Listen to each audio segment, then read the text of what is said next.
Howdy, howdy, everybody. Happy Thursday, as we just learned in chat. Today is, in fact, Thursday. And that means this time, for real, it should be a patch day. Probably after stream ends, as usual. They tend to release the beta patches later today. Later in the day, rather. So I'm expecting a start of stream patch breakdown probably tomorrow. Interesting, with longer time between patches, I kind of have higher expectations for what we get from the patch. We'll see if that ends up being a reality or not. But I'm hopeful that we get more stuff per patch if we're getting less total patches. That the math just maths on that, right?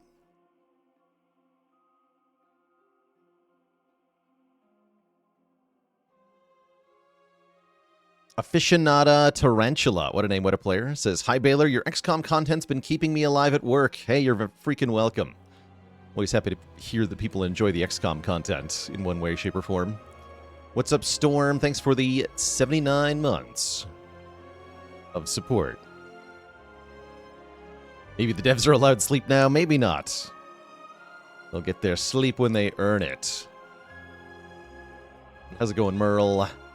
It's Gamer Day. We got an 8th streak going here with our delightful Defect run we had yesterday. This was a cool run. We learned that Razortooth works with Music Box in a delightful way. So we were immediately creating upgraded copies of the cards that we played. And this had a wonderful interaction with Momentum Strike, where I could play Momentum Strike for 1 cost, and then Music Box would create an upgraded zero-cost version of it that I could then replay multiple times with multiple ferals. It was actually kind of cracked, and I've never seen Momentum Strike be this good before, so that was cool. I still don't think this card is all that good overall, but this was a really fun run to show it off. We also had a Music Box Bombardment run that was very fun. 2 Music Box runs yesterday. Yeah, Music Box Bombardment absolutely slaps. This Necro run was fun with Big Hug plus Preserve Fog, so my boss reward was remove 7. That was kind of fun. And we had the Pale's Eye Ice Cream Silent. Those were all pretty cool runs.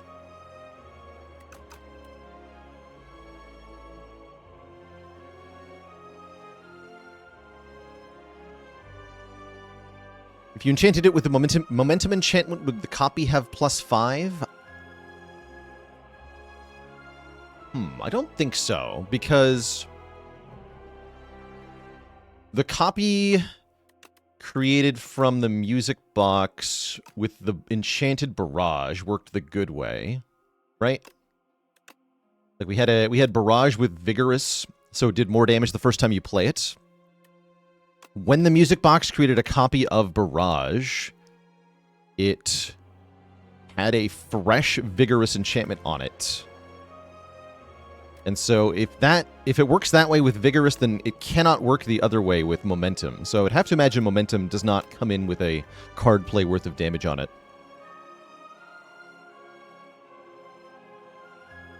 So my guess is no, that doesn't work.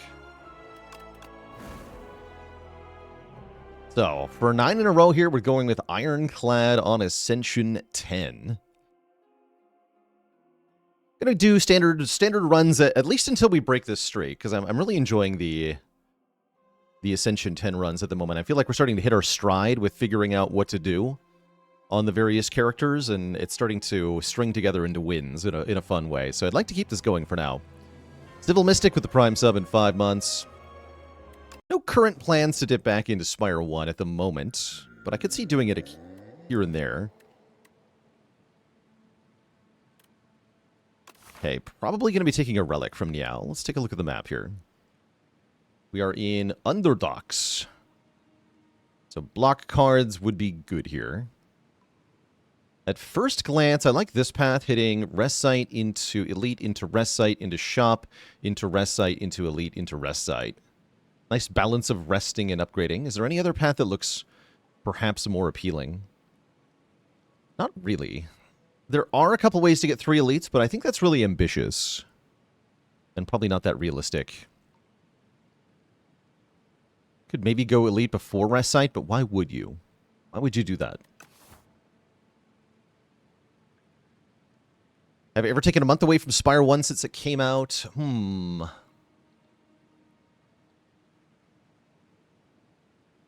I mean, once I started streaming it, I don't think I took a month. I did go on prolonged vacations for like 2 weeks, but I don't think I ever did a full month. What are my thoughts on early shop? It can be helpful. It's better if your Niao bonus didn't give you an immediate benefit of any kind.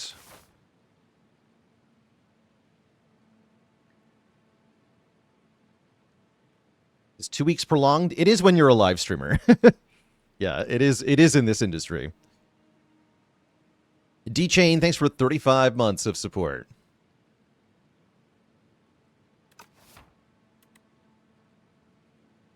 Let's take a relic here. Potion Bell. Okay, that doesn't actually help me at the moment. That's more reason to go to a shop and buy a potion. But let's go combat event and then see how we're feeling. We might go to the shop, we might go around and just plan on going to this shop. It's going to depend on how well prepared for the first elite that we feel.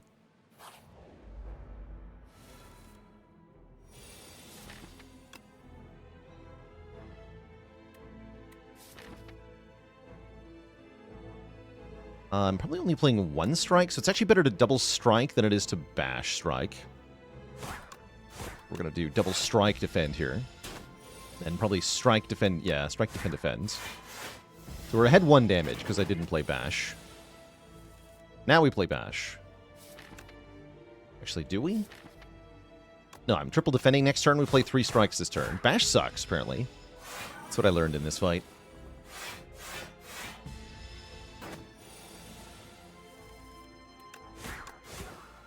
Imagine playing bash. Okay, I'm okay with burst card headbutt. Am I satisfied with the current ascensions? Mostly, yeah. Mostly. I'm curious to see how the addition of alternate Act 2, alternate Act 3, and the eventual Act 4 and the ending affect the difficulty overall.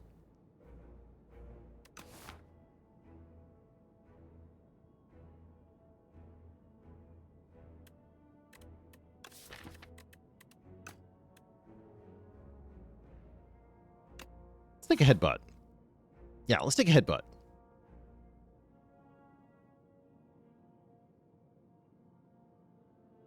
And a dad joke for the crowd, courtesy of Tatterhood. Why did the Ironclad have to go to the doctor? He was inflamed. No refunds.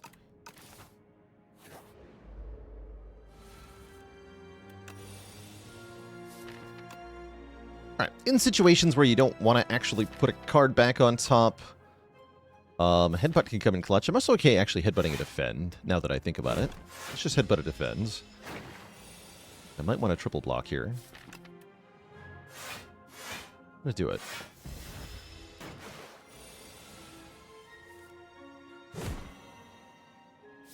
Three strikes will kill next turn. For a nice clean kill. We should get a pretty good heal here. So health is going up. We're offered Bludgeon, Uppercut, and Rage. All of these are good in their own right. Although I am most tempted... I guess Underdog's... Underdog's Bludgeon isn't maybe as good. Mostly because of the Coral. The Skulking Colony.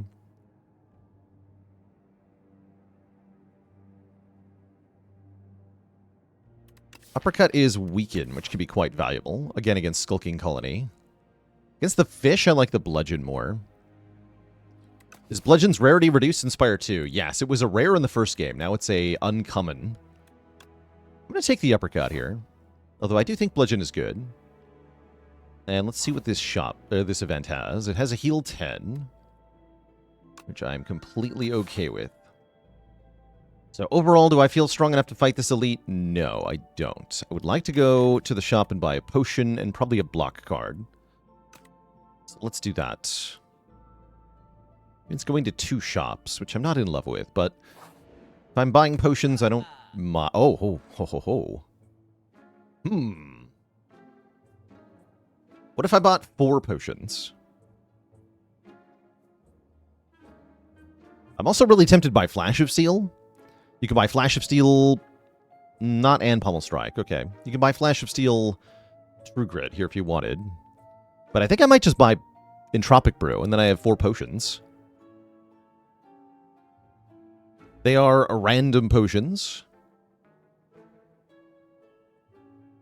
But there's still 4 potions.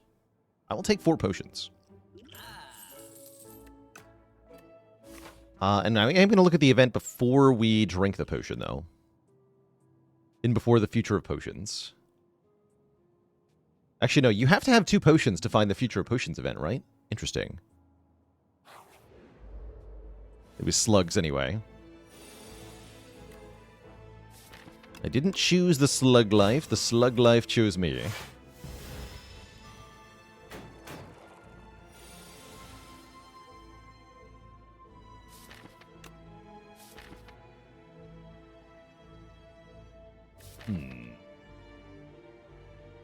We could kill this one, but then we wake up to a multi-attack next turn that's going to hurt. It would be 7 by 2? No, 8 by 2, which I can make it down to 6 by 2. Take 12. I don't really want to take 12.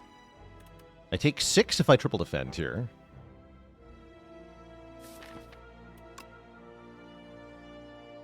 Does that really improve my situation, though? Not much.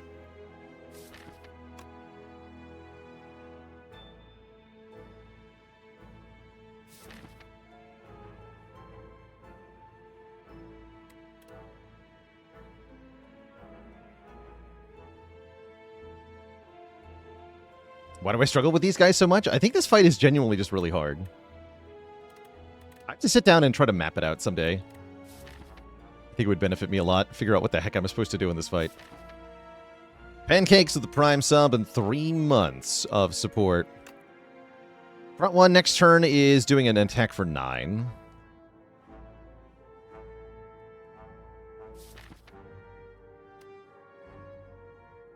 Guess I'm gonna take the 12. 12 is fine, whatever.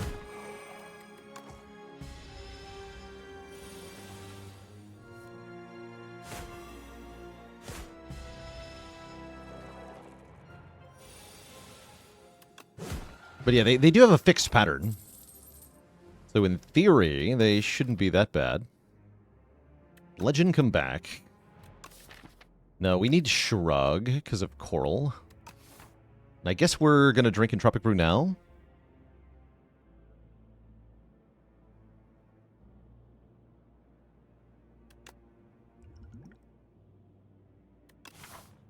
Gives me information about what to upgrade, maybe?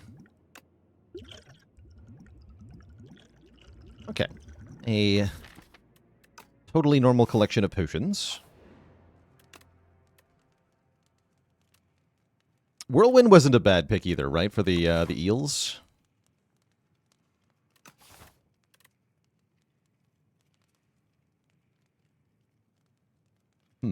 Almost feels like a headbutt upgrade, or maybe a no. I'd rather upgrade Shrug, right? I'm gonna upgrade Shrug. Normally I'd upgrade Uppercut here, but with both a weak potion and a vuln potion, I don't actually benefit that much from weak and vuln. Can Entropic make another Entropic? Could in the first game. Not sure about this game. Whirlwind come back.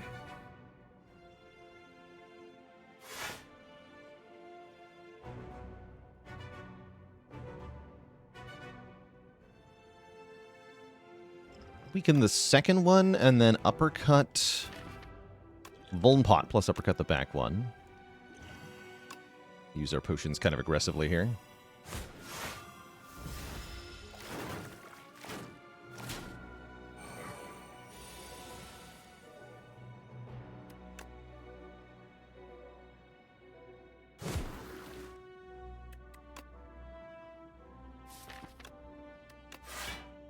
We should start chipping away here.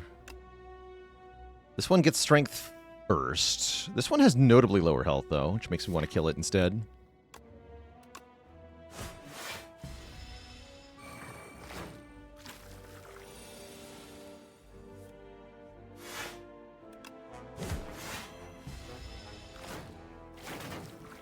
Headbutt would kill. Nice.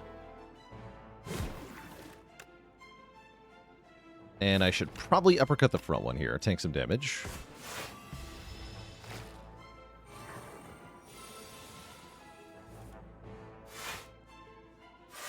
Full block this. I'm going to do that. Buy myself a turn here. Okay, uppercut kills this next turn. So just get the shrug back. Okay, not too bad a fight, actually.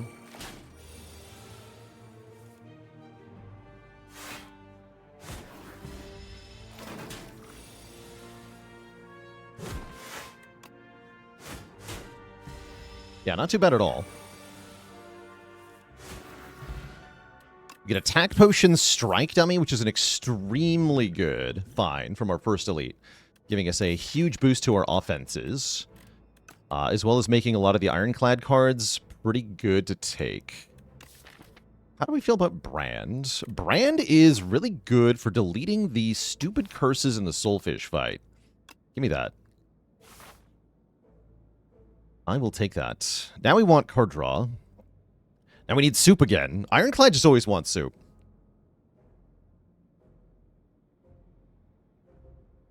How's it going, George Joan? You've seen a lot of my vids, and I noticed that I look at my draw and discard piles a lot. You're a newbie. What am I looking for? So with the draw pile, I'm just kind of usually trying to figure out what I'm going to draw next turn, or what I'm likely to draw next turn. So I'm typically thinking about both. This is a good chance to get some money. I'm thinking about what the enemy is going to do next turn, because I know the enemy patterns well enough that I can anticipate what their next action is going to be, and I'm thinking about what I'm likely to draw on the next turn. So I'm thinking about, am I going to be able to block the enemy's next attack, or am I going to be able to kill the enemy next turn? And that can help shape my current turn choices, right? I want to... Depending on how much damage I'm likely to draw on the following turn, I might want to get the enemy below that threshold so that I can kill it on the following turn, for example.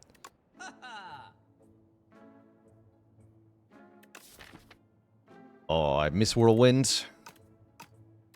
Honestly, I could just enchant 3 strikes with Sharp, and it'd be pretty good.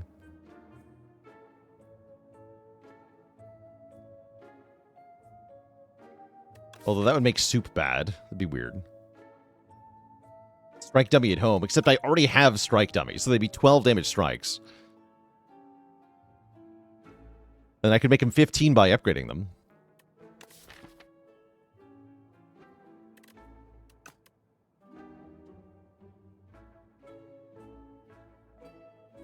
Juggling for soup. I like that. I guess you'd want to ensharpen Headbutt. I can do Headbutt, Uppercut, and 1 strike, and then I can still take soup.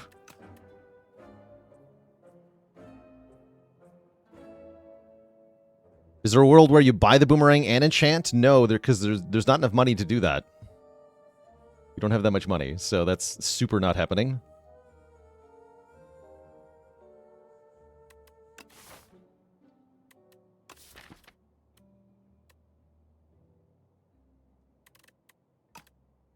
Yeah, I think I really like adding more damage to my stuff. Let's do Strike, Headbutt, Uppercut. Whoa. We have a 12 damage strike. If only I could have given that... No, you can't... I was going to say, if only I could give that replay. That's not how that works, though. Any tips on how to manage deck size in Spire 1 for Ironclad? Add card draw. You don't need to manage your deck size. I like to think of Ironclad's deck, especially in the first game, as like a pile of fuel. Like a big tank of gas or a big pile of wood that you have available to burn. Is there such a thing as having too much gasoline? I mean, I may guess there could be in terms of like weight and such, but right, you don't mind having a full tank of gas. That's kind of the desired thing, and therefore having a huge pile of cards for Clad is also desirable, so that you can burn those cards to do stuff.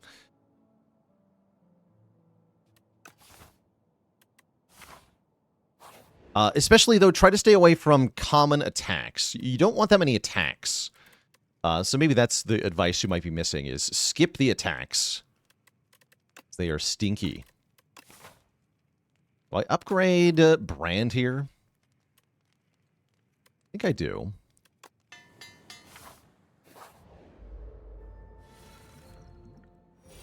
Brand is crazy good because it also draws 3 cards. Although here I don't want to. I just want uppercut, and then my strike does 18 damage. Good work, strike.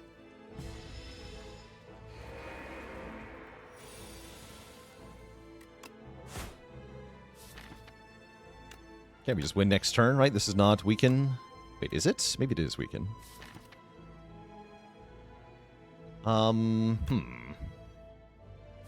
So here's why I'm looking at the draw pile, for example. Especially when you have exactly 5 cards in the draw pile, it is very useful to look at the draw pile and look at exactly what those 5 cards are, because that's the exact hand you're going to be drawing on the next turn. And this happens a lot in Act 1, where you end up with exactly 5 cards in the draw pile.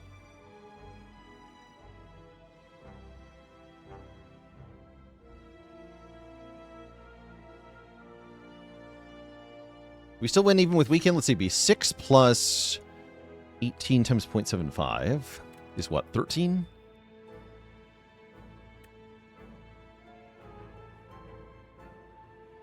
Yeah, that's actually 1 short. Is the problem. That is not a kill. That is 1 short.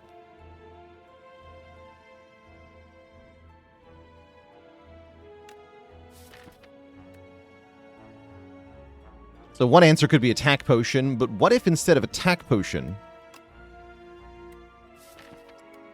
oh yeah, actually these, what about 6 plus 6 plus 9, right? These are 9 base. Yeah, headbutt 2 strikes gets there. That's right, yes, we have a different way to get there. We don't play the bash. Bash sucks. Yeah, no need to use any potions.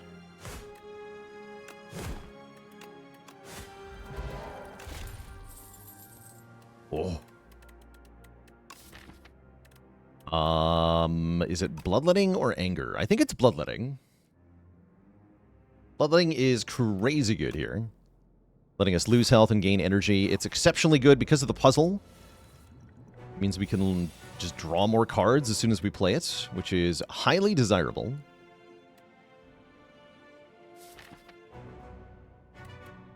The Wiggly Boy. Although I don't think we're using it here. This enemy can only take 15 damage per turn, which turns them into a rather unique check here.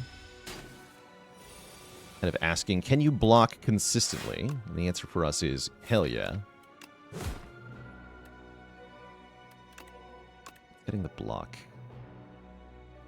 Do want to uppercut it, though. Is Runic Cube in Spire 2? It is not. No, I don't believe so.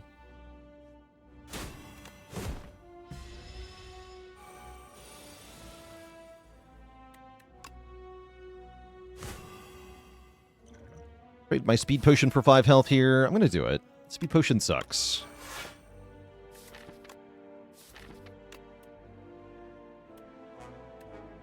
And then this strike actually won't kill next turn unless I play Brand. Let's play Brand here. Yeah, it's like the opposite of a Gremlin Knob.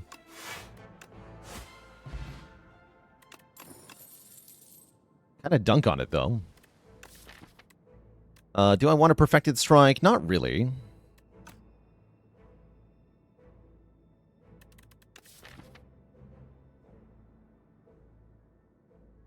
It would be a good clone target, though.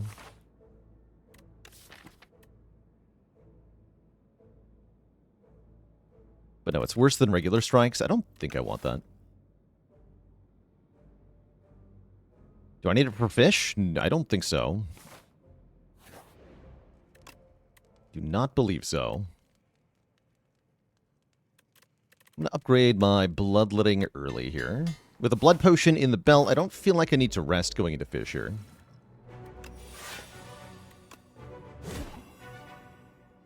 I'll use the puzzle now.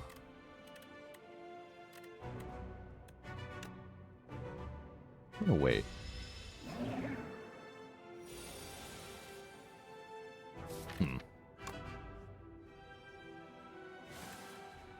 Oh, interesting. You draw and then you exhaust. Curious.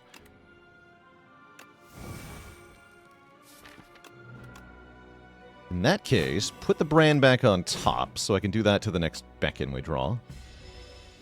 Just tank 12 here.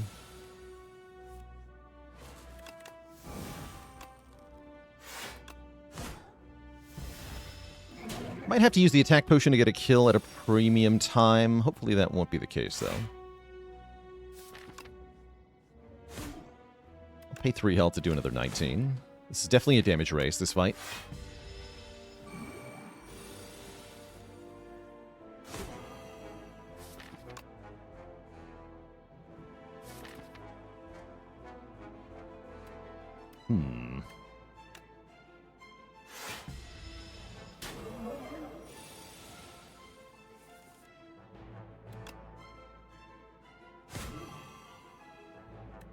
This turn's a little scary. I definitely need to just be able to kill it here. So we're going to take the damage from Beacon.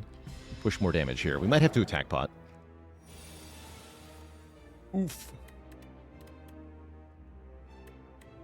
Alright, attack pot. What do you got? Freaking Fiendfire. Yeah. Cool. We escape with 2 potions, a belt full of relics, and presumably the unmovable power to up our defense massively. I like that a lot with this Shrug Plus. Primal Force and Demon Form, kind of weird. Primal Force turns things into not Strike Dummy, so our rocks are not that good.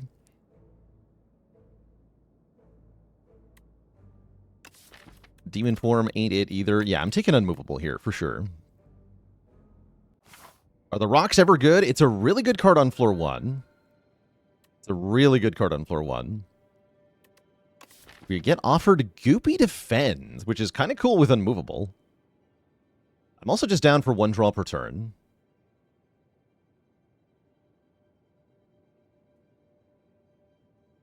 Goopy Unmovable might actually be better, though. What's up, Papa? We're cladding. Have you seen my 12 damage strike? The power.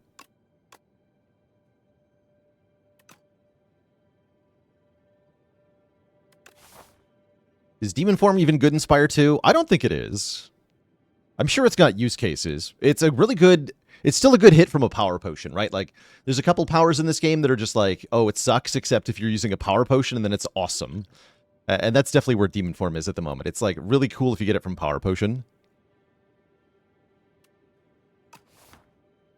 He's got the lava lamp. You're right. Pale has lava lamps. That actually makes sense for him. I guess let's try the Goopy. Goopy Unmovable seems pretty strong. I do just like having 1 draw. I think Pale's Blood is very good for this run, but I want to try Goopy here. So our defends now permanently increase their block by 1 and exhaust. And potentially we can benefit from both effects being clad here.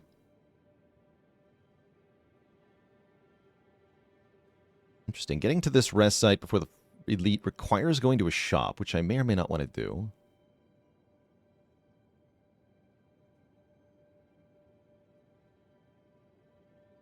So we'll take the option. Option good. We like options. Also, again, I don't mind going to shops a lot, just because I can just buy potions. Potion belt, that feels good.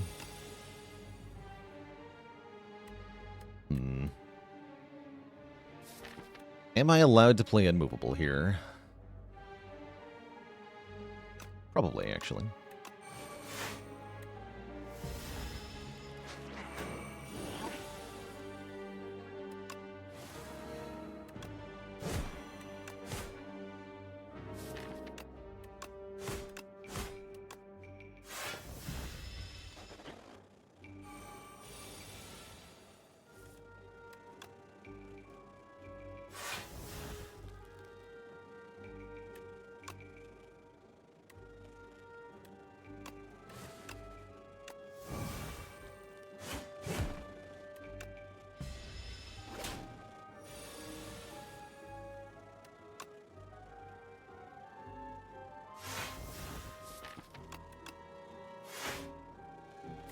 So here I want to keep the fight going. I could kill him now with Bloodletting, or by playing a more offensive turn here, but I want to be able to play the Goopy Defend before he gets away.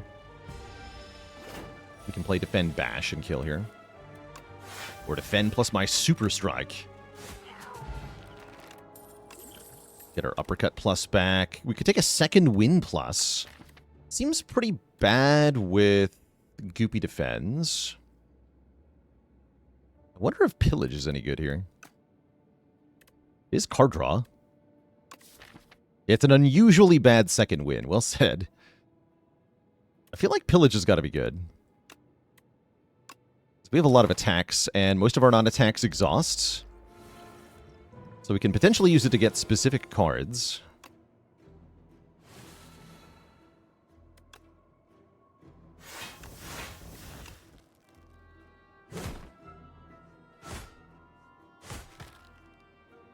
Die. Bugs. Must perish forever.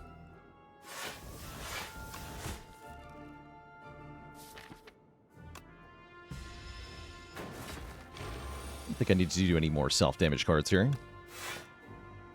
fact, let's weaken this one so I can kill it next turn.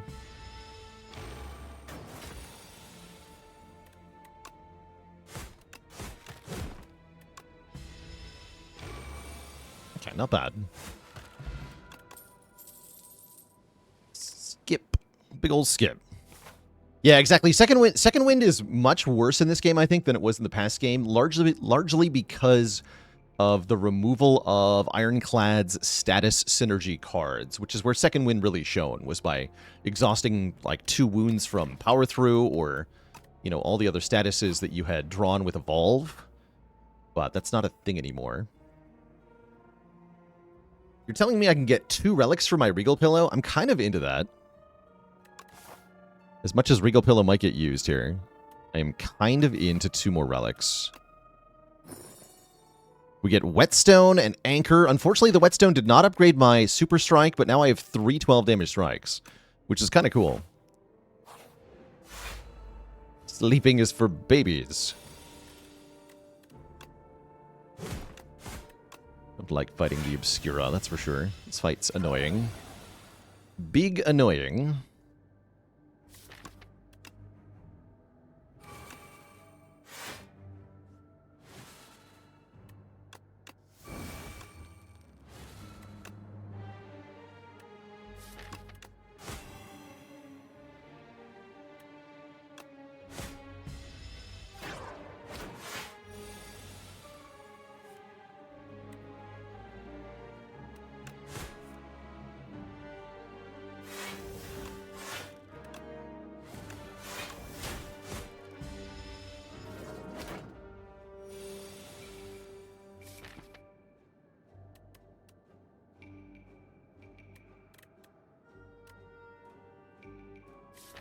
Gonna uppercut you, then defend. This is quite tricky.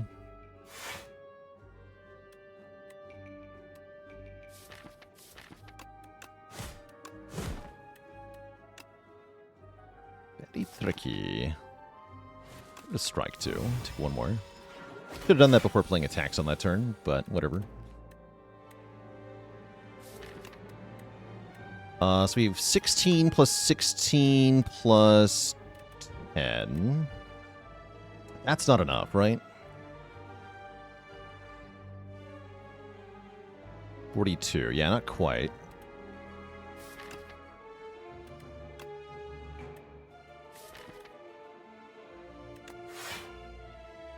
I can get there with Bloodletting, though.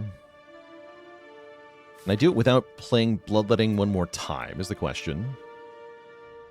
Which the answer is a solid maybe. Omnicrom per se, for the Prime sub in 10 months. Thank you, thank you. I'm going to try that line, but I'm not sure that that was a good idea. Oh, maybe it was. Not quite. Okay, we do have to Bloodletting. I'm okay with that. Get another attack potion, meaning our next elite looking pretty reasonable here. How's it going? Chaos 3 with a Prime sub in 4 months. How's the Spire slaying? It's definitely slaying. Slaying is happening.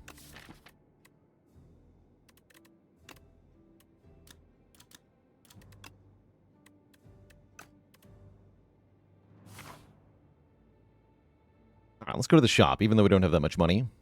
I don't mind removing one of the bad strikes. Stampede is very cheap. Is Cinder bad? I wouldn't call it particularly good. Also just buy a fairy, which is nice to have in the back pocket. Granor with the Prime sub in 17 months of support. Honestly, Stampede sounds kind of good now. Okay, let's go Stampede, drink the blood potion, buy the fairy. That sounds pretty good. And then we can upgrade either of our powers here. I'm going to upgrade Unmovable first. And Classified with a Prime sub. Welcome to the Cozy Sub Club. Oh, look, it's Mr. Free Energy Guy.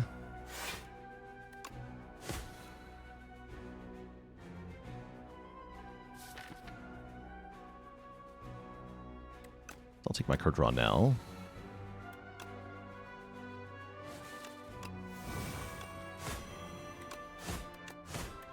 Toss this card.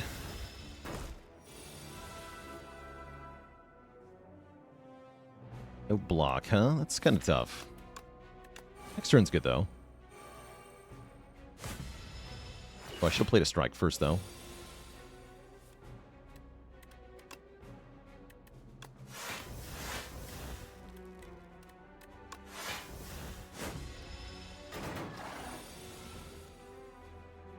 Okay, let's do it correctly this time. Gets auto-played. I don't have any block left. Not really.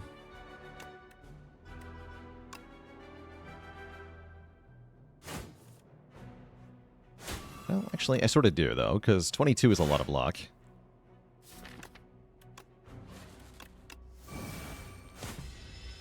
Should be able to kill on this turn before it attacks me again. My almighty strikes. That's a pretty clean fight, actually. We get a Pendulum, giving us gradual card draw. Havoc with a pluses here, which is a little bit better than what I've been using so far, but I think kind of bad overall. 1-2 Punch is looking not bad.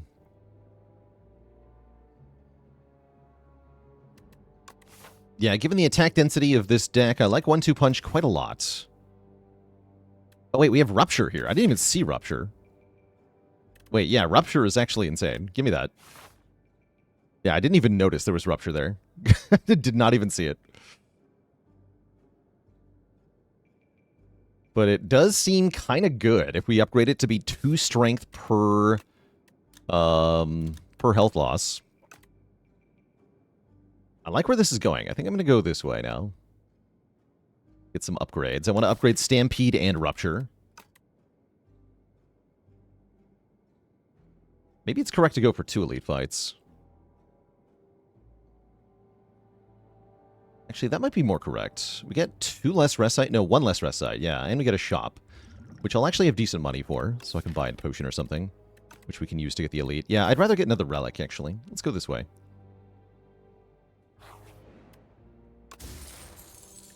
The Intimidating Helmet. When we play a card costing 2 or more energy, we get 4 block. That is quite nice. Actually makes upgrading Stampede slightly worse. And this guy is here. Can fight for the Lantern Key, which I actually don't mind at all. I think this might be a time to go for it. Getting the war history would be very strong. We could spend the money immediately, but we will get money from fighting him. I'm going to fight this guy. Stranger looks at you menacingly. Only one of you is making it out of here with the key.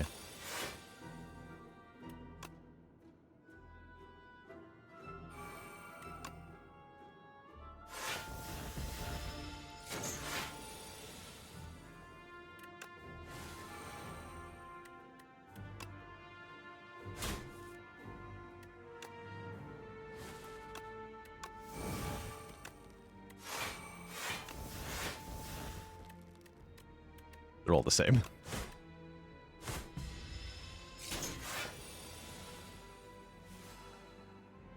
Okay, why are you so scary, though?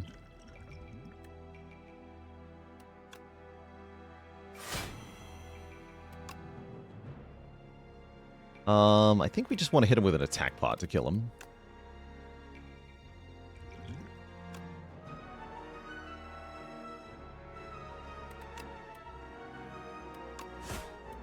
Actually, enough damage. Only if it hits headbutt. Hmm.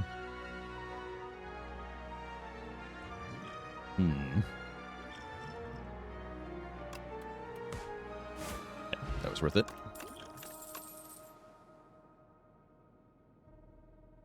Skip. Actually, anger's not that bad. Actually, no, we want anger. Yeah, we want an anger to go with this pillage. Anger pillage is like a real combo. Dr. Bees. It's him. I'm going to skip this anger, though.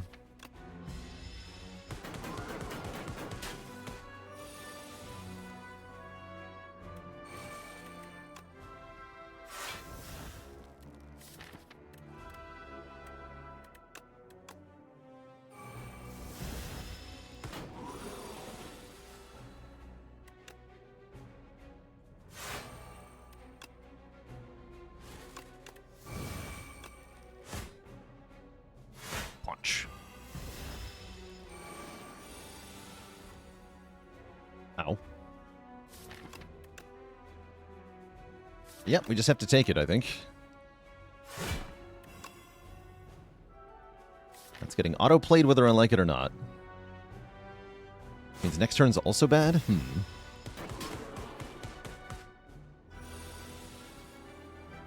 Okay, not that bad, actually.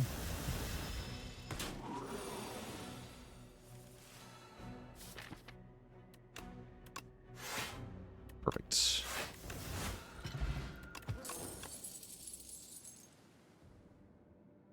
I would take an upgraded sword boomerang, but I'm not going to take an unupgraded one. And I guess we want to rest here. Regal Pillow, come back.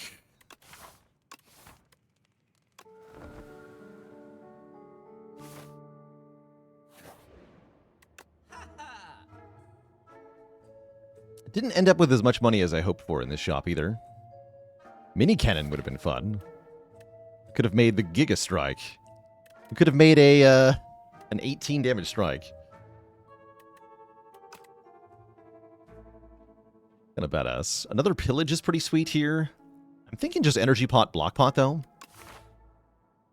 To help us get out of the act, no problem. Let's do that.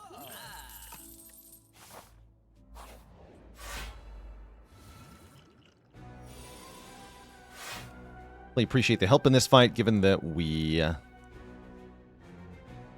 lost the explosive potion.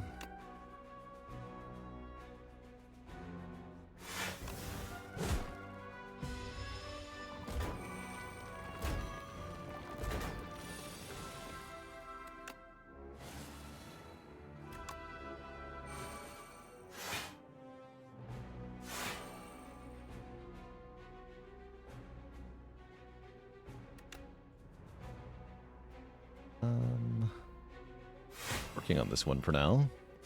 Stampede's gonna hit random ones, which is kind of annoying.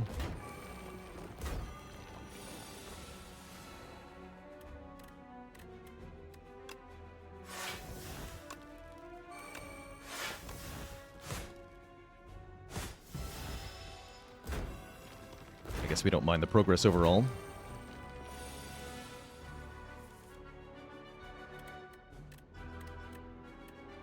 This just got spicy.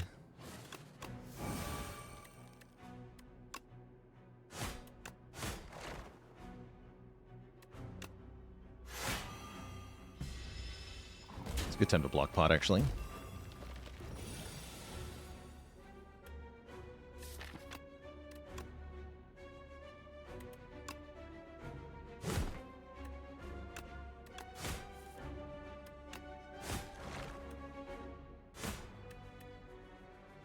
So is now, I guess.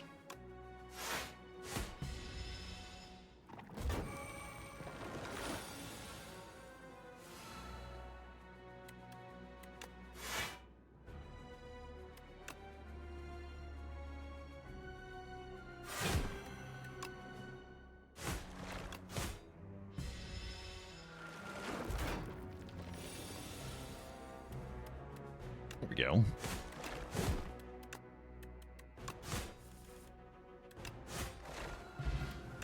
Get Heart of Iron and a Pantograph. Okay, so we have lots of health going into the boss here and a full belt of potions. Expect a fight. Seems like the sort of thing that might be good here. Well, only might be. Takes a while to get good. I'm going to skip, actually.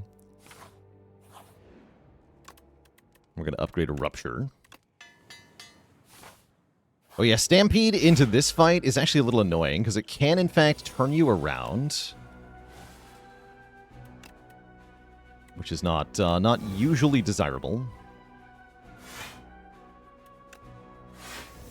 Just have uncontrollably happen to you anyway. Let's Vuln Rocket here. I like to kill Rocket first, usually.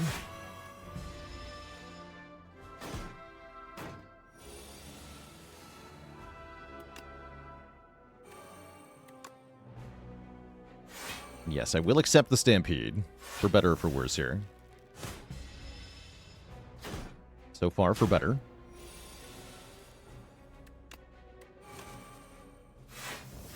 Also, I can avoid Stampede if I just play my attacks. Easy peasy.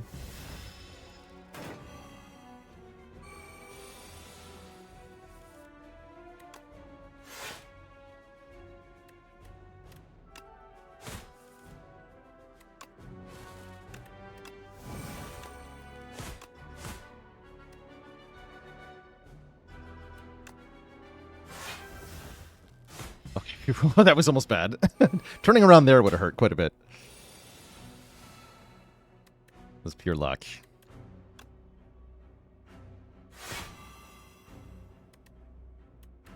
Just straight up gambling now. That's right.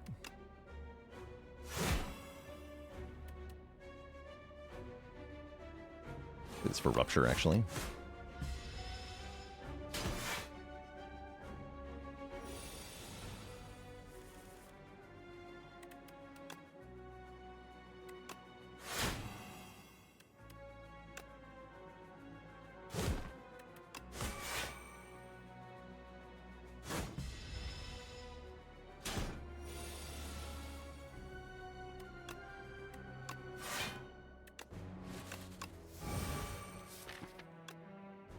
Okay, so I'm going to skip Uppercut here, go Anger into Pillage. Pillage draws, well, a lot of cards, as it turns out. And then we just win. We call that Anger Management. GG.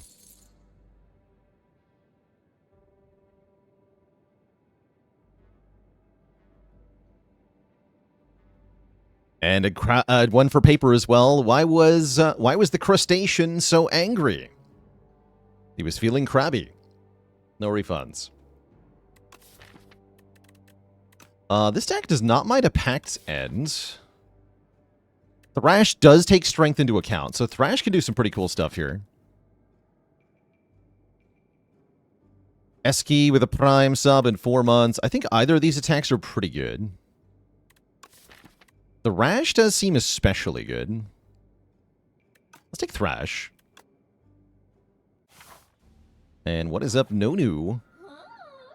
Is it finally time to take 31 max health? No, it's time to take Delicate Frawn, right?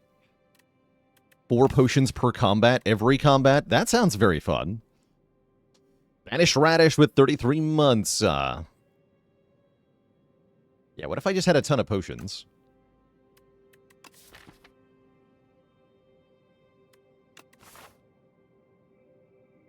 Only going to be 3 potions with Fairy. True enough. Which I'm still okay with.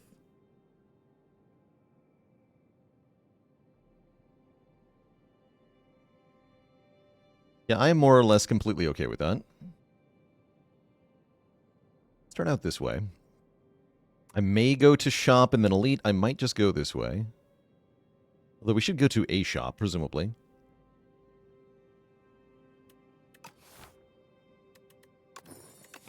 Very frundular. Alright, we have good potions at the moment, so I'm actually just not going to drink any before the first fight. We're just going to go right into the first fight here.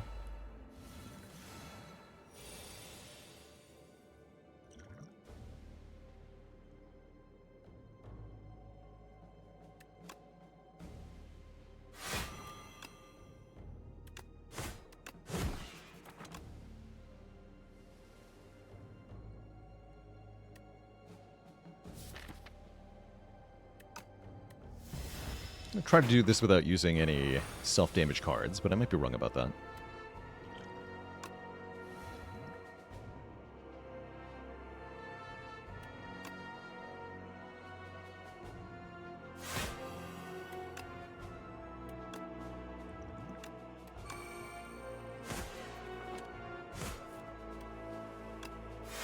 It's fine. Yeah, will do. Might as well use them all. Oh yeah, don't forget to play the defense. That's important too.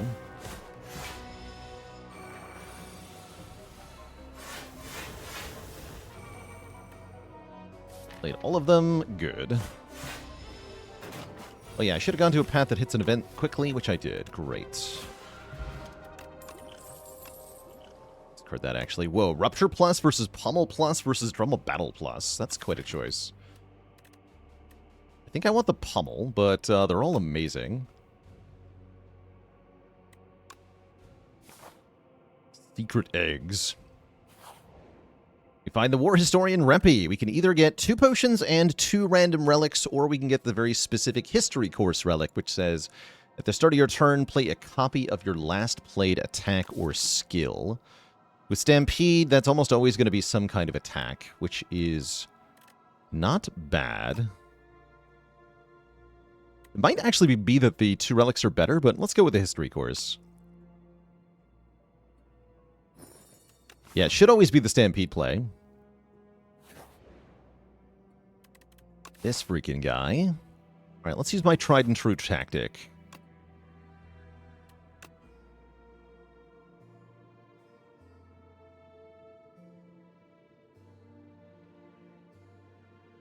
We check here. We see the box.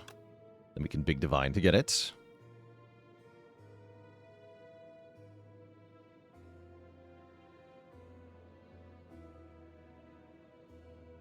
There's the curse. Okay, so we can avoid the curse. Divine for some other stuff. Oh, we got a rare card too. Okay, that was really good, right? We got 20 gold. We got 2 potions. We got 3 potions. We got a relic. We got an uncommon card, and we got a rare card. That's a heckin' awesome divine. How do I feel about Cruelty? I don't want Hellraiser. Cruelty looks good, though. Burning Pact looks good.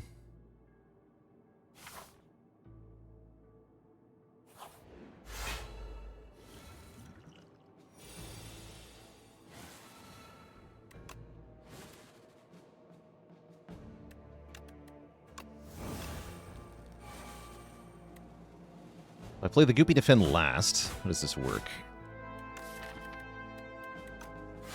15. Okay, so that's this one.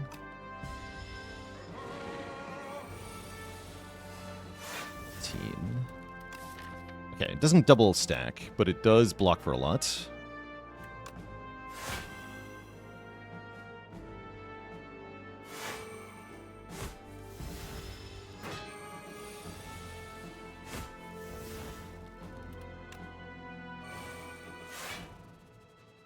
Oh no.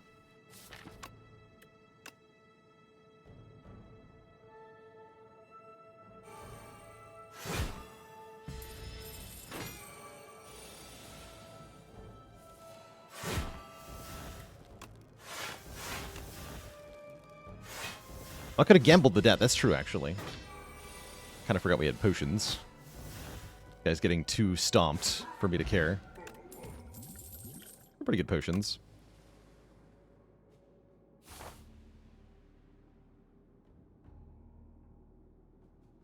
So if I want to go to a shop, kind of makes sense to go to this one, doesn't it? I am locked into 2 shops if I go to this shop. Do you have meal ticket? I guess I could avoid the shop. Just go to the elite. Like this way. It's not too bad either, actually. Okay, let's see what the event is. Corrupt or transform. Corrupted Thrash is kind of insane, is it not?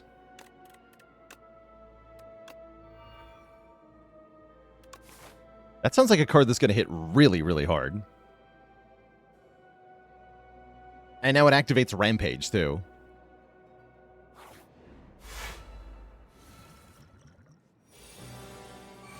I block. Yeah, it says do a billion damage, pretty much.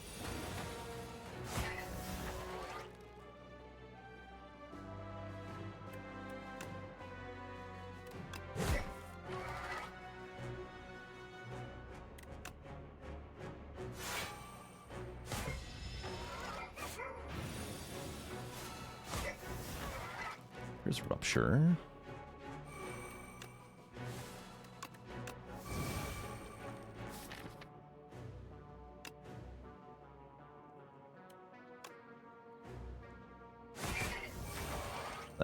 The strike. Now it's 25 damage twice. Yeah, that's a little bit obscene.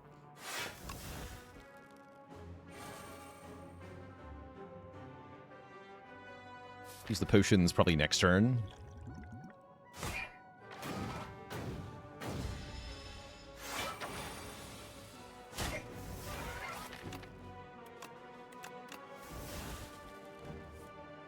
Yeah, now is the time.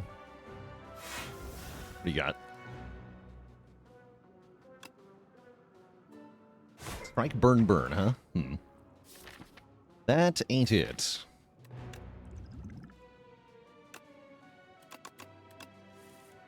That's it. Did this last?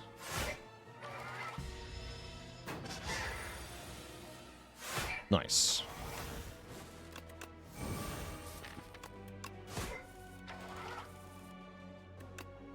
Thrash just instantly kills. I don't even need to use it, though.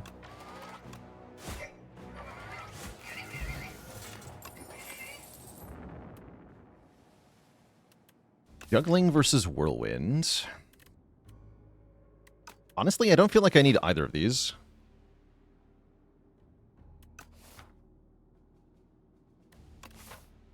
Juggling the Thrash is kind of funny.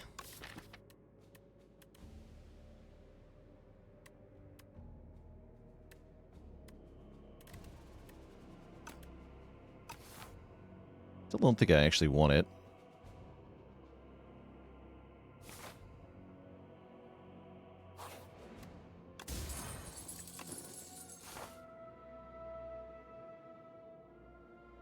Does it make the new buffed version of the Thrash? I think it does. Yeah, I think it does. Such a minor upgrade. I guess we upgrade either Cruelty or Stampede. Let's upgrade Cruelty.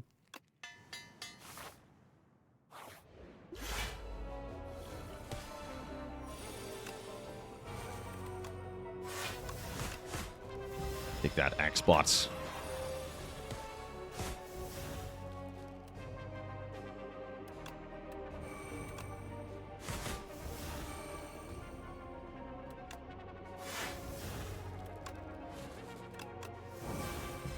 I'm going to play Brand again. Hadn't really thought about that.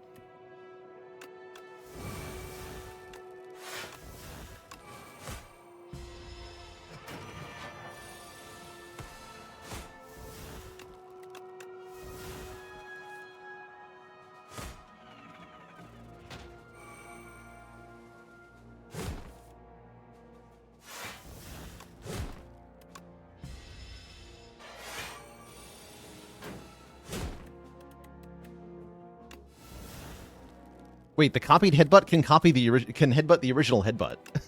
So I can have headbutt itself every turn. It's kind of fun.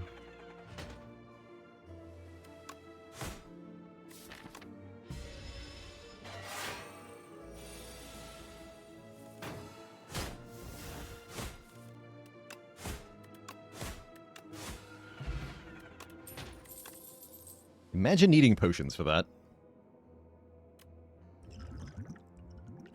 These potions are all good.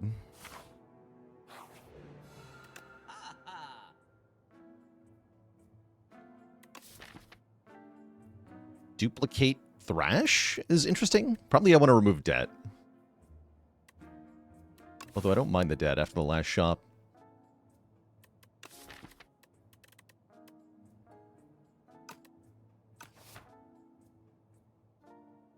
Double Unmovable is kind of good too. dupe one of the goopy defends is not a bad idea.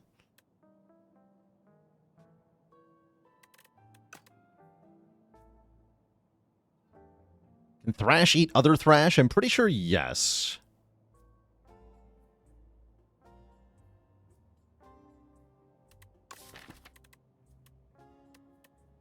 Yeah, I'm pretty sure yes.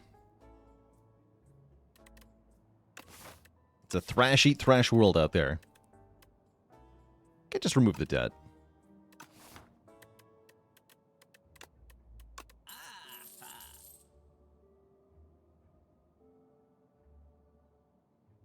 I can buy this. Cool.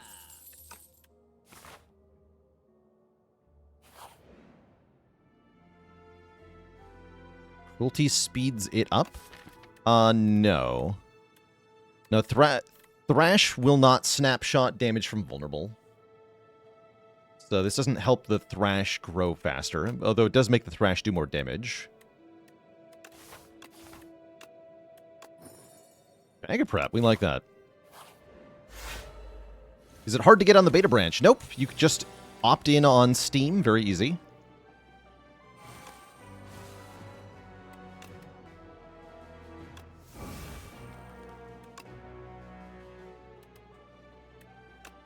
Easy peasy. What does the Royal Poison do again? It makes you lose health every combat.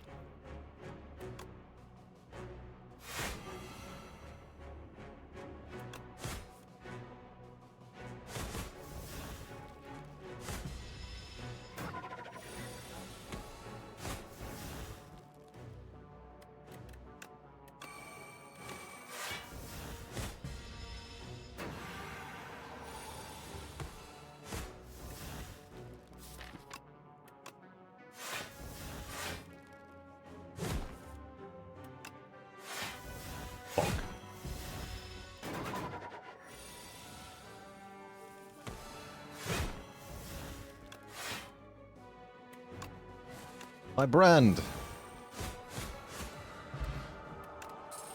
Get a boat thingy and a boat in a bottle, which I like more than Heart of Iron. And I feel very strong now. Maybe discard Flex Potion for a better potion. Bobby with the 10 streak in a row. Let's freaking go. You also have the full boat set. It's true. Unfortunately, it's too late to get more. Flexpot's nice with Thrash, mostly. I guess we'll keep it. Give the boss a thrashing.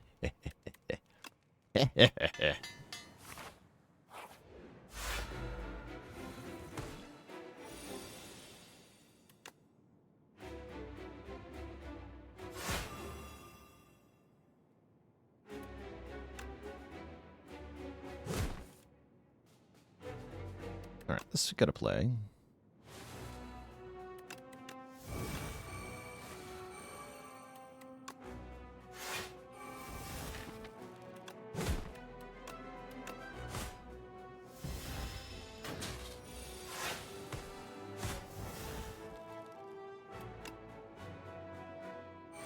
Okay, then we can Thrash last.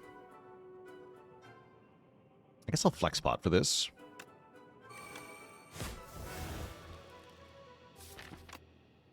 Then we auto-thrash at the start of the turn, which should do 2 damage to me, right? Yes. And I think the bonus damage from that one is just deleted, actually.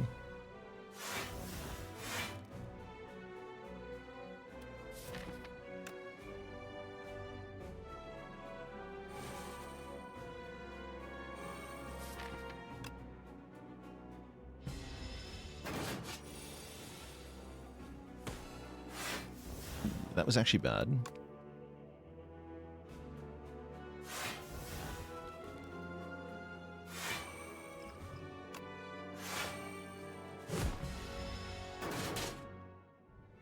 Now we need to win fast.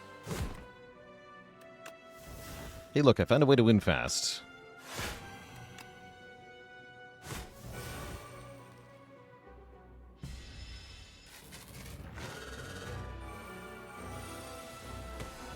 Okay, that did copy Thrash, I was hoping.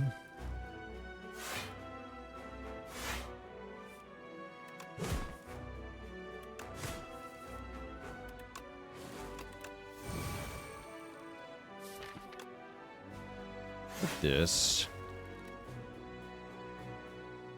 And turn, Thrash goes off. Very nice.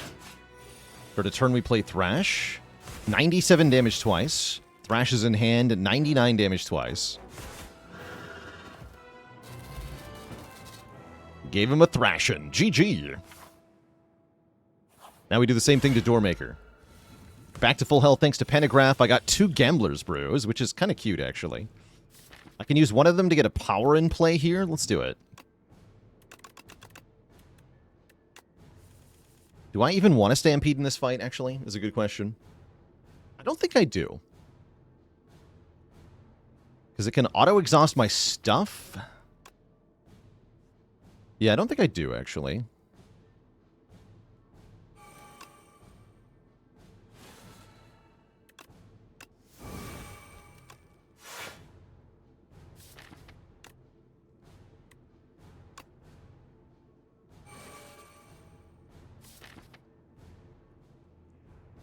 Looks pretty good.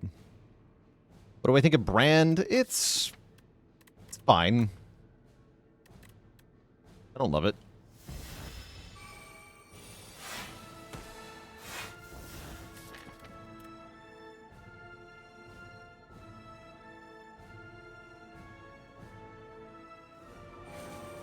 We're going to get rid of Bloodletting here. We are.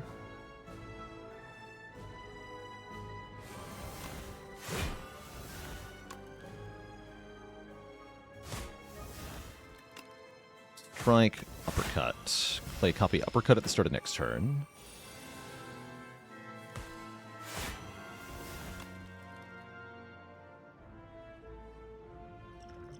I think I just dupe pot Thrash. 30-30. 79-79. Holy hell.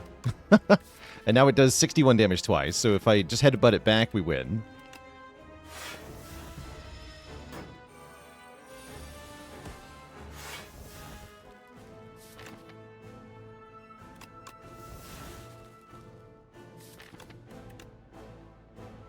Seems good.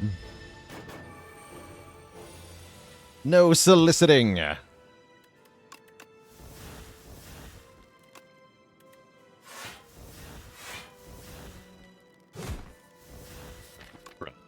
Whatever, I can still Burning Pact into it.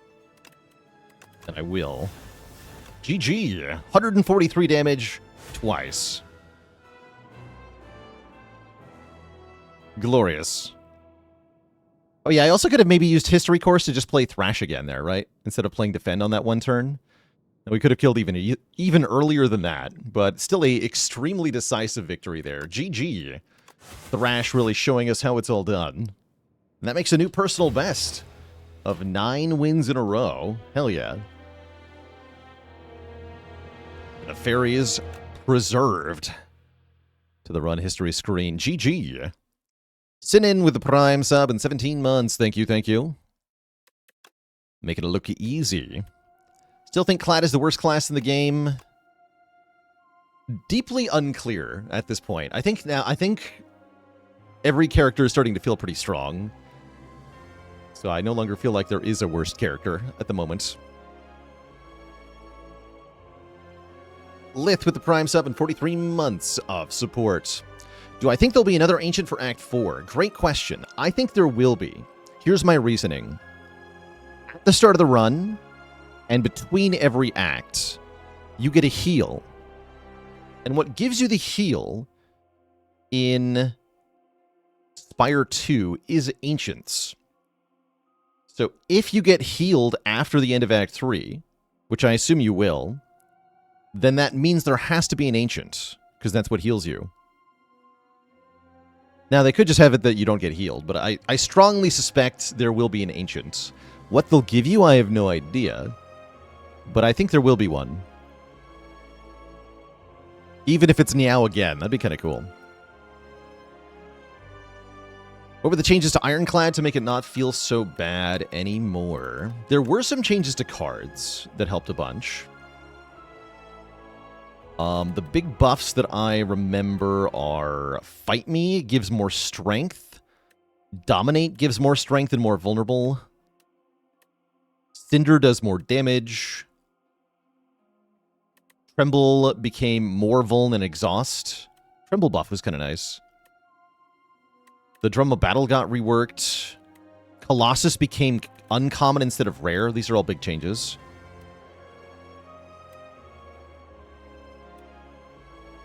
Pact Zen got reworked a little bit.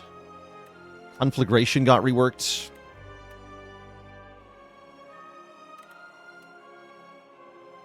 Chemokinesis got buffed. Not Yet was added to the pool.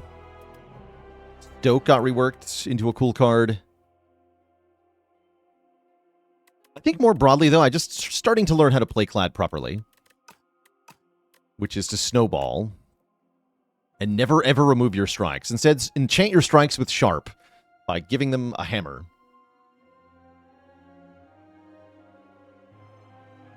Yeah, part of what I was doing wrong initially was, like, trying to remove strikes, which is no longer viable with the change to Ascension 6. Do I think Not Yet is good? It's solid. Definitely can be good. It's really nice with Corruption.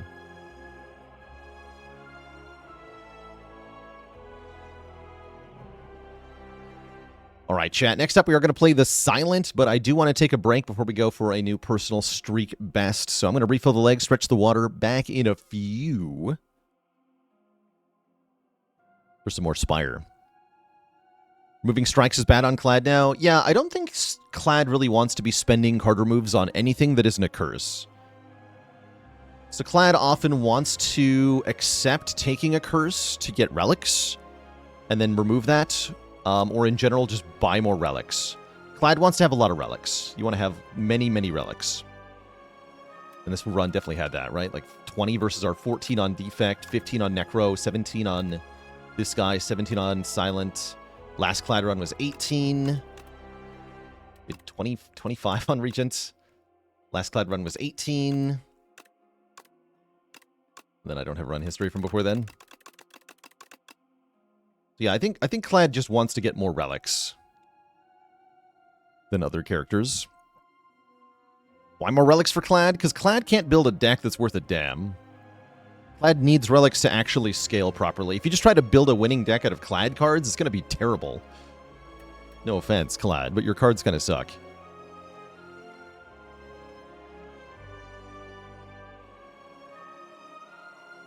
All right, chat, back in a bit, and then more Spire.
All right, Twitch chat, we're back. We are back. And yeah, some discussion of course, if Clad's cards are bad, does that not then mean that Clad is bad? And the answer is mostly yes, but Clad does have some advantages that are not part of his card pool. Notably, he just has more hit points than other characters, which is just an unequivocal advantage. And arguably a starting relic that's better than most of the other characters as well, with that heal 6 per combat. And most notably, this translates into tons of extra health in Act 1, which is where Clad's real strength tends to lie, I think. Is in the ability to dominate Act 1 just by virtue of having so many hit points.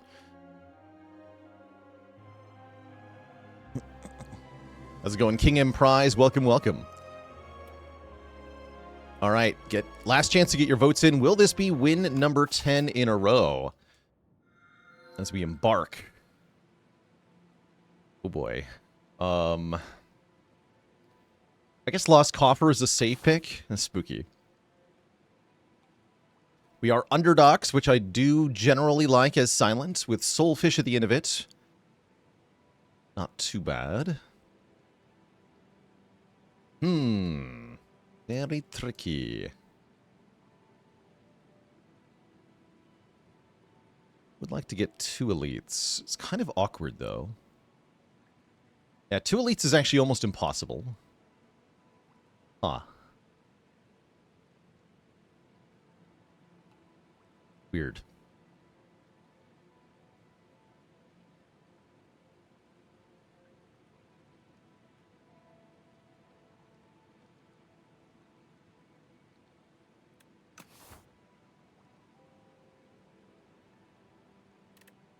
I don't really feel like gambling with Niao's bones, I'm going to be honest.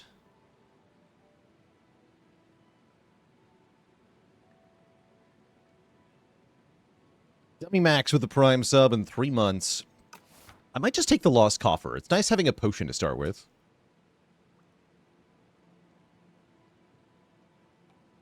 Rare card is fun, but we're immediately in a pretty bad spot if we whiff the rare. I guess not that bad. I could just do a one elite act. It's not that bad.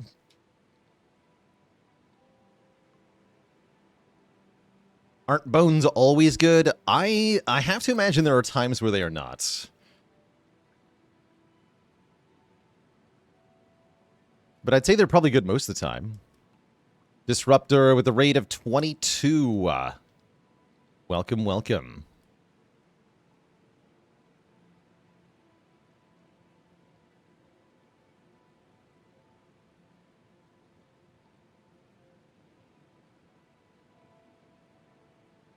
Yeah, bones into debt can be tough.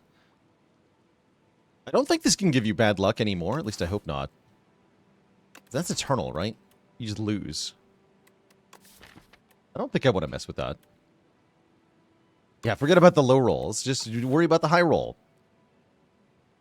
Worry about the high roll. And yeah, you can end up getting 2 curses from this, ultimately, which is pretty spooky if it happens. I'm going to take a Lost Coffer.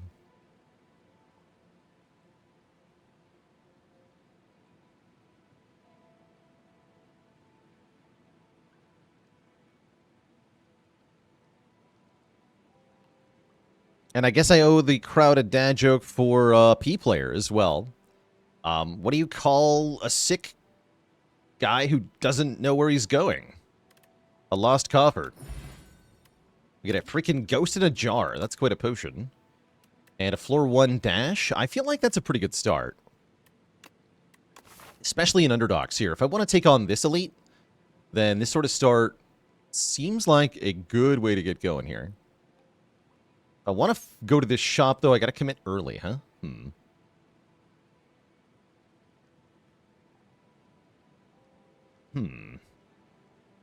I don't think I want to do that.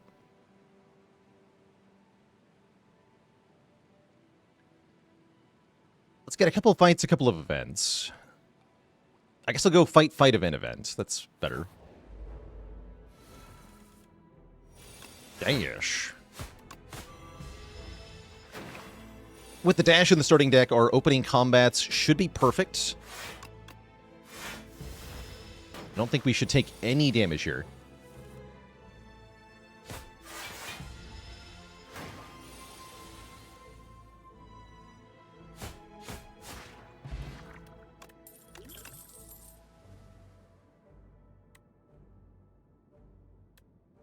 Not that big a fan of Skewer in this game. I think I'll take a Dagger Throw. It's an early game attack that we can pick up that will let us take Sly kind of effects.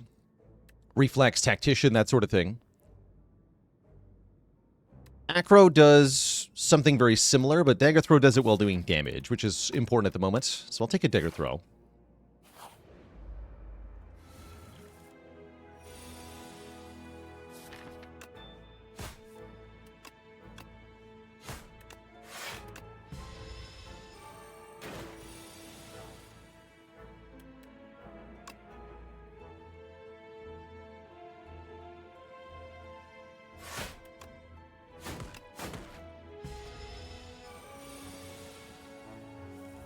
Okay, just triple defend.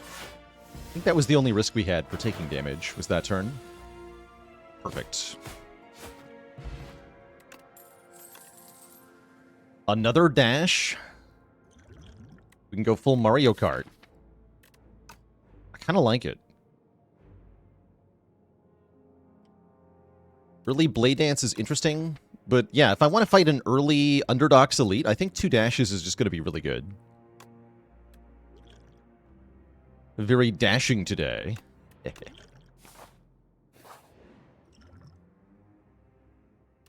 What? This is what we get to do with the Ghost in a Jar? Turn it into an upgraded rare power. What are the options for those? For Silent here.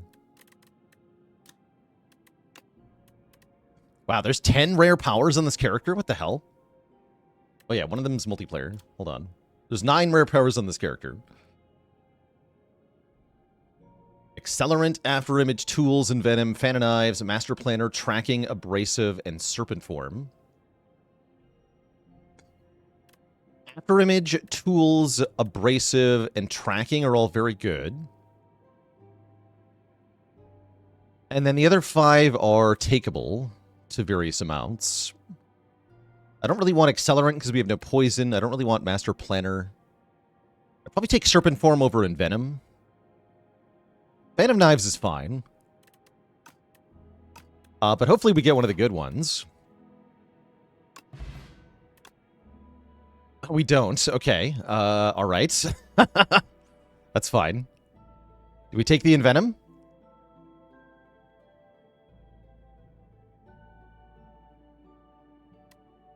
Or maybe the Master Planner. Yeah, Envenom is nice for killing this boss.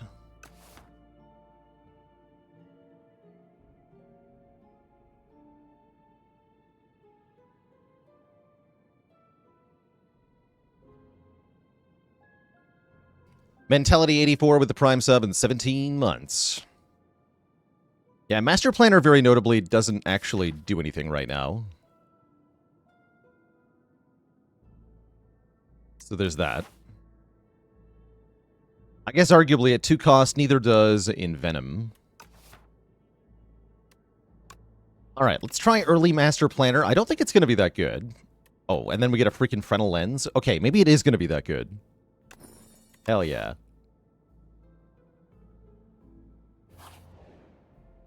There is hope for the future.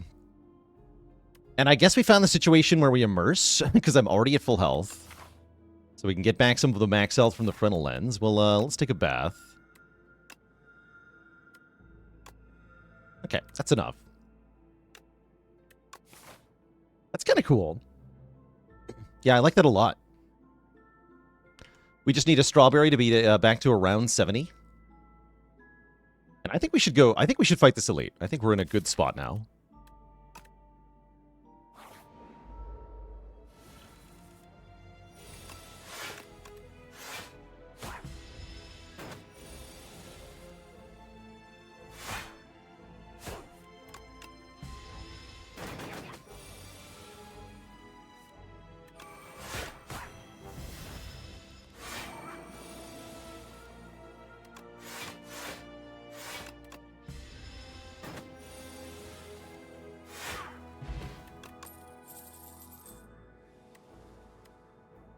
Given that I have Master Planner, I guess we probably want another dagger throw. More sources of discard. Ricochet's a little tempting, but we need to get more discard. So let's take another dagger throw.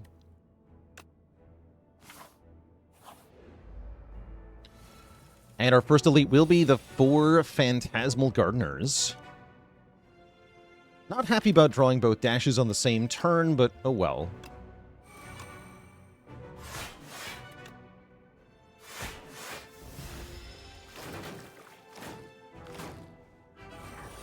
I'm going to try to reduce their numbers as quickly as we can here. Let's see. I can do 30 damage, which does kill you. Okay, let's do that.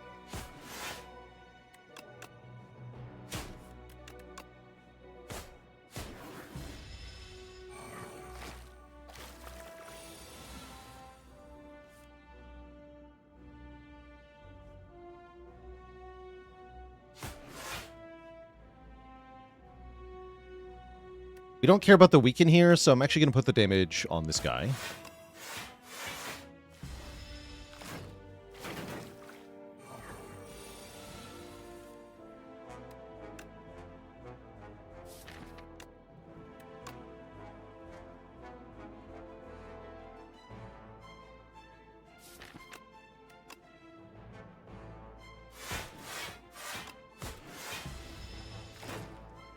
Take 3 here to get this one into kill range with 1 strike. Unfortunate draw, though. This looks like it's going to hurt. This turn. Yeah, for sure. Big time. Ouch.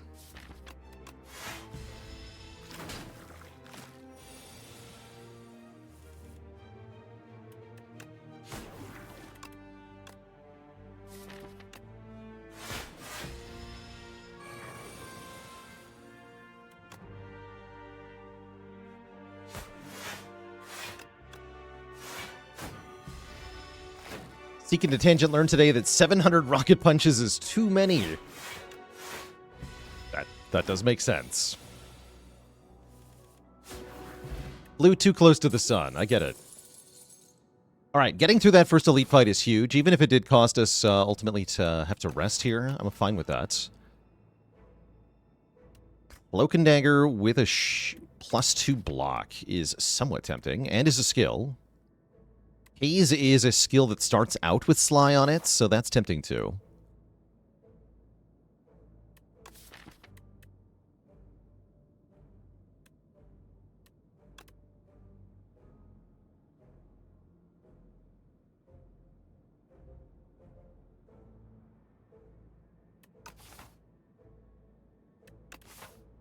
It's a pretty tempting Haze.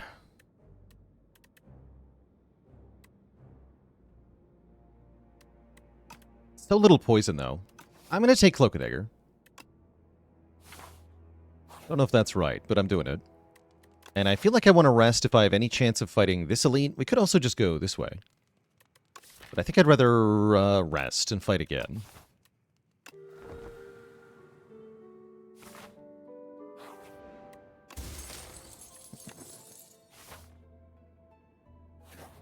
Okay. We fight the Coral. This fight should be relatively easy. We can even get Master Planner in play here. Which means all of our skills gain Sly after being played. Although I'd rather play Strike here. Eventually we'll probably play some skills, like this one.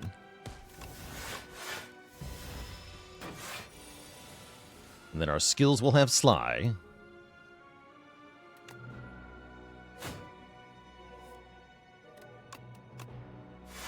Nice.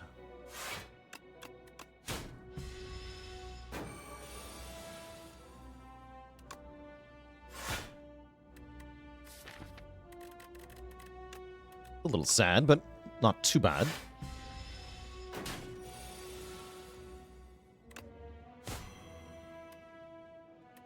I can dash and then I can dagger throw the Cloak and Dagger.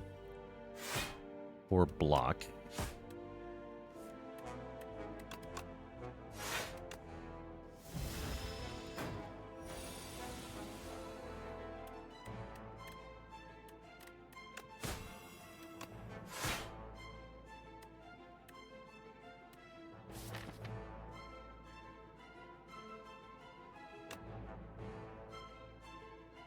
I think we want to try to kill it over 2 turns. It's getting blocked next turn anyway. Thinking about taking 4 there. Perfect.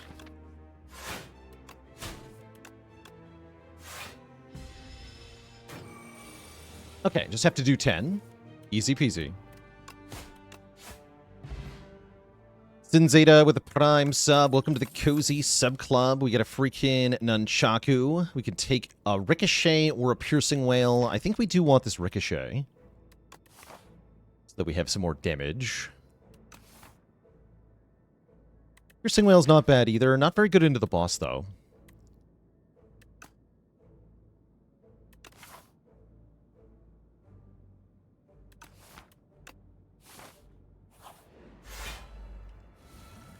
We'd really like to find a poison card for the boss.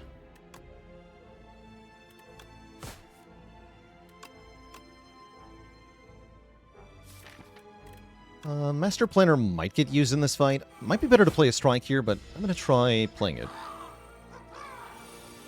We should reshuffle at least one time.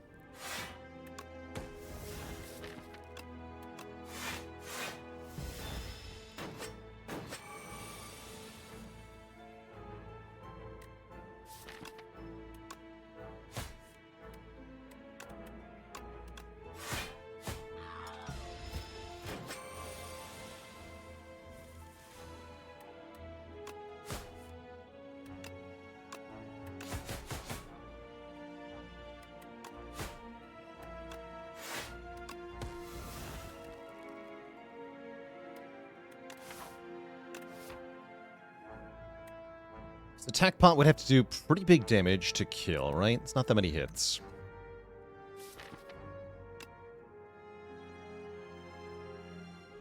Use it anyway. That's pretty big damage. Perfect. Get me out of there. Escape plan with +2 block is kind of awesome. Acrobatics is also pretty amazing here.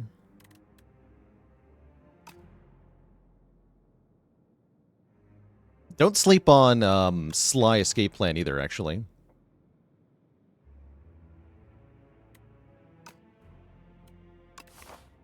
Really want this Escape Plan.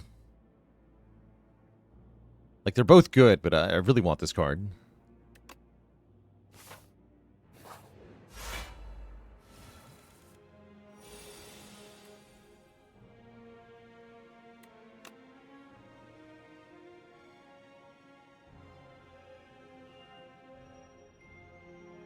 You'll be attacking next turn. You'll be debuffing next turn. You'll be multi-hitting. Hit the one that's multi-hitting. Get it down to a dagger throw worth of damage.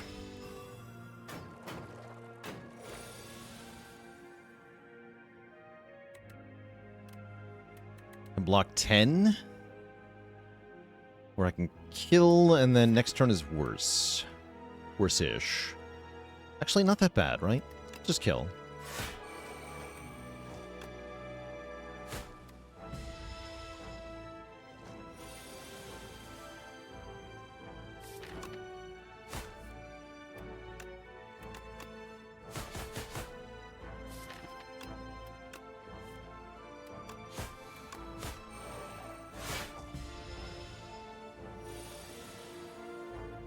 Nicely done.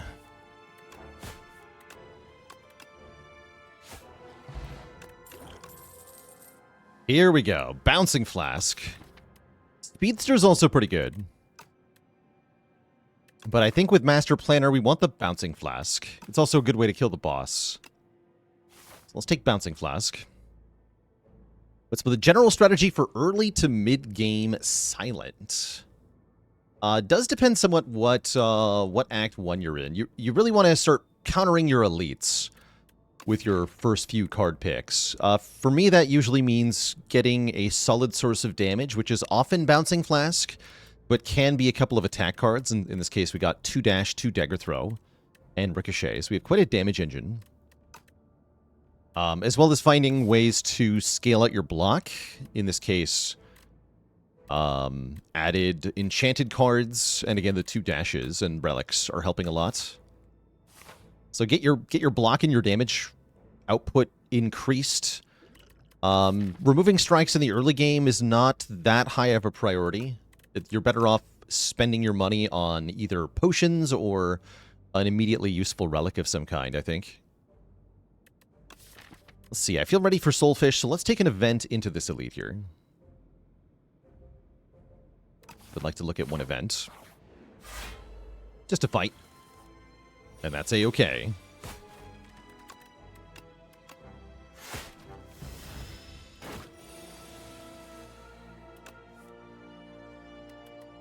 Yeah.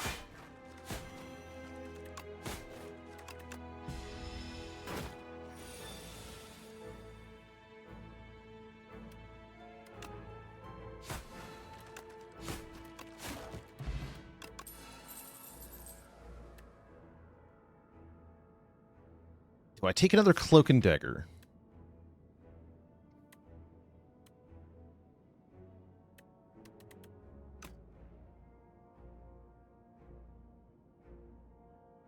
I think it's kind of skippable here. I don't want too many cards, otherwise the Master Planner doesn't really work. Wouldn't say Untouchable is that desirable. Let's skip.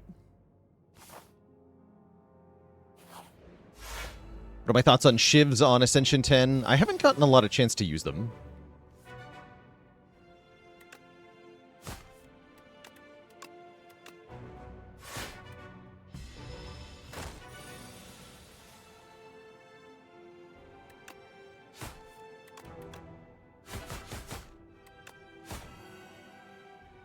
Alright, this feels like a good energy potion, so I can play Bouncing Flask and my Defend.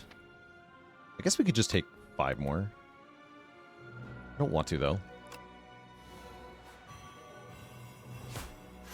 Yeah, leading strike is nice. Had a couple decent moments with that card.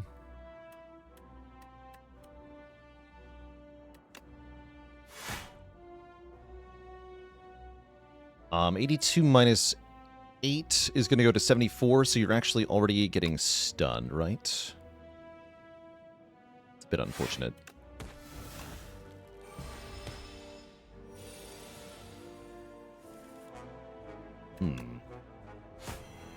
Mistakes have been made.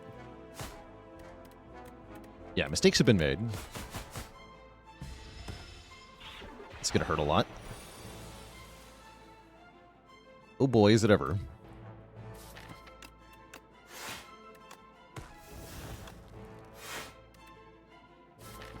We can block. 2 turns to kill now. Fortunately, we got Master Planner online too late.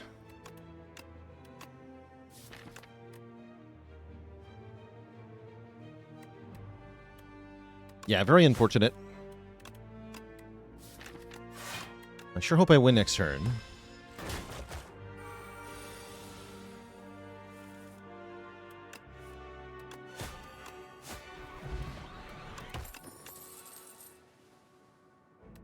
Bubble, bubble.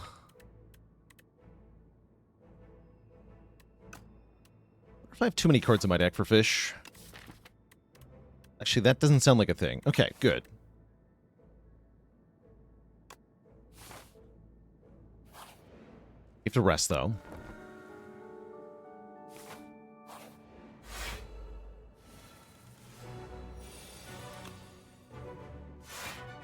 Okay, that's actually a good turn 1. We just play Bouncing Flask, bubble, bubble.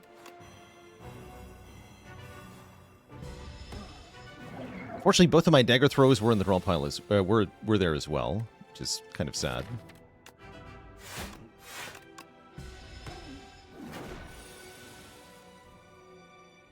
Also kind of sad. At least I can play all 4 attacks.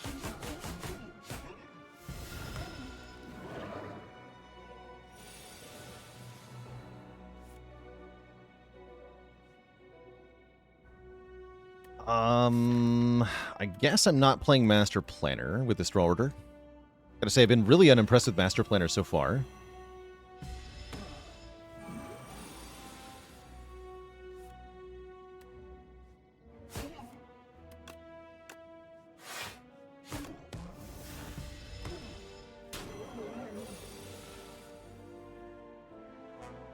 Yeah, you could play Master Planner and then Flask there, but there's a very big problem if you do that, which is that the fight ends before you draw the Bouncing Flask again. And so there's absolutely no point in doing that. Because we are not actually drawing Flask again.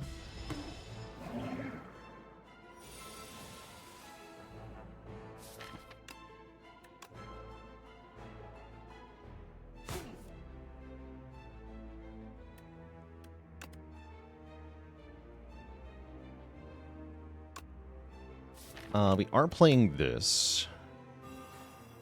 Then defending.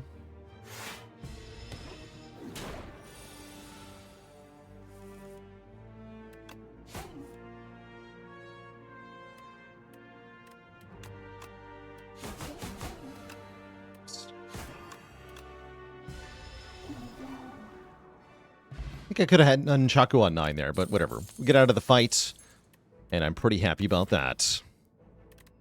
Corrosive Wave is spicy. Very spicy. We don't have that many draw effects currently, though. Which makes it a little bit iffy. Yeah, I could have played Master Planner as our final card there. Oh, boy.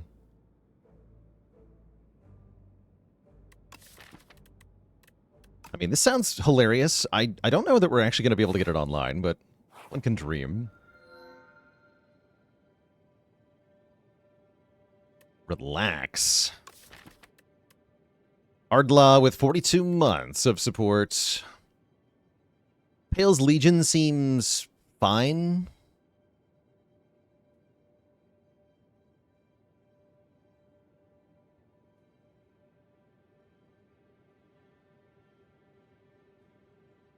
Sly relaxes? Yeah, not a thing, right? They exhaust when you play them, so that's not an interaction that happens. Just to be clear, this does not work with Master Planner.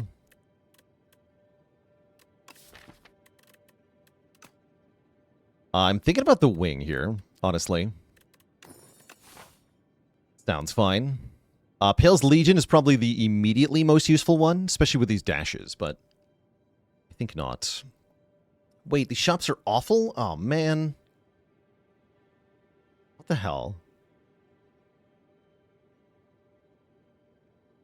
Yeah, the shops are genuinely in awful spots here. But we have so much money, I don't think I can afford to not go to one. So let's take 4 combats into a shop, which is actually good, because I'll get 2 relics. Actually, maybe, now that I think about it, maybe an act just full of regular combats ain't so bad after all. Because we are good at those fights. At least in theory.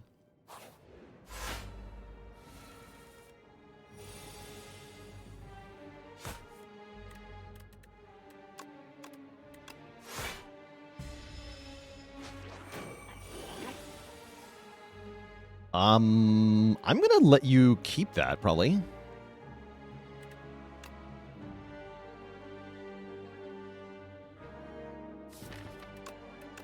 Sounds completely reasonable.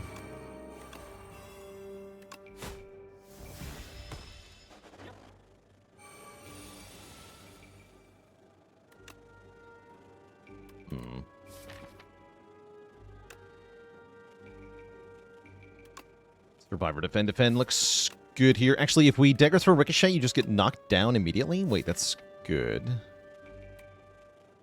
Actually, no, I'd rather knock it down next turn. Yeah, let's take a little bit of damage here. Because we'll get hit again next turn, and with this draw, it's going to be bad. So I want to do this. Don't knock it down on purpose. Save the knockdown for next turn. We can go neutralize. Yeah, because this draw would just take the full damage, right? It's bad.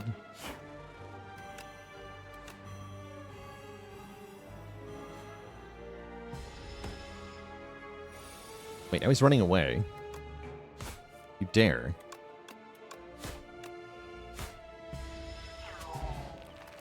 Okay, don't take dash back, since I have 2 copies.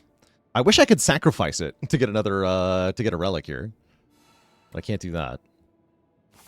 Do I think Elite Hunting is not as important in Spire 2? I think it's not as important because we don't have an Act 4 yet. When Act 4 is released, it'll be more important to get lots of relics. But especially if you're not playing on A10, then Elite Hunting is not that important, really.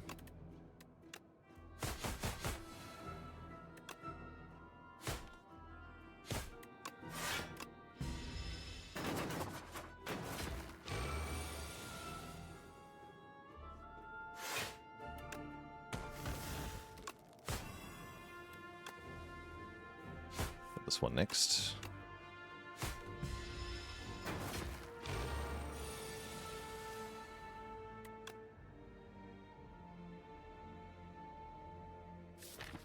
Don't want to play Bouncing Flask here, because if all 3 hits hit this one, then I'm taking 6 damage, which would be bad. Let's just do this instead.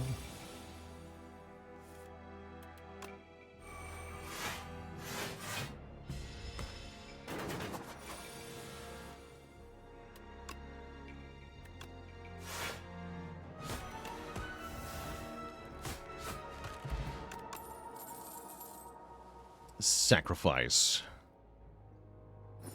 Get a Snecko Skull. Whenever we apply poison, apply 1 more. That effectively just upgraded Corrosive Wave, upgraded Bouncing Flask, and slightly upgraded Bubble Bubble. That's pretty good. Poisoned nerd. Yeah, and Venom come back?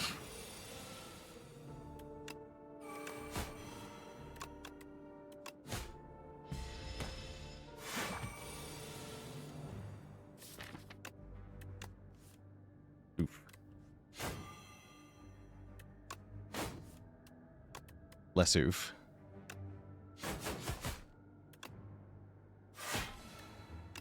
Actually, not that bad. Skip the Bubble Bubble here, as tempted as I am. I did want to block for 3 more there. Was that the correct play?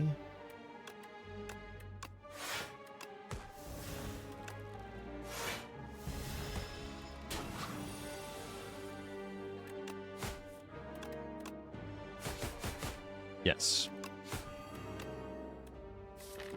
In fact, I want to keep the fight going for 1 more turn to up the Pendulum and the Nunchaku here.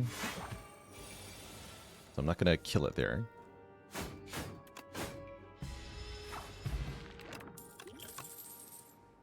Fumes with a plus applies 4 poison every turn to every enemy. I'm definitely going to click on that. Seems like a no-brainer.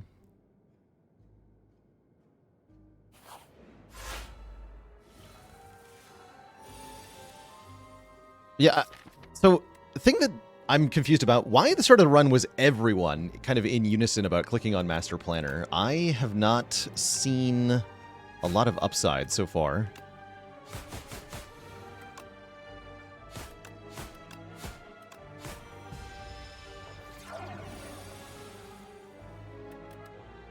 I think it's one of those, like, trap cards that is, it like, seems good if you think about, like, how many interactions it has, but then if you actually put it into practice, it is not so good.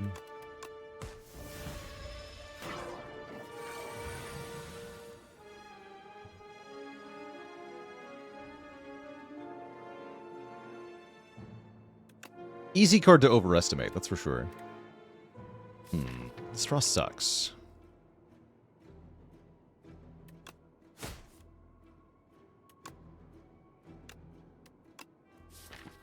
Also, it's also really bad if you keep bottom decking it in every fight, which I have been, which makes it extremely bad. That's just bad luck. But it's been happening a lot, which is very funny.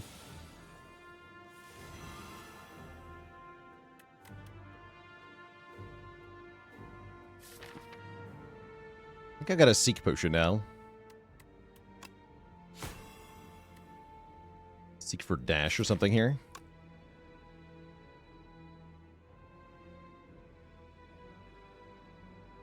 At least it isn't in Venom Plus, you know? That's true.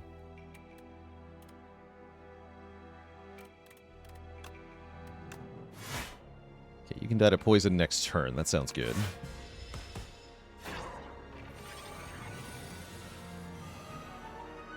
$17? Oh, I'm so screwed. What do you mean 17?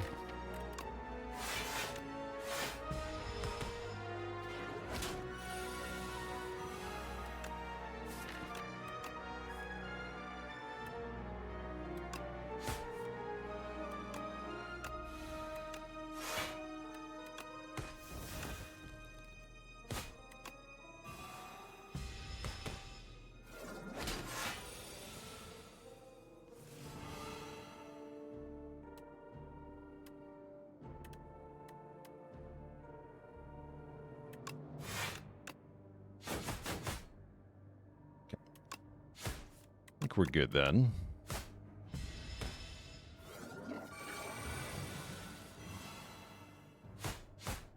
Horrifying fight. Give me half of a relic, please.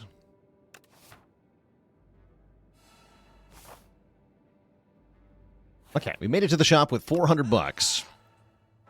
Where there are some pretty impressive things. Have you considered 32 block panic button? No, Pocket Watch looks pretty good.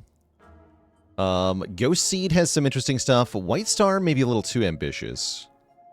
Although, more cards to sacrifice is certainly a thing.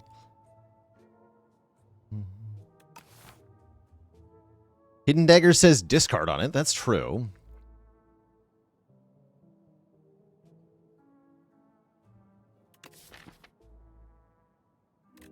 Can I do Hidden Dagger's Pocket Watch Strike Remove? I can, yeah? Looks like I can.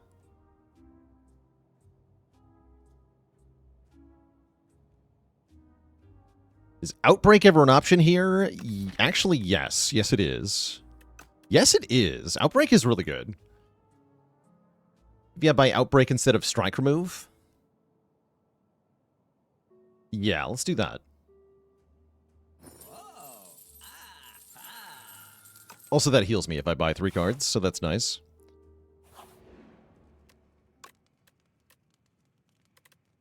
This upgrades to 15, huh?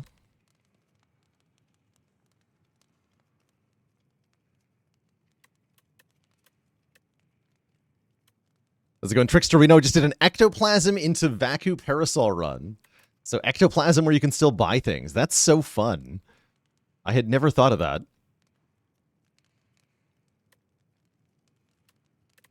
Yeah, we like the extra hit on Bouncing Flask. I'm also thinking about just upgrading Outbreak, actually. Let's do that.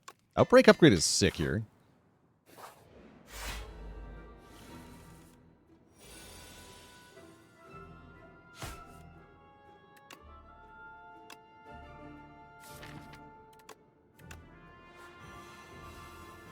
Bouncing Flask upgrade, come back.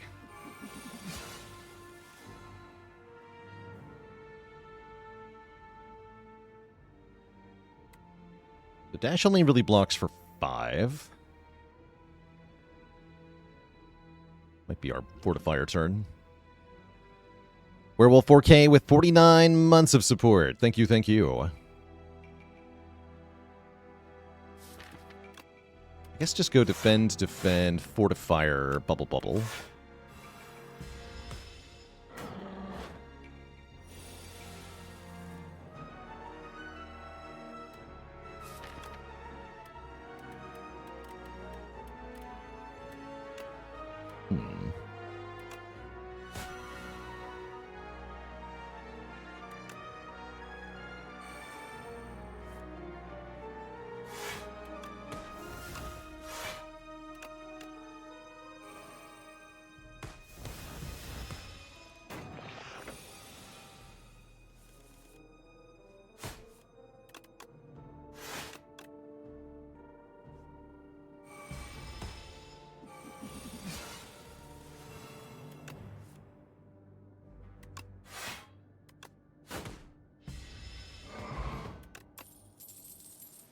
Sacrifice. I'm glad we're getting such crappy card rewards, because it's making it really easy to get relics here. We get a Venerable Tea set, which will give us energy on turn 1 of this elite fight, which is quite nice, actually. Cool. Has Escape Plan hit a skill 1 time? I don't think it has. I feel kind of sad about not taking that Acrobatics instead, because it has not been very good. But I still have hope that it will be good with our Master Planner at some time. This seems like an excellent Fumes Outbreak interaction moment. This is going to be awesome.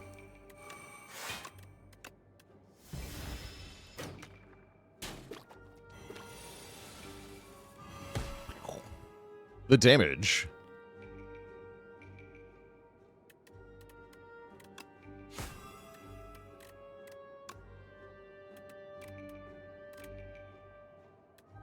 Yeah, we can just Flask Dagger Throw. Perfect.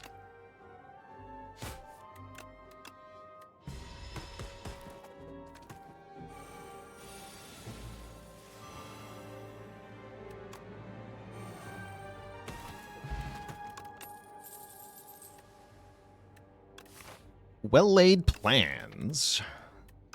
We click that. We definitely click that. The mid card. Now I want Piercing Well. No potions into this elite fight, which is kind of scary, actually. But it's just the B guy. He's not real.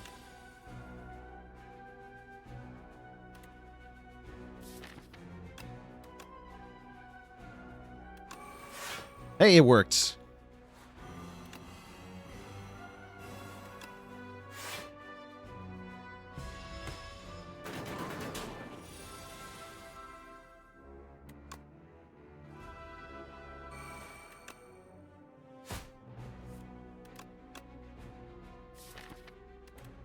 I will not be planning anything. Nor will I play this Shiv.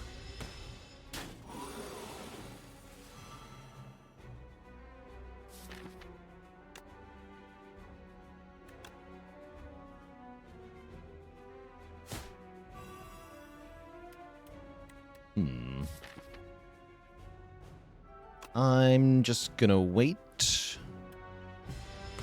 Turn here. Great.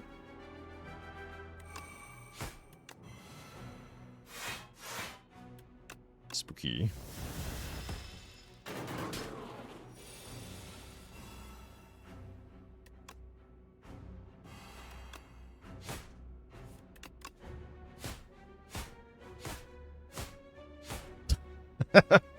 That's a lot of dazed. Alright, see you later, buddy. We get a freaking happy flower, which we do like. We could take another Noxious Fumes, but I've already got one. So I'm going to sacrifice.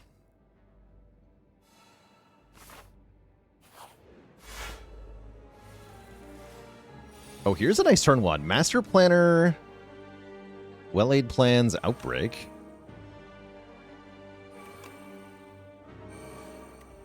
Keep Bouncing Flask, Bubble Bubble. No, keep Corrosive Wave, Dagger Throw.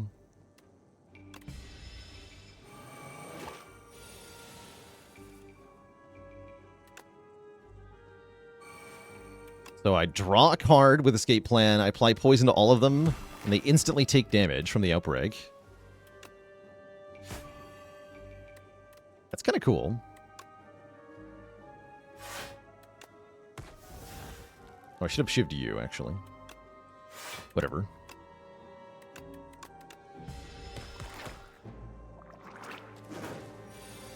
Summon more minions for me to kill.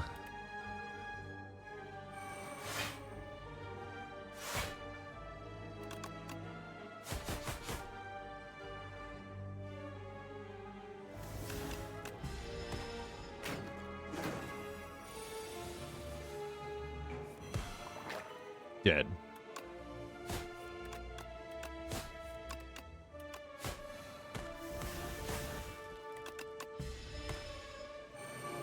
Dead. That's pretty cool. Very satisfying to do that.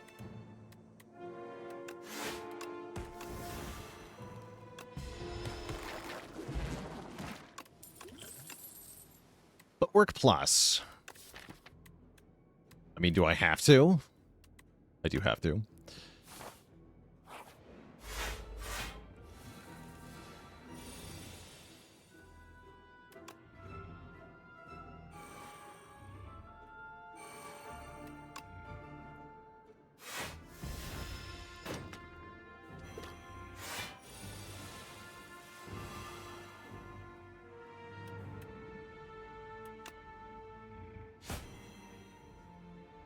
Guy's gonna wake up soon. I think we have one more turn of sleeping, though.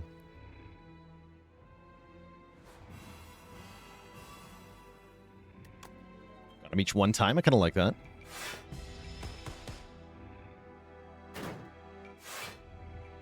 Oh no, he wakes up now? Oh no. It's not good. It's not good.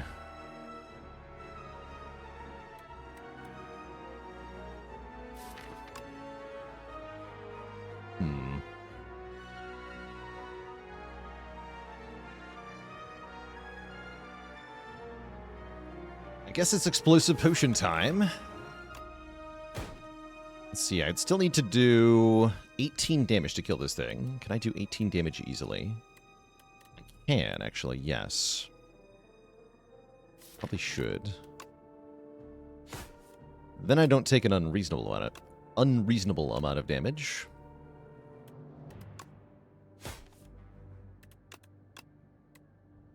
Play Cloak and Dagger here.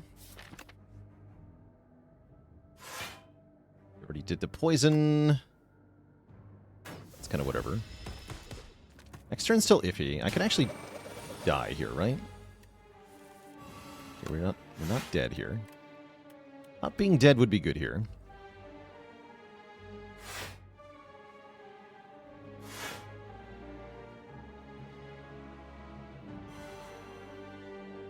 I'm going to keep the energy from the Nunchaku. Okay, looks like we made it. Yeah, we made it.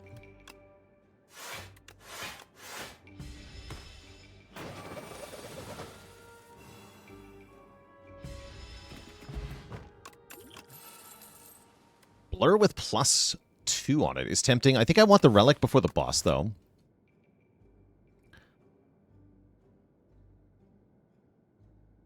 Do I know when I'm next doing challenge runs? Probably when this win streak ends.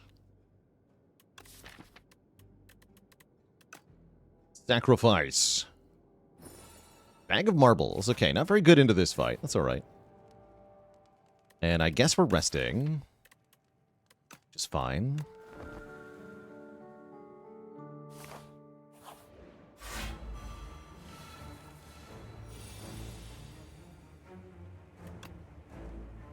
Actually, Bag of Marbles is better than I expected.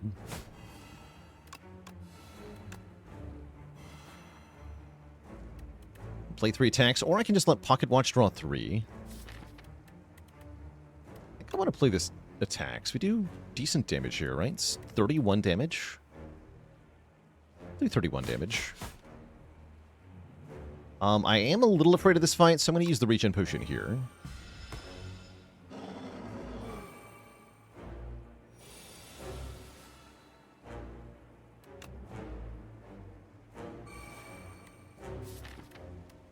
I'm gonna have to play at least one Sand Pit. Let's do this one now.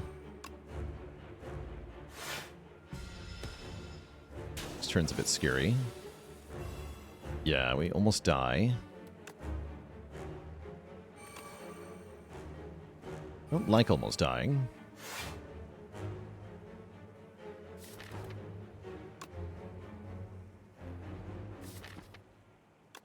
Keep Master Planner and Outbreak. Skip the Shiv so that I Pocket Watch. Would I just be dead if I hadn't regen potioned? I think I would be.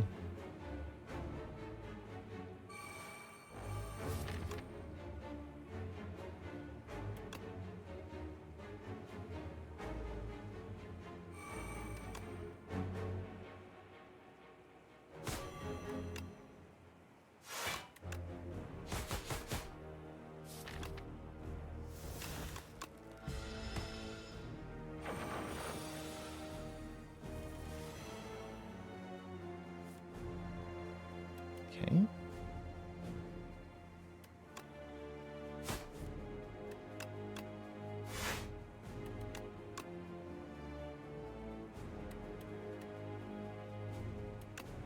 Go defend, frantic escape, keep dash, hidden daggers here.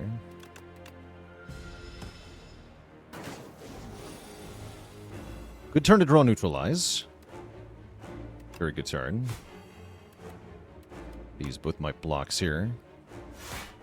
This is sketchy.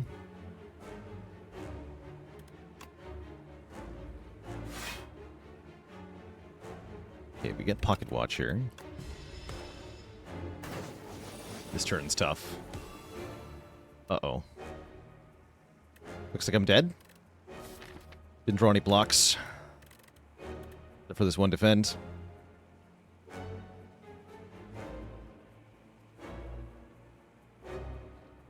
These are not block cards. Nothing I can do, huh? Bummer.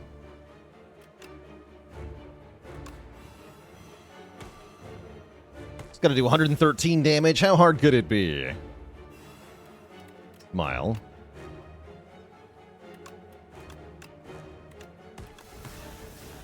Kind of impossible, it turns out. GG. GG. Down we go. So Silent's actually been losing me the win streaks lately. It's kind of interesting. Kind of interesting. But yeah, Master Planner really showing off why we should not have taken it there. That was an unfortunate low roll from the potions event.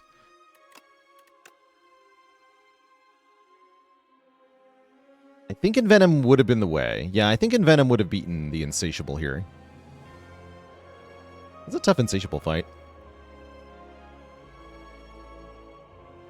Somebody redeemed a cutie.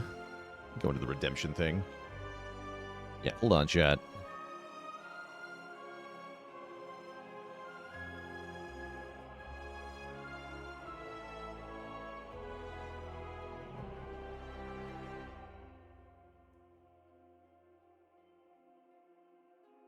Bookable Bard.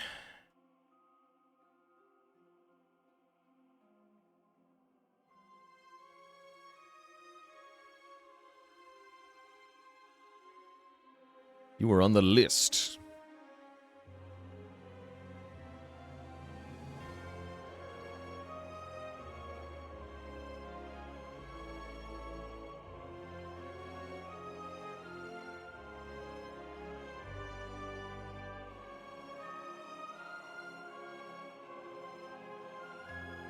Welcome, welcome. To the list.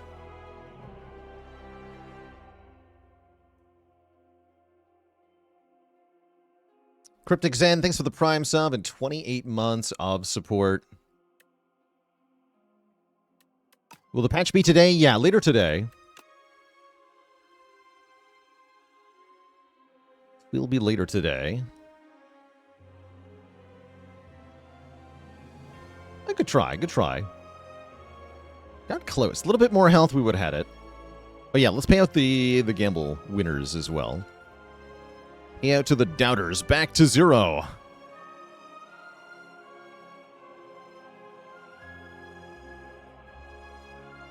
Yeah, I should have probably taken the Acro over the escape plan. I will say the Acro actually wouldn't have been very good either with this deck, so I don't think the run was won or lost on that choice. The escape plan was worse than I was hoping for, that's for sure. Corrosive Wave was also relatively bad. Again, that was another pick that I made kind of envisioning a future deck, but not the current deck. And that's part of what Master Planner kind of tricks you into doing. It makes you think about, oh, what about the cool constructed deck that I could make in the future? And then you die, because you don't get to play with the deck that you have in the future. You have to play with the deck you have now. And if you make picks that don't currently work with the deck, then you will perish fast. So that's part of what went wrong in this run. Pale's Horn and Pale's Legion were the other options. Pale's Legion probably would have worked into the boss here. That's what I should have picked, but I thought it was boring. But yeah, Pale's Legion would have been pretty strong. Oh well. You win some, you lose some. Let's play Regent. Ascension 10 with a laissez-faire attitude.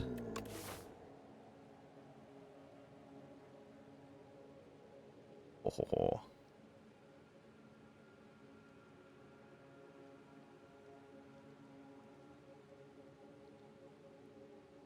Can we make this work? We have Conk as one of our starting options, which I'm super going to take. 1 energy and 2 draw at the beginning of each elite combat. Means 5 elites. We might do 4. Is a lot more reasonable. We get a shop early as well. I kind of like it.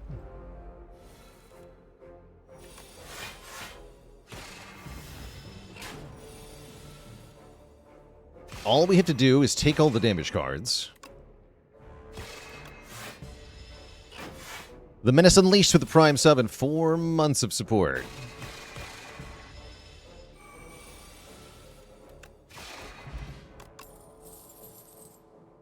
Punch.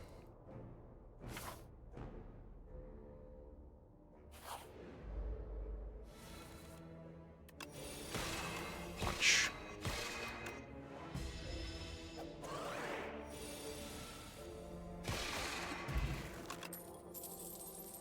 Glimmer works with punch. Maybe I should just take a glitter stream, though.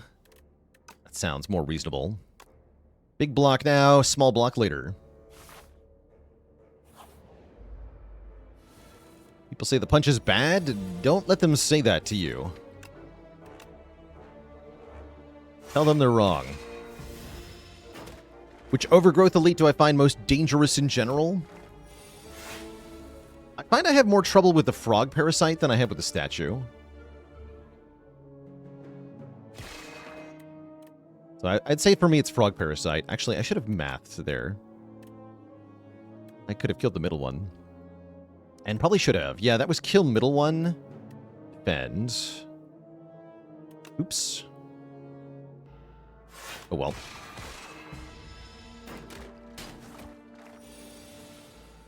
But I did play that wrong. -3.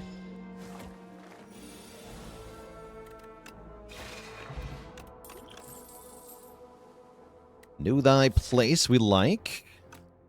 Hegemony is interesting. Does the last run prove that I shouldn't go elite hunting in the second game? What? What does elite hunting have to do with how we lost there?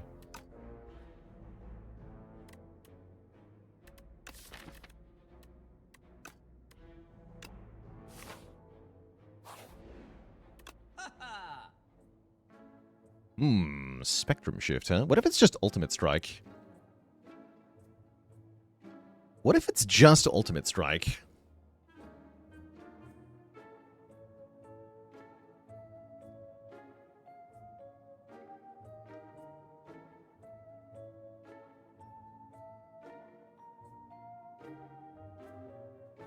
See, Kingly Punch is just kind of better ultimate strike, right? Does 12 the first time?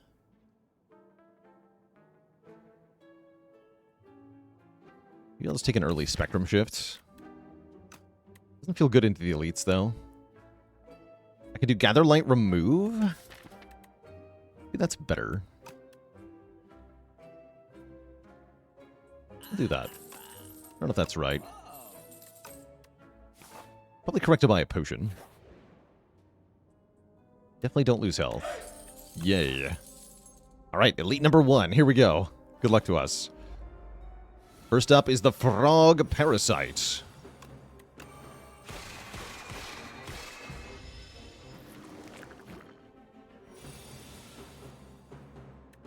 Know your place, Parasite.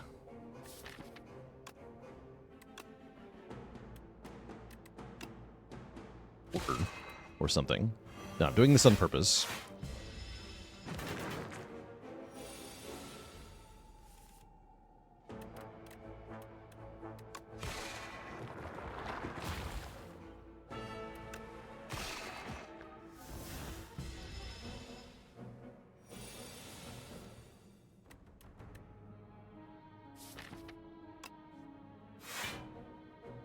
This one.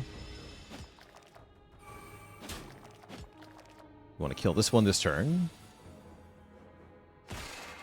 Block. 2 more. Now it gets kind of spicy. Okay, not bad. Gonna Venerate so I can play Falling Star when I see it. Actually, no, I should just strike. Then I don't have to play Falling Star in the first place.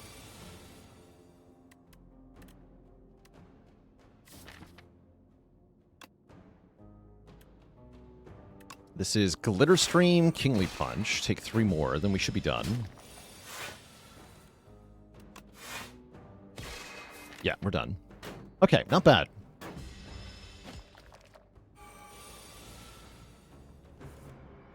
Not bad at all.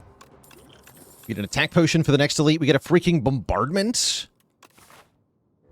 This early into Act 1? Holy moly, get in here.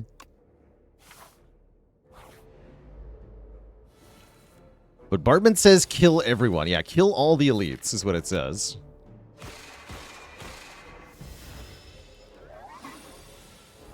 Pretty good.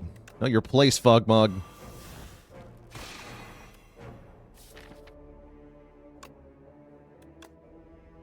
Don't want to take 6, though. I might have to. Next turn is like Gather Light, Strike, Defend. I don't think I have to. I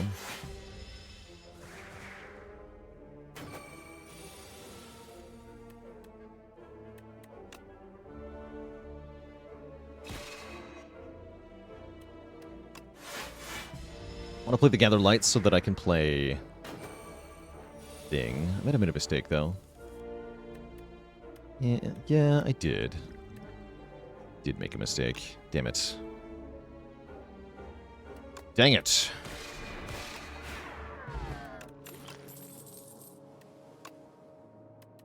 Give me the Astral Pulse. Okay, we got another potion, so it's fine. Let's take Elite number 2, which is the Statute. Statue of Limitations himself. I don't even think I need the Strength Potion with this draw.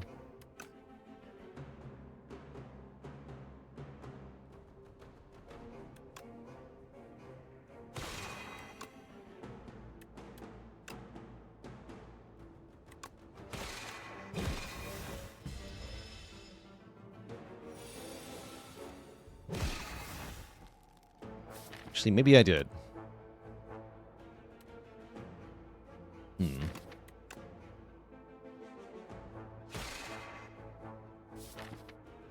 Gonna be debuff next turn anyway, so let's Glitter Stream here.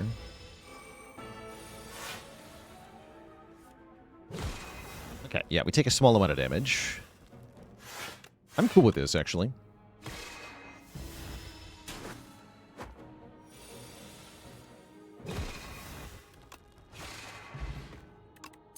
Get a boot thingy. Photon Cut, I'd like to go with Kingly Punch. Let's take one Photon Cut.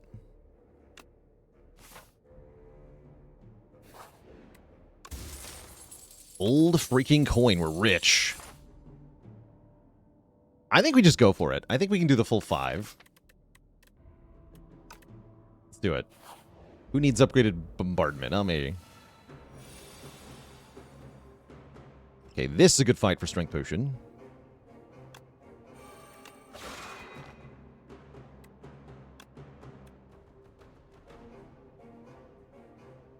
Put Venerate on top, actually. I think 1.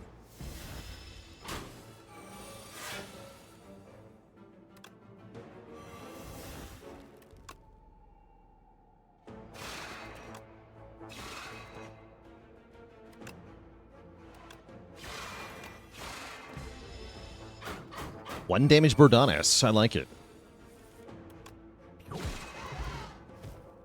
Get a block potion, keeping us sustained here. Eternal Feather will heal us at rest sites if I ever see one of those again. Bulwark is a pretty good block card that we should think about taking.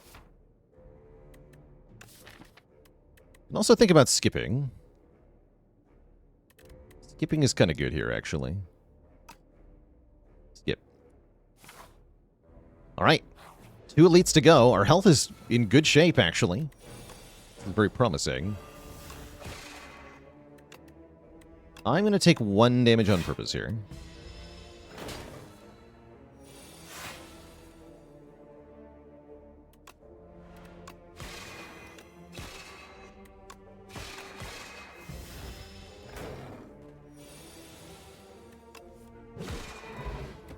Dead.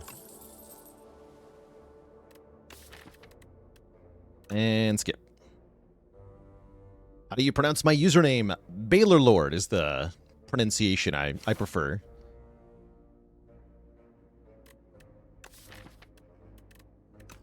Sometimes I get called Balor,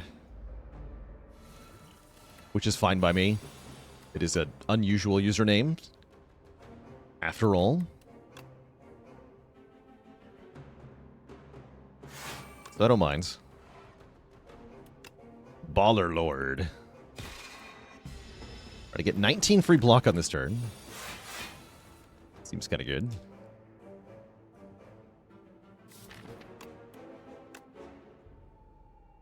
We'd love to be able to kill it by playing the bombardment. I think that's going to work out here. Perfect.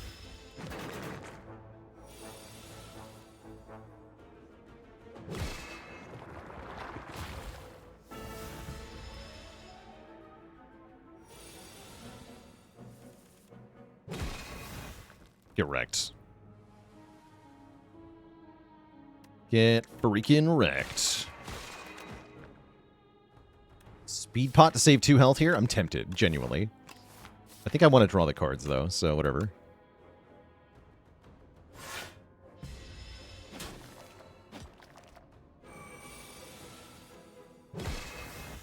Cool.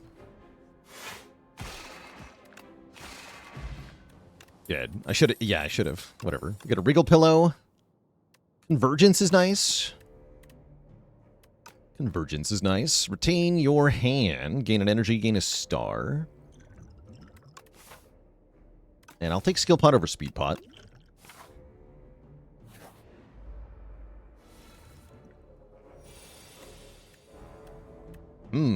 Spooky.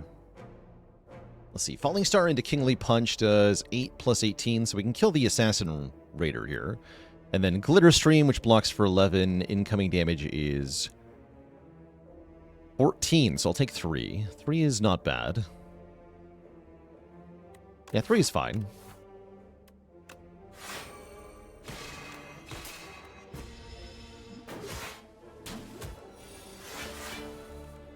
Then I can just bombardment here.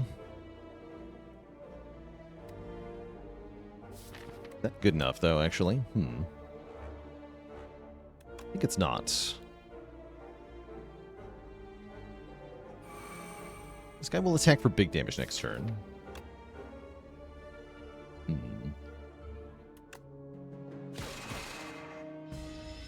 They both will, actually. 13-11.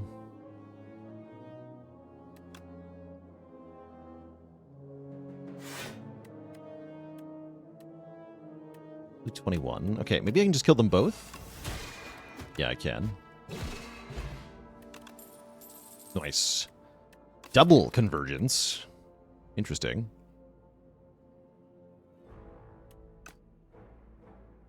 A mid-build. I'll try it.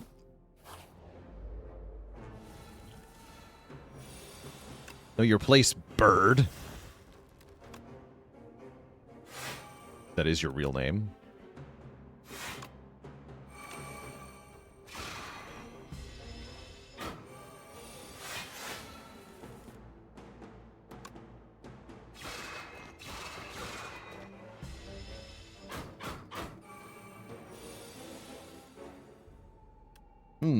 That's not enough damage. Potion time.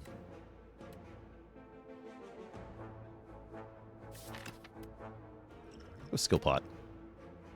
The Smith. I guess that just wins, right?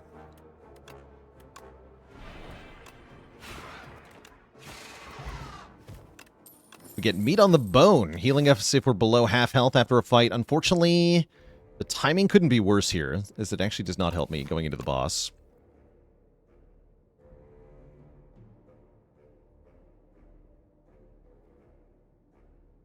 We're offered Dying Star, which is actually quite good against this boss.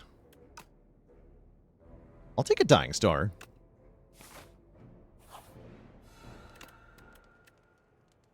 And then I probably want to upgrade Bombardment, but we have a number of options. Let's go Bombardment upgrade. So all told, was the 5 elites hard? No, not at all, actually. We kind of raffle stomped them. Which is very fun.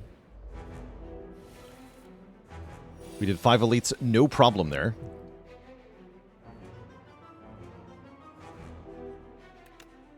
I want you dead first.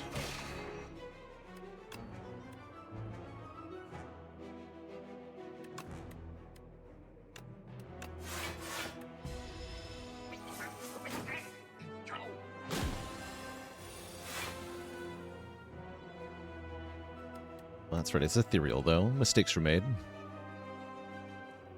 Get a convergence.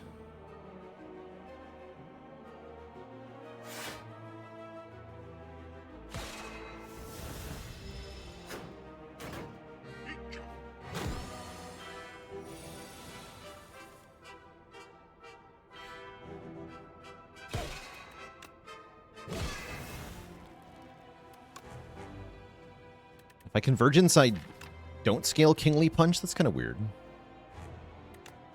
This is Venerate.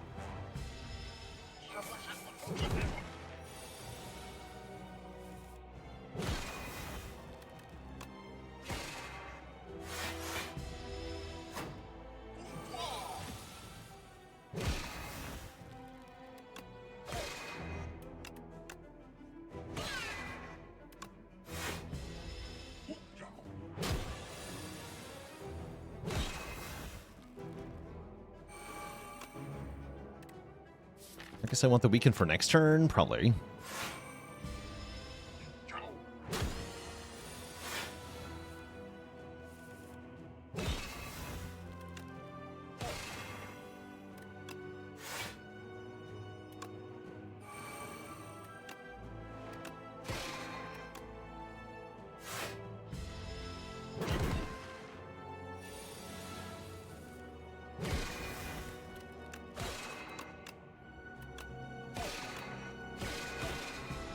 Should win now.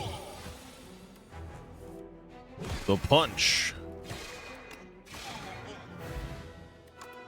Okay, that was not too bad. We are absolutely disgustingly rich. What exactly does this fight test? It's kind of a front load block and damage check in the first couple of turns, and an area damage check overall. You need to be able to have a way to scale up your output to deal with all the health in the fight, as well as ideally something that works against multiple foes. Doesn't feel like it's specifically testing for a whole lot, though. You just got to make sure you have a couple of efficient cards for that fight. I want the Smith. Not really. I want Royalties or Bundle of Joy. Not really. Feels like I'm skipping here.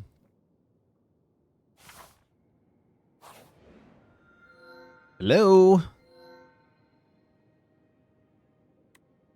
Gain energy starting on turn 3. Gain Goopy Defends, or gain card draw. I am a big gain card draw enjoyer. I think that's what I'm going to do. Give me card draw.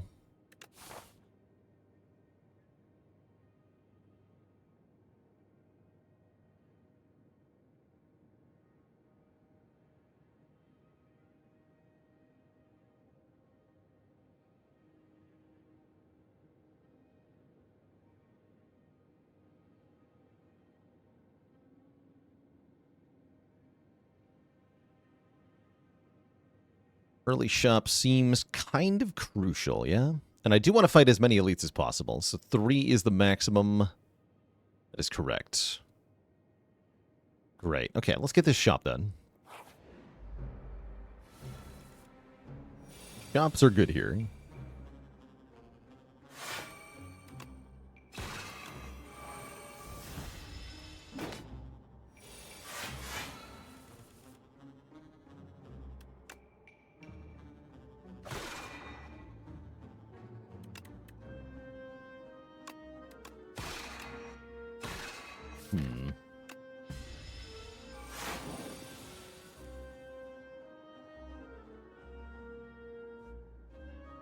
That's deeply annoying. So we just Convergence. Get him next turn. Seems like a good block pot then.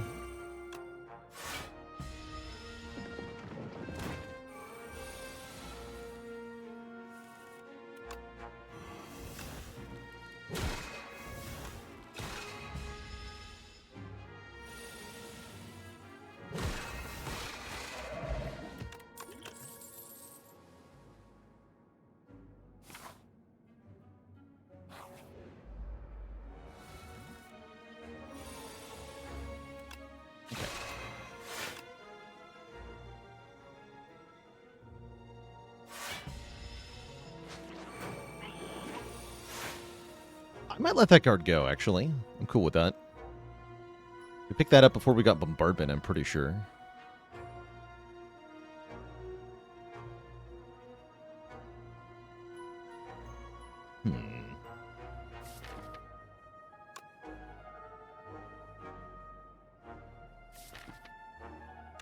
Just Gonna go bombardment. It's like a free remove. It is. It is like a free remove.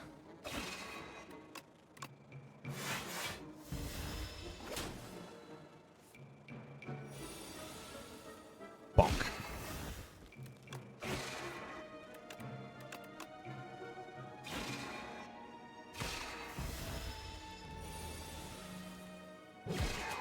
How's this guy picking card? I think he looks at the whole deck. It's not just the draw pile. He will prioritize uncommon cards. So he'll frequently take something good, but not always. No card creation. I guess glow is good.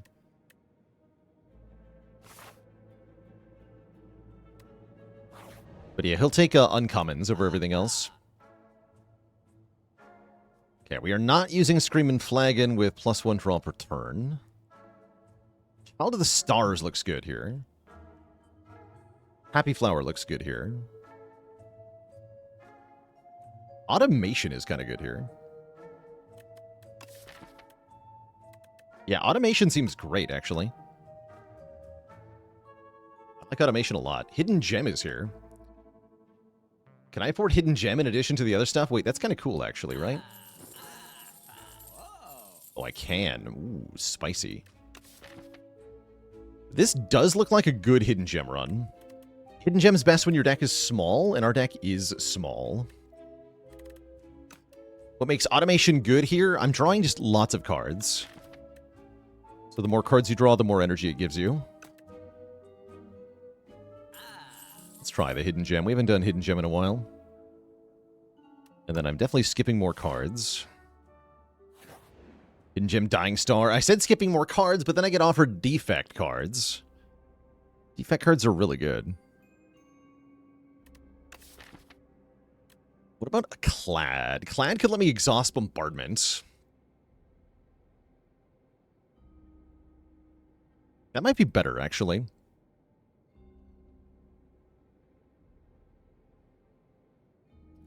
Hologram would be good, though.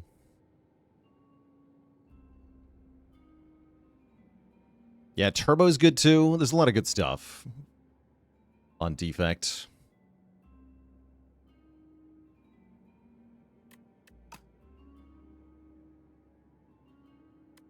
Defects. Boost away, huh? Boost sequence. Signal boost. Signal boost is cool. Buffer's kind of fun, too. Wonder what Clad would have given me.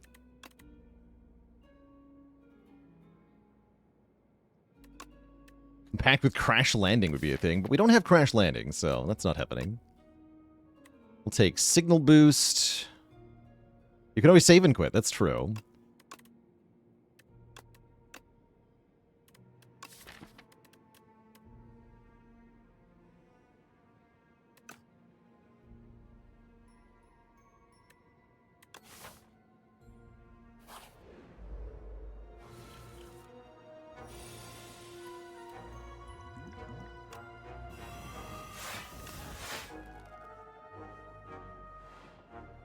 Other light with replay, okay.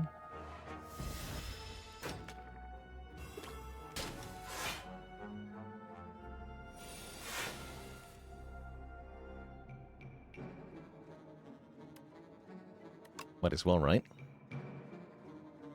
Actually, I'd rather retain it.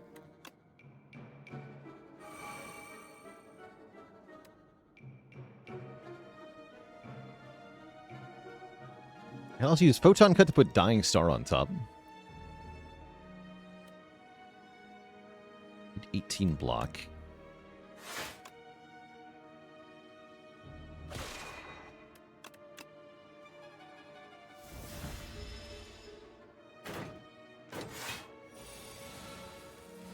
Didn't put Dying Star on top, though.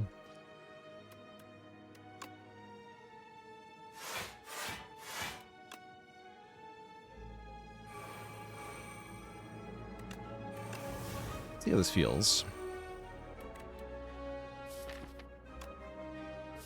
Okay, you need to die.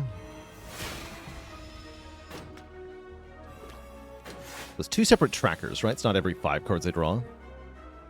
Correct. Correct.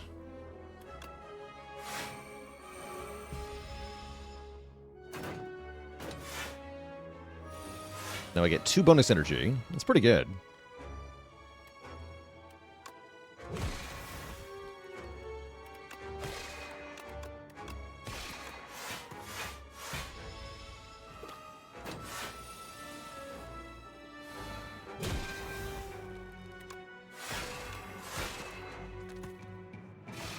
Merle with a rate of 122. Welcome, welcome, folks. You're joining us for a Regent run. We started with an early bombardment, and we fought 5 elites in Act 1 with Conk, which was very fun. 5 elites, 0 rest side, Act 1. So we have not very many upgrades, but we have Bonk, we have Hidden Gem now. It's pretty good. Bonk with the Conk.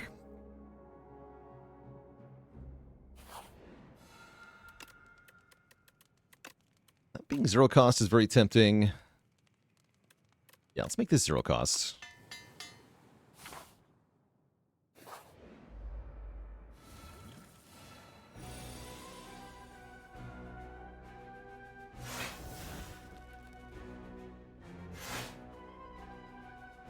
It's a good weak potion. I'll play my convergences amid. Know your place, Gigahard. We'll know every place that ever was.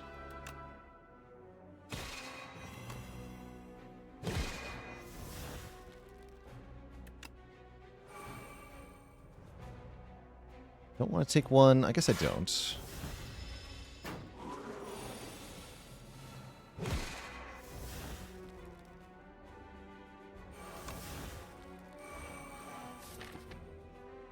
Next turn seems bad. So glitter stream then. Know your place, fool.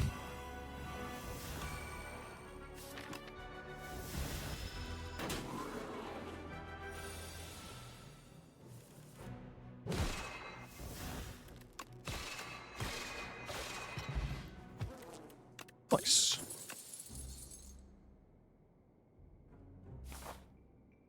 Yeah, very good. We'll get another heal here, and we can take on another elite with presumably few problems.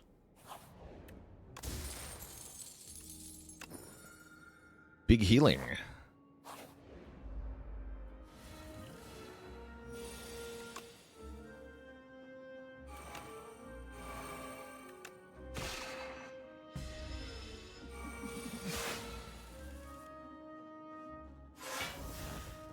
Gonna hard cast bombardment during this turn. That's fun.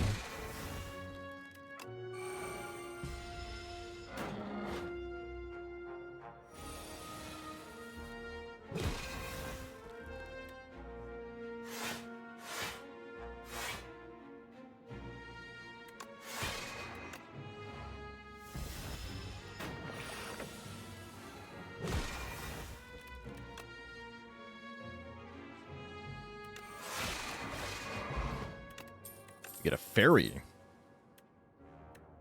And another know thy place if I want one, which I do think I want.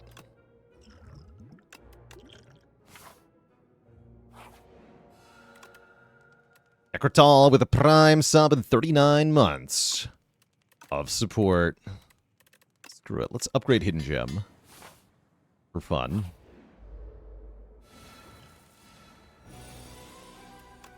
What do you got? Glow replay. Okay. Guess I'm fine with that.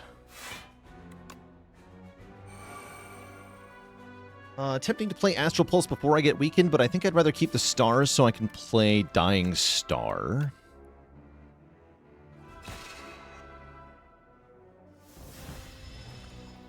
I've had a Bonker Sealed Throne run yet? Yes, we have had one of those. It was a good time. For sure. Okay, I can convergence again here.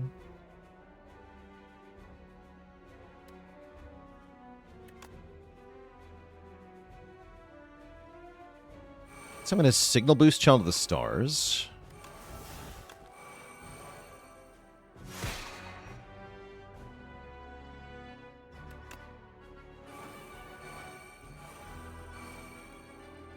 That's cute.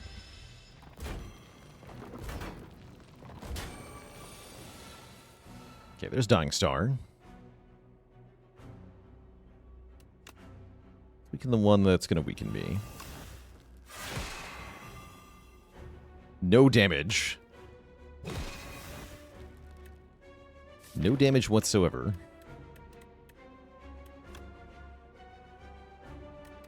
No weakening me either.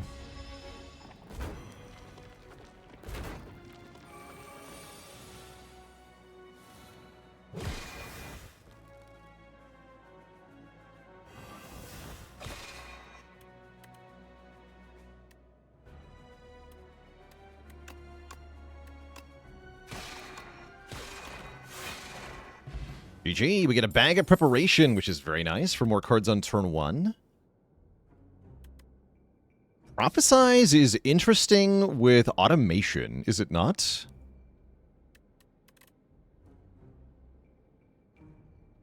Doesn't seem that good with a hidden gem, though.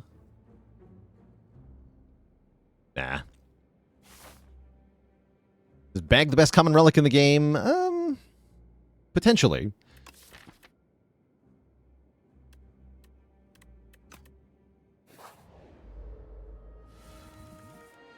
Potentially.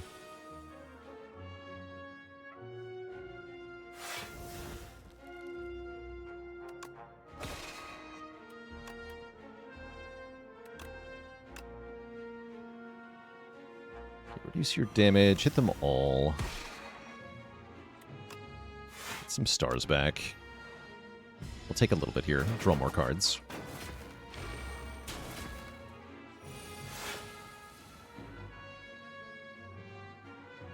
Guess I can play Bombardment? Might as well. Got him.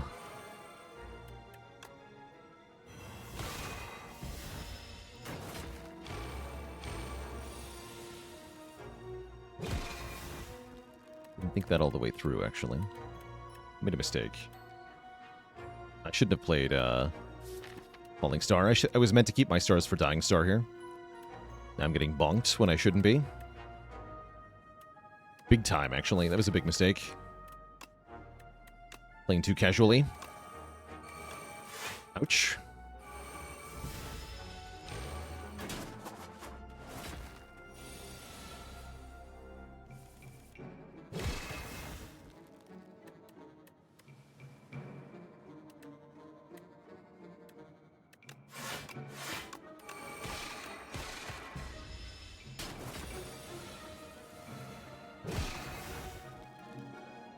Now it would actually behoove me to try to take some damage, right?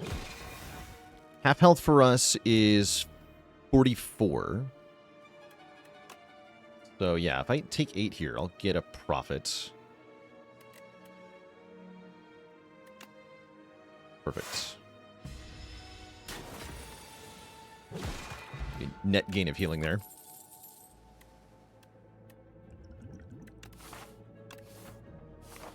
Fight.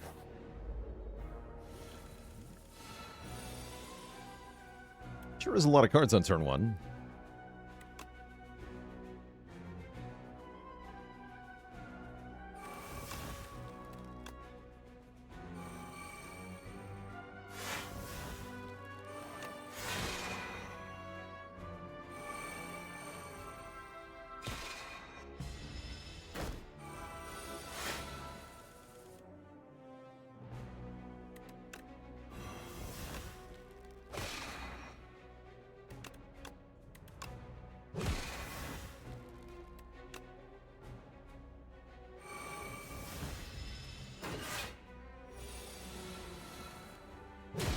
Seven energy. Seems good. Hidden Gem will have to hit Defend, Defend, or Strike, which is lame, but still acceptable. Defend with Replay 3 is still a good card.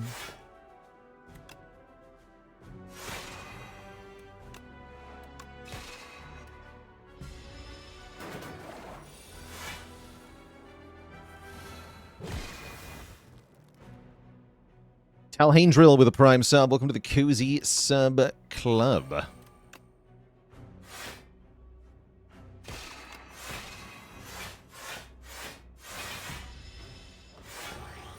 Imagine blocking.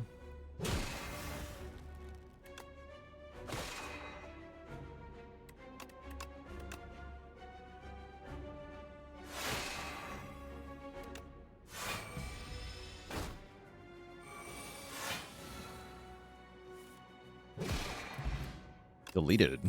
We get Akabeko making our first attack do bonus damage. 7 stars is here. I could, in theory, play it, but to what end? Particle Wall might be better. Not even convinced by that, actually. We just keep skipping. I'll take a Colorless Potion over an Energy Potion with this deck, though.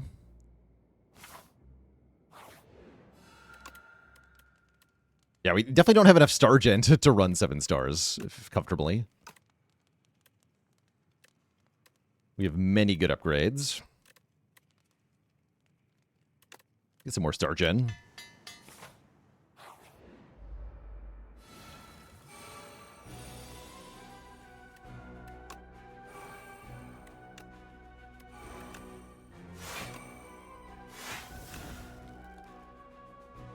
Take 4 on purpose. I'm into it. Yeah, I want more card draw for next turn.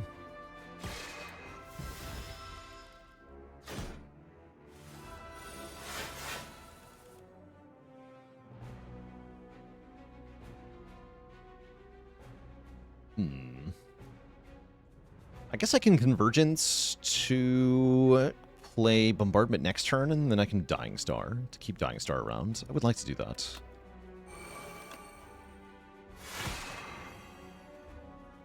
And we can Signal Boost our Automation.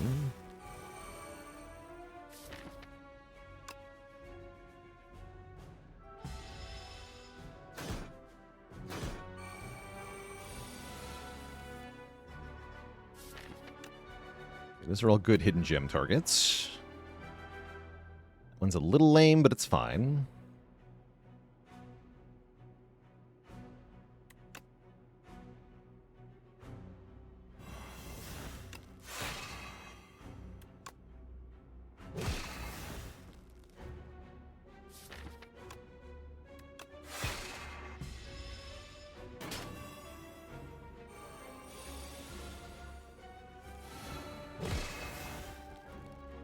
Did turn me around.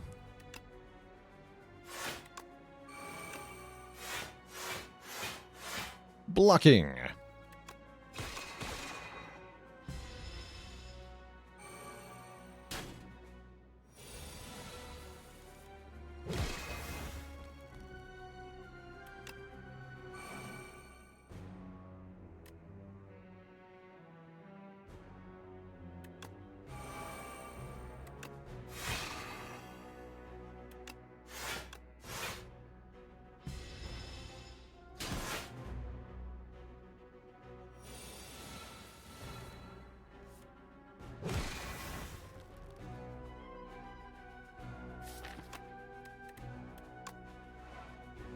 Star with Replay. That's kind of cool.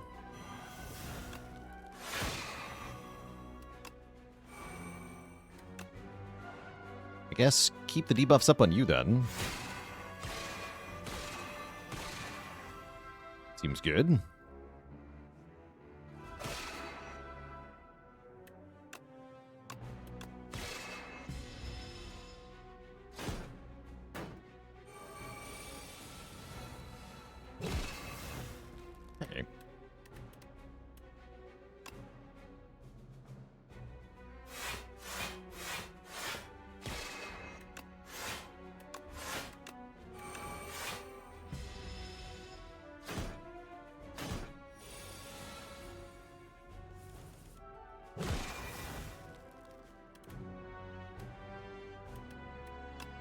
Bombardment has decided that Rocket is never dying. Apparently.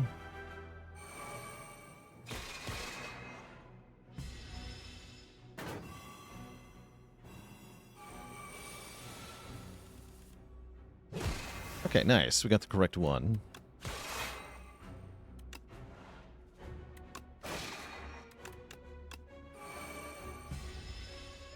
GG, Crusher.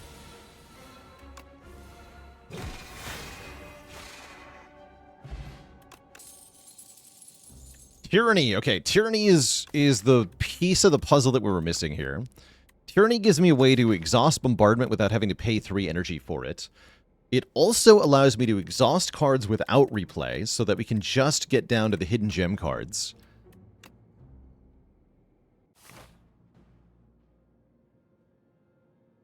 How's it going, Cocoa Puffing? Hard stuck on Ascension 9 with 2 to 4 person groups. 2-person groups Ascension 9 is particularly tricky, and you'll have to be really picky with your cards in the early game, because the enemies have more than double health, but at the start of the run, you'll basically only have double damage. You're going to want to look for ways to have your players multiply off of each other in terms of their damage and block output. And the easiest way to do this is to debuff the enemies. So focus on having each player finding ways to debuff enemies that other players aren't already doing. Get weakened down, get vuln down. Any source of negative strength that you can find will help a lot. Stuff like that.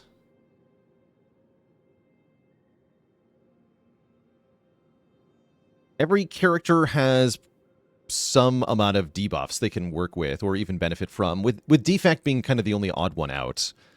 Defect, I think, feels a little bit out of place in a multiplayer run, but not so bad that it's unplayable or anything like that. Orange. Get a random free-to-play attack every turn. Choose 3 attacks to have double damage. We can have double damage Bombardment, which is so freaking strong. Yes. And I guess Astral Pulse? Maybe Photon Cut? Cocoa Puffing with the Tier 1 sub. Welcome to the Cozy Sub Club. Double Damage Astral Pulse just deletes multi-enemy fights in this act. I think, yeah, Photon Cut. What was the Bombardment creation scheme we had this week? That was a Music Box from Vaku, which creates an ethereal copy of Bombardment when you play Bombardment, and then that exhausts, creating another Bombardment. It's pretty fun. Look at that damage output. 28. Guess I'm no die placing you, though. It's kind of awkward. How much damage am I looking at here? Thematically, Vaku is my favorite ancient.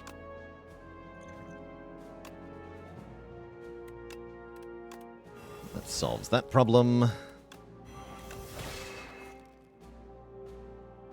Giga. Guess I can put this on top.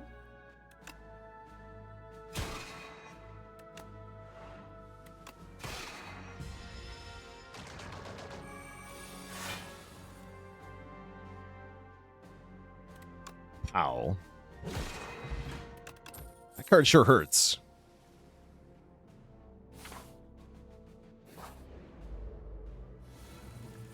Oh, nice. This is why we enchanted Astral Pulse. Literally this fight. Got him. Spectrum Shift is here. This deck does not want a Spectrum Shift.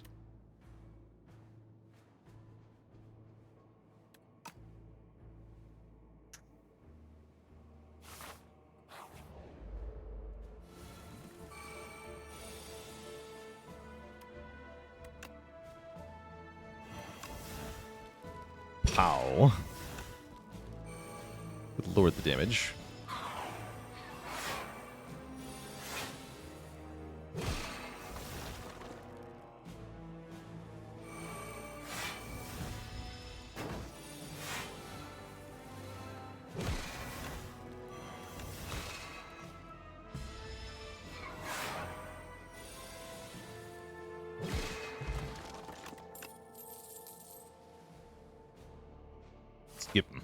Okay, we make it to the shop with $394 dues. Shockwave is here. Shockwave seems pretty good. Carter move on strike seems pretty good. None of these relics are that good. Maybe Pendulum, but probably not.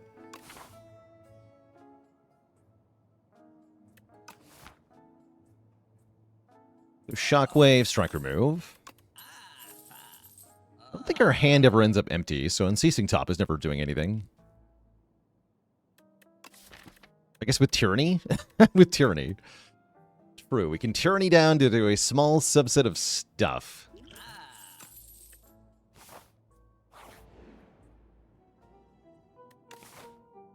I don't want your stupid curse.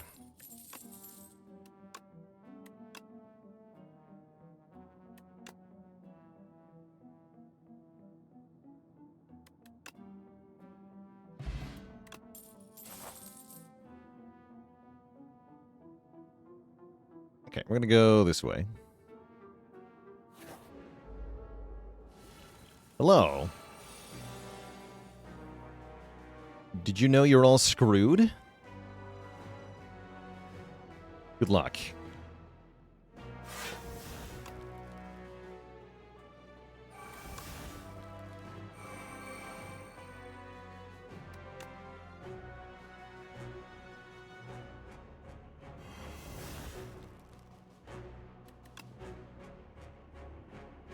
This is Akabeko. Good luck, jerks. Go Convergence Venerate then. C-Note with the Prime sub. Welcome to the Cozy Sub Club.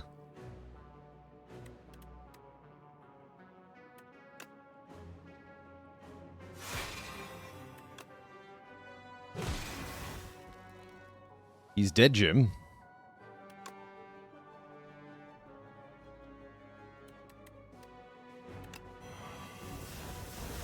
Balrock RPG, thanks for the tier 2 sub and 30 months of support.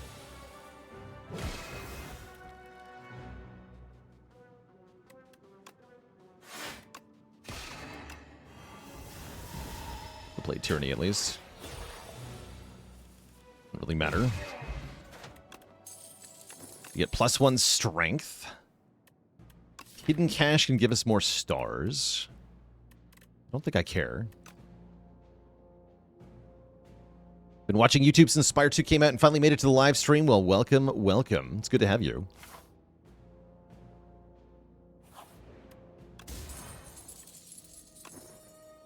Strike dummy, huh?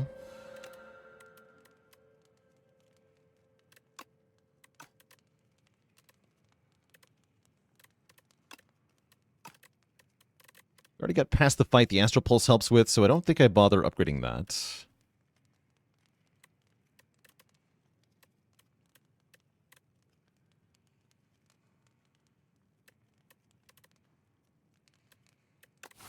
Could upgrade Tyranny to an 8. That's nice for Doormaker, actually. That'll be a good upgrade going into Doormaker. I'm going to upgrade Shockwave.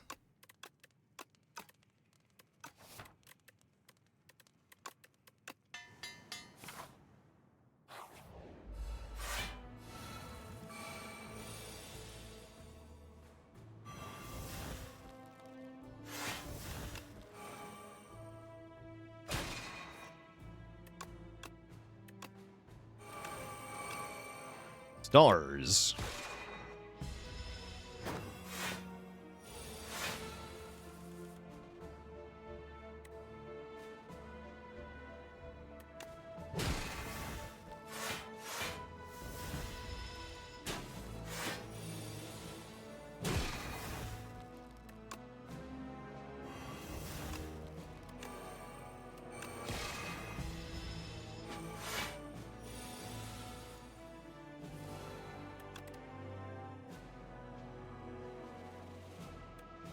Just dying, right? Yeah. Dying would be good here. Any pale blue dot enjoyers? I don't think this deck actually wants pale blue dot. We already draw so many cards per turn that I don't think it actually matters.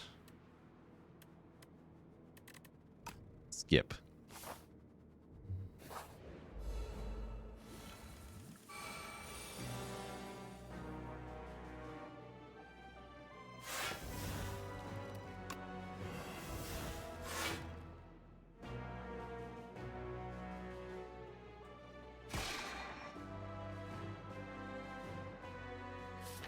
Convergence here. Take 5.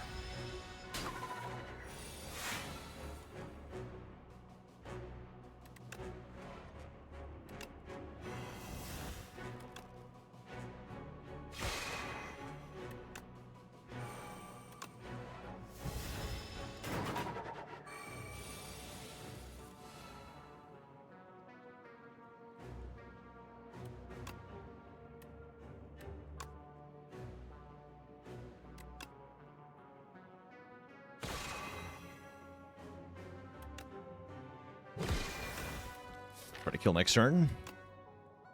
Actually, I think I guarantee it if I just do this. Just tank the hit here.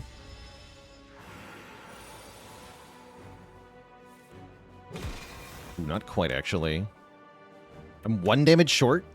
You kidding me? Glow, save me. Glow did not save me. I have to attack potion. Because I'm 1 damage short. No!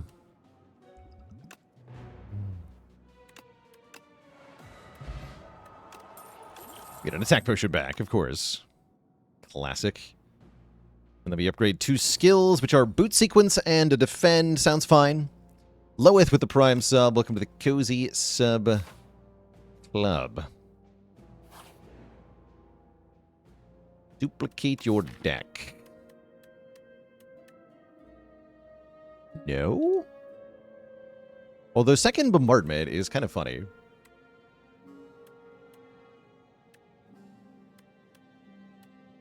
Actually, I guess it's kind of good. Yes. Yes, duplicate my deck.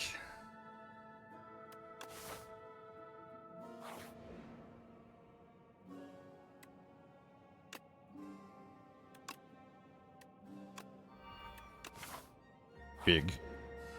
Yeah, then we just upgrade one of the tyrannies. We get the tyranny on turn 1, so as long as I don't draw bad luck on turn 1... Damn it, what did I just say?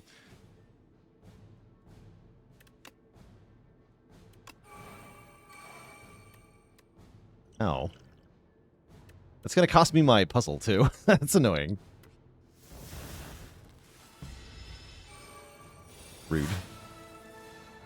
Very rude. Okay, exhaust bombardment. And strike. Wait, oh, that's right. They changed it to play immediately. I forgot they did that. It's pretty badass.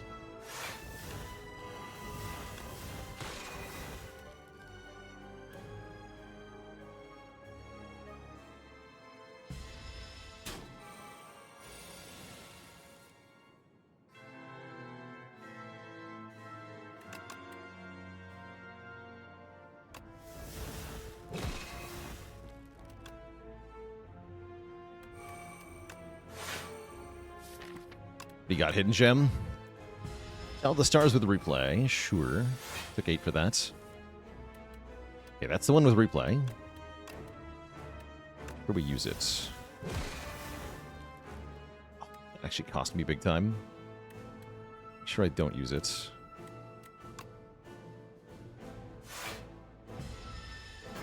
Rude.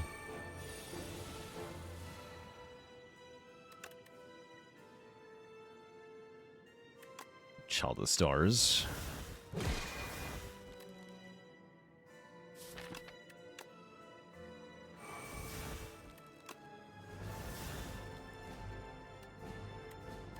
Bah. I think we have meat on the bone.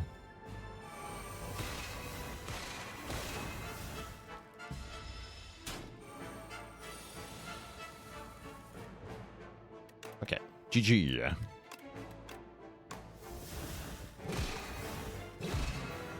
The bombardments bombard for the win. Okay, this time I did not get bad luck on turn 1.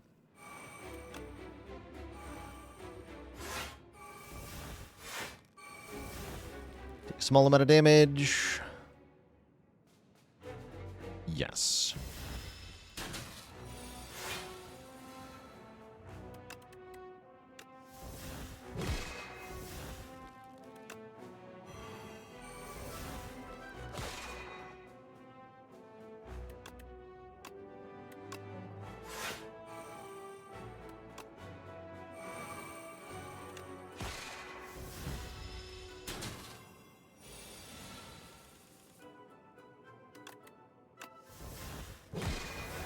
Right.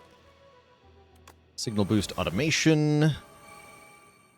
Child the stars. Low for next turn. Signal boost again. Seems good.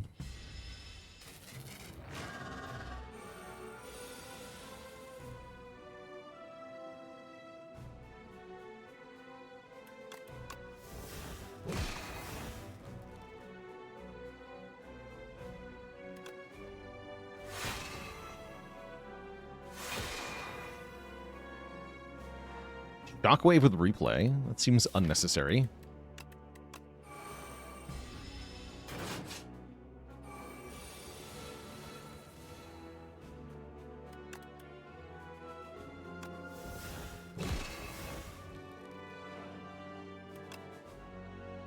It should get played... No, Tyranny got played twice. That's fine, too.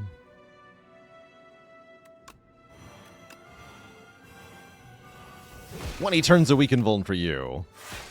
That'd be good riddance.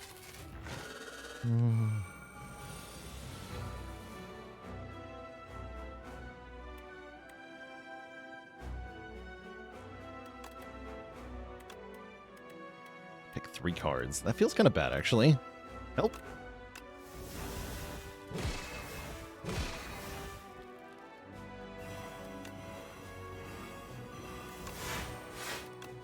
Four turns a weakened vuln for you.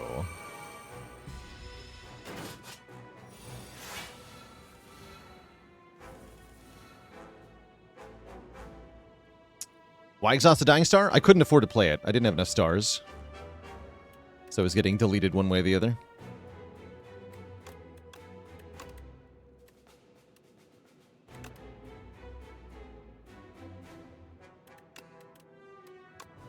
Look at this.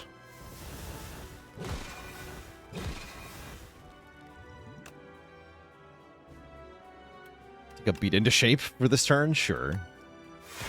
Kinda cute.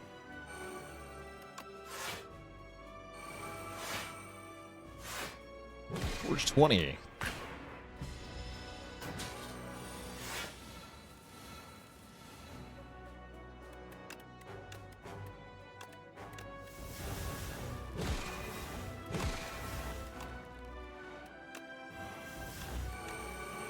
GG.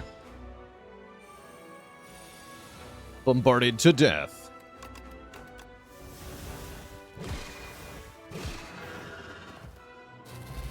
Positively ridiculous.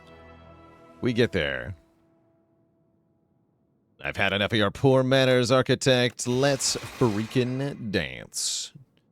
GG. G freaking G.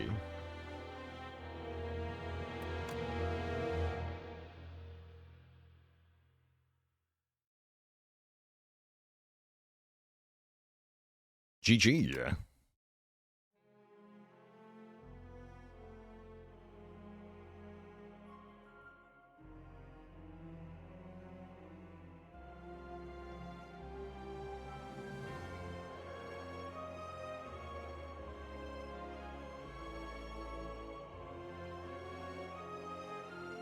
The only thing you don't like about the direction of Spire 2 is the punishing of super small efficient decks. Always found beauty in what it took to build a super small deck that could defeat anything in Spire 1. Spire 1 punishes small decks more than Spire 2 does, though. I don't know what you're talking about.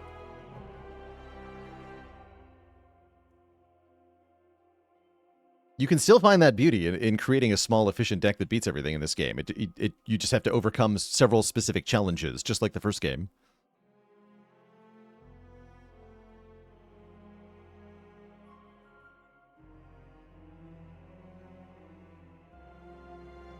And there are numerous ways to deal with Doormaker, just like there were numerous ways to deal with Time Eater. There are less fights like Nemesis, though. I guess there's Mechanite is kind of like Nemesis, but Nemesis could be worse for a small, super efficient deck than Mechanite is. 3 Slavers in Act 2 were a big problem as well with their flooding wounds.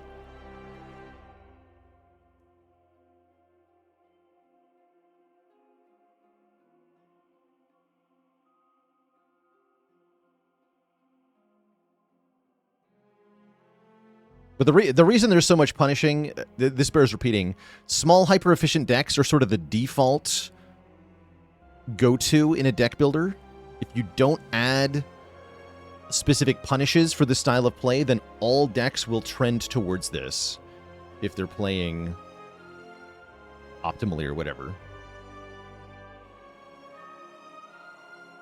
And it means you're skipping most of the cards you're offered, which is kind of not it.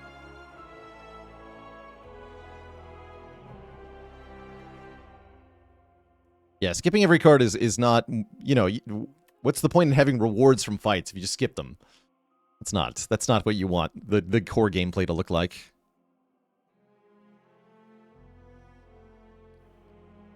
All right, chat, we're going to go with Necrobinder next. Before that happens, I am going to refill the legs and stretch the water. I'll be back in a bit, dear Twitch chat, for some more BRB.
All right, chat, we are back. Thank you for hanging out. Let's see if we can learn how to Necrobinder. On Ascension 10 here. Definitely the character I feel like I understand the least. Transform 2, huh? That's very tempting. We are in Underdogs, which we do like to see with this character. Necrobinder does not like overgrowth very much. These elite placements are weird. I think any of these starting options are good. Leafy Poultice is the most high roll or low roll option. But I'm going to do it. Let's transform 1 and 1. See what we get here. Blight Strike plus Reeve. Seems like an upgrade overall. We learned some things about Blight Strike last time we played Necro. And Crab with the top hat, thanks for the Prime sub and 4 months of support.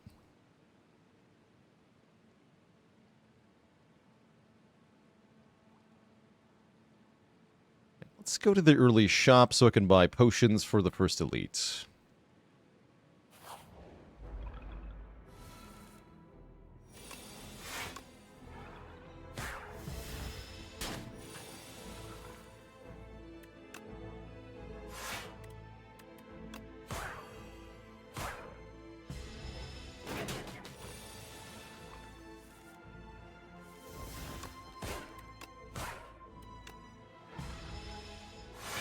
Whittle Wolfie with the Prime sub and 35 months of support.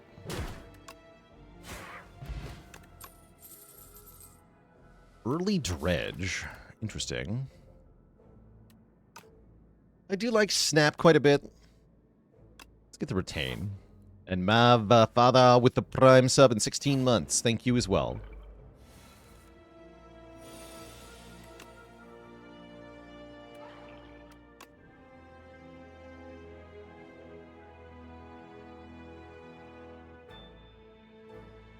So you want to kill... Yeah, kill this one first.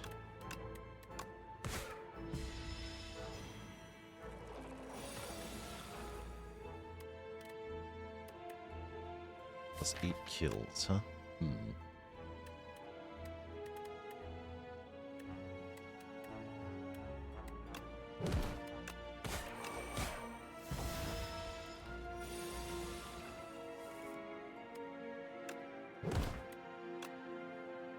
Nice. Just barely enough there.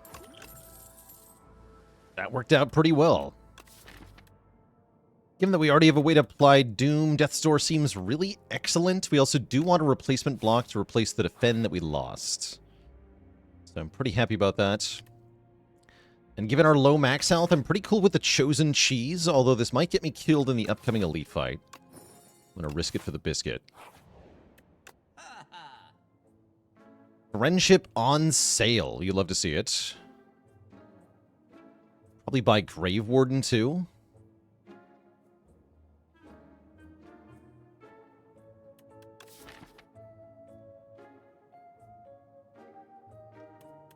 Does Master Planner need to upgrade to an 8? No.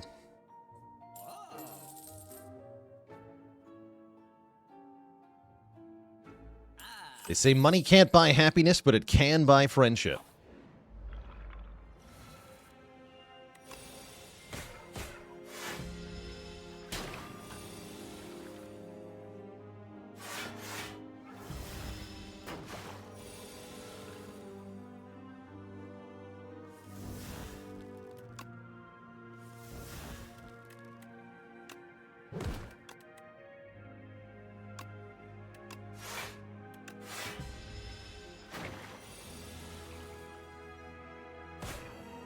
Doom.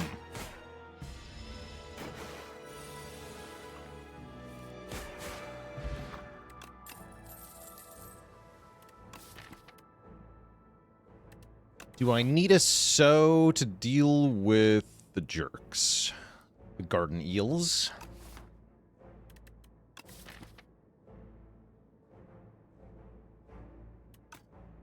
It would help a lot.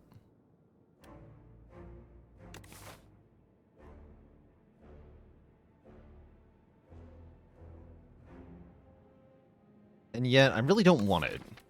Nah. Alright, I think it's time. Let's fight our first elite here. Yeah, so would only be a liability in this fight. Yeah, not very good with friendship. Agreed. Our deck isn't very good with friendship, quite frankly. That's alright. Almost want to play Reeve over friendship here, but I'm going to play friendship.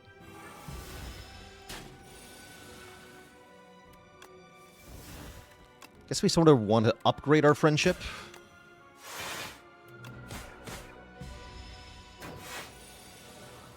That 1 point of strength actually seems kind of relevant here.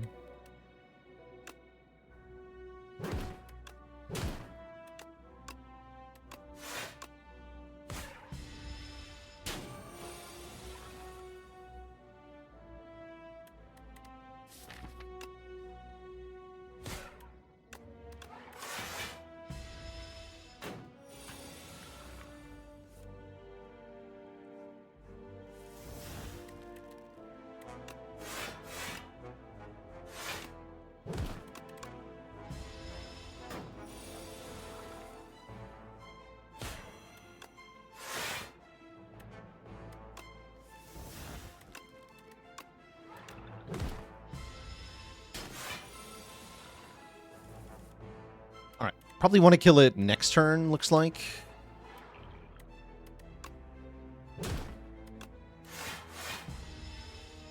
Although I'll have to block this hit again. Wait, no, that's terrible. Heck. Oh well. Works out. We get through the fight, gain our 1 max health, we get an attack pot and a chandelier. And I want to stop taking cards at this point. I do not want new cards.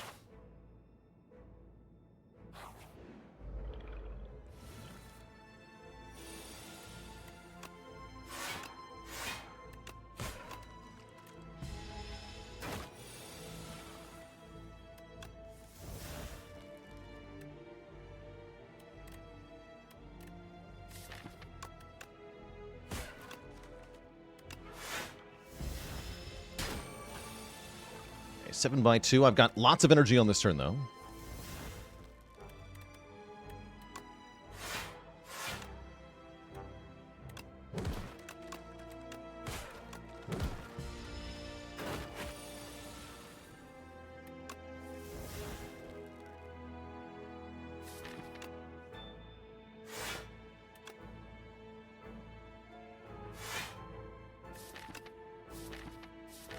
Need one more attack. We can attack pot next turn if we really have to. Hopefully we won't. WWEfanfiction.net. Thanks for the Prime sub and 30 months of support. Oh, Deathbringer's here. Okay, there's a card we like. Area effect weak plus Doom. What tier is Tungsten Rod for me? I would say probably A tier on Ironclad and then C tier on everybody else.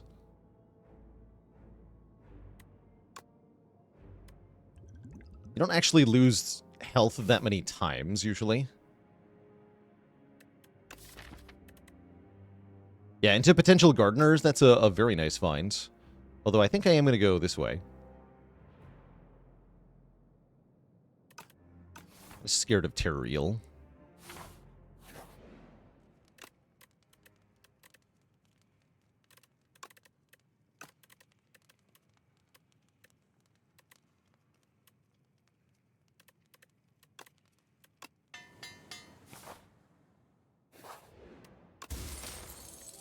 Mini cannon. Okay, now we want to upgrade Blight Strike. Cool. Oh. Get Deathbringered idiots.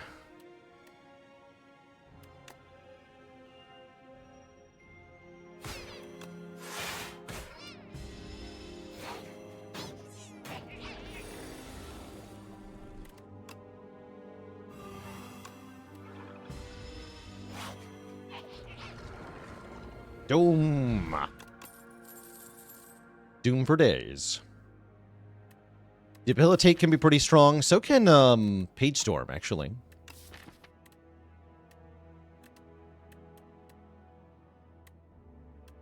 Doesn't feel like a very good debilitate at the moment. So not currently a good page storm. I guess skip. Skip is good.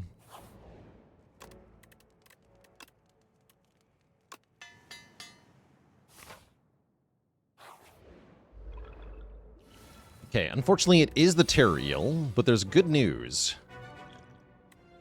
I can do the Giga. I think I just want to use Giga here. For an easy peasy fight.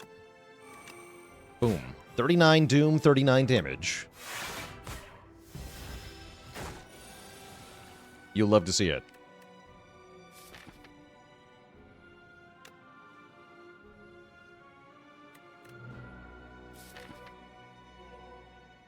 Am I going to be able to do enough damage? No. Okay, so we want to friendship defend. Probably.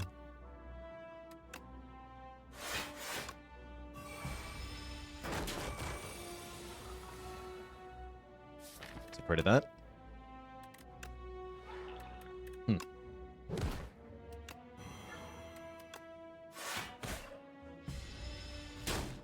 Ouch.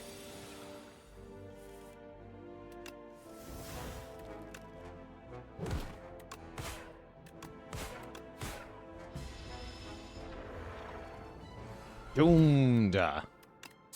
Go back to 2 potions. We get a tuning fork, giving us block for 10 skills played.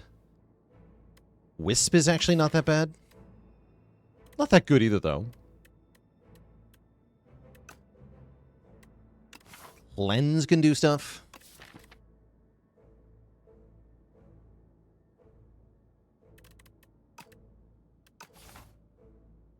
Take a cleanse.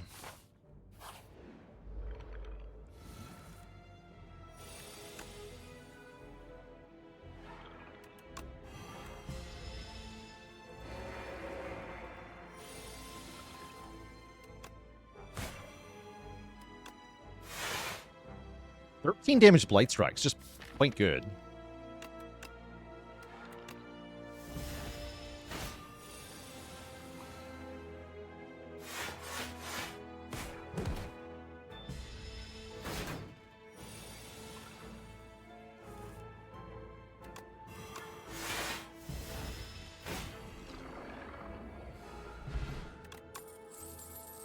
Oh.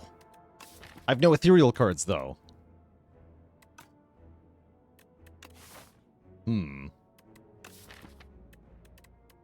I guess I like Scourge a fair bit. With the Death's Door and the Friendship. Let's take a Scourge. Feels weird to take that over the shiny rare card, but here we are.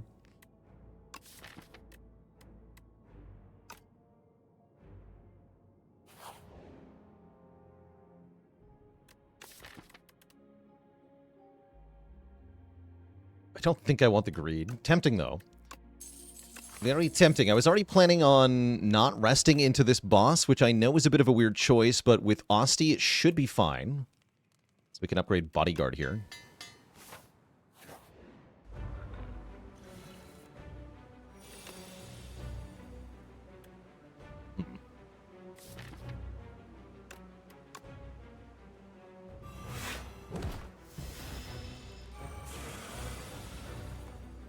Nice.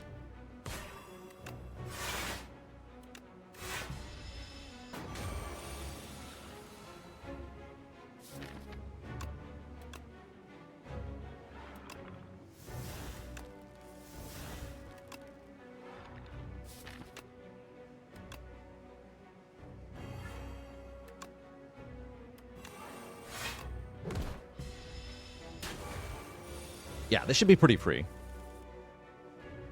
This fight.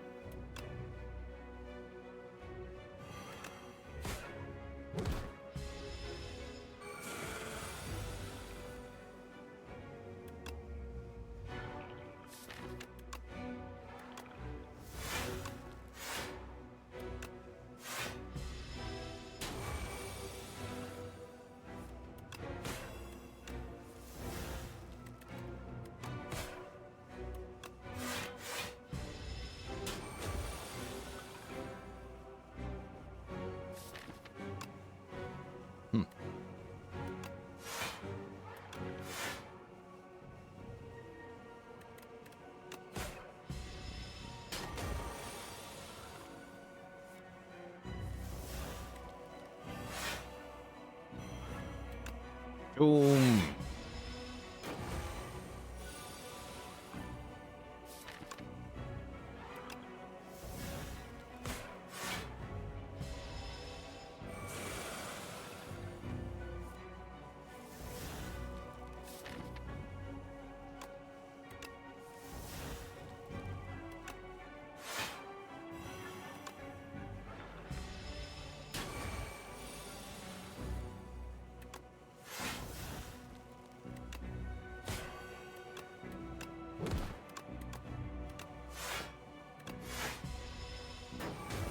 It's going to be a pretty big explosion, so it's kind of important that we have a reliable way to stop it here.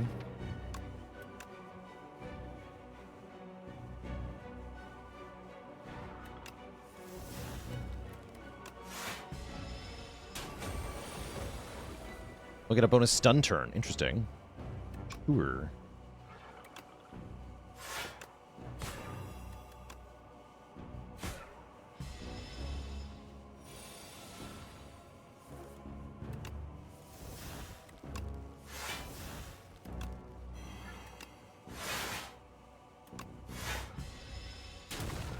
Easy. End of Days is here. Apply Doom to all enemies and then kill enemies with at least as much Doom as health. I think that's excellent alongside Deathbringer. Excellent with Chandelier. And very tasty overall. Gimme. And then gimme infused... gimme imbued End of Days. One time. Boo!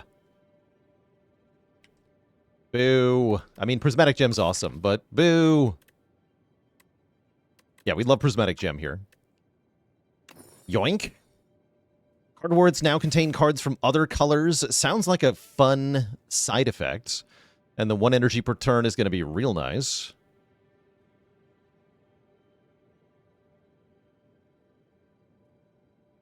Double shop for triple elite. That's kind of fun.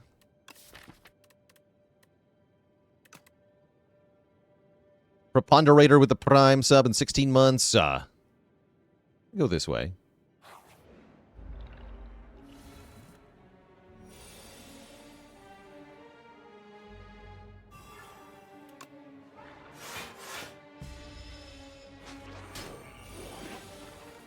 My Deathbringer.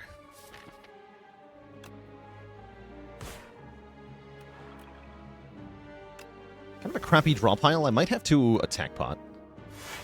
Or skill pot or something. Although the tuning fork will help here.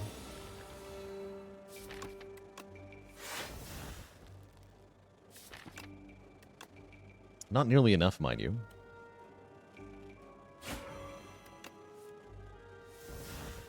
Nice. Can actually just knock him down? Let's do that.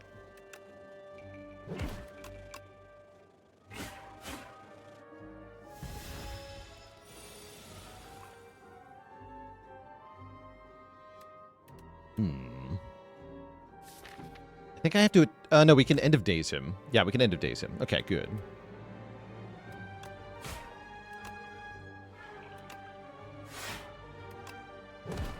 That works too.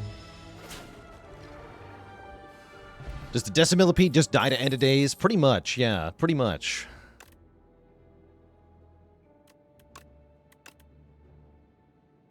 It certainly doesn't last long. Let me tell you that.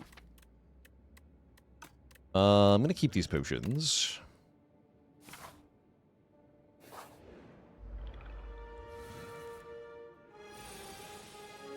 Alright, I'm going to use this potion. Ugh.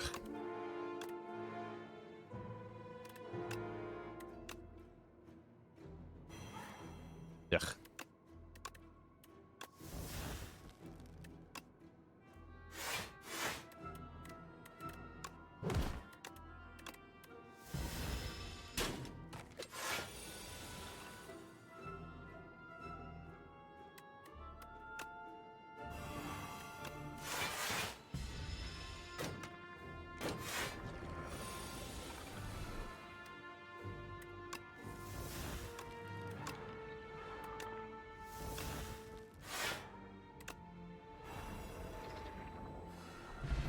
Doom. Okay, more garbage cards. I'm happy skipping cards, though. I don't mind one bit, just skipping basically everything. Dolly's Mirror is here, allowing us to duplicate...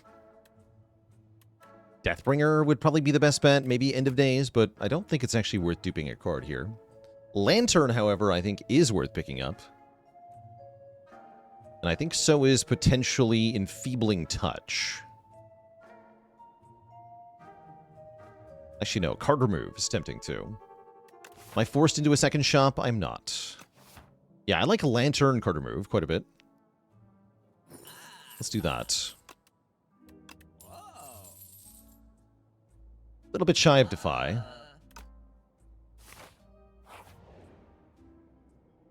Random Power or random zero-cost card? Give me a random power. Dance Macabre. When we play a card costing 2 or more, gain bonus block. We like that with our 2-cost cards. Sure. Do not lose Death's Door. Hold on. Defend is removed from the deck. Acceptable. We'd rather lose Strike, but I'm not going to pay all my health to try to get to it. As I think losing Defend is just fine here. No, that event could have only given me powers from Necrobinder. Only card rewards, where you pick one of 3 cards, are affected.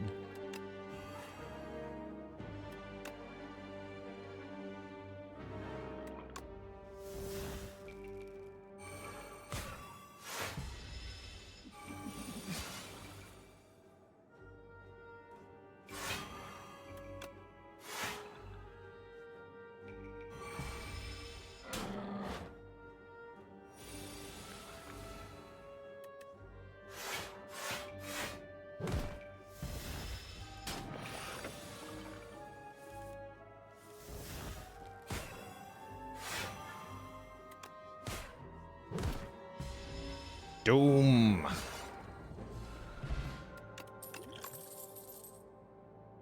No.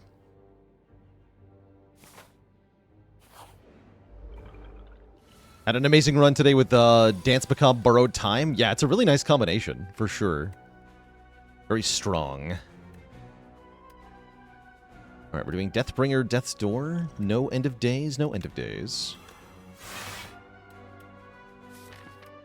I don't think I want to play Strikes. Page Storm would have been good here.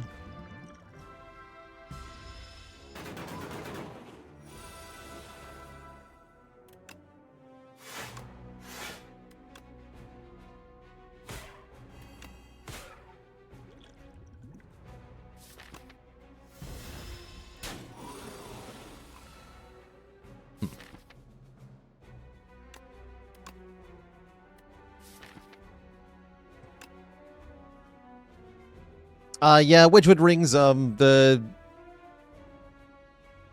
Steam reviews are able to be separated by language. There's one language where all the negative reviews are coming from.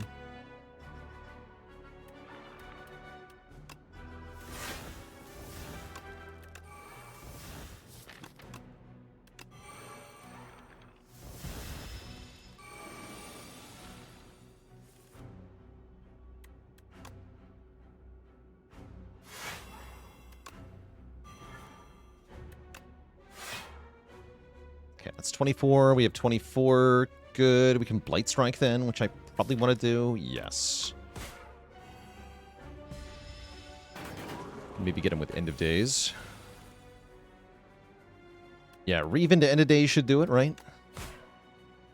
89 plus 29 is more than 115. Let me double check that.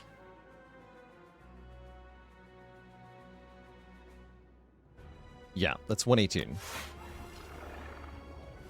Dead. Beamfire. Yes. Yes to Fiendfire.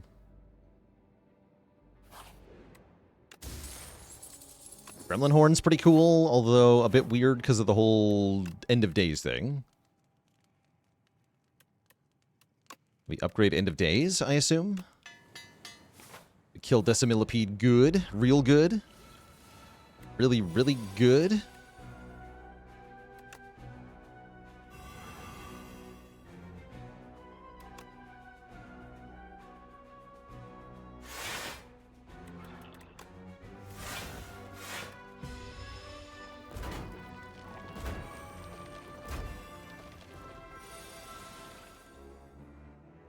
Boo! My end of days. Come on.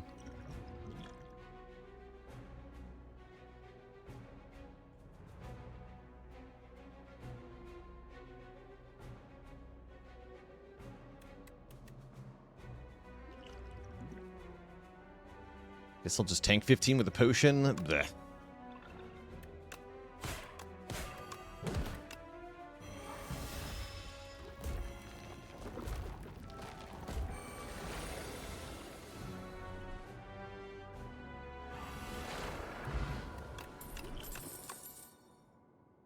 Blur.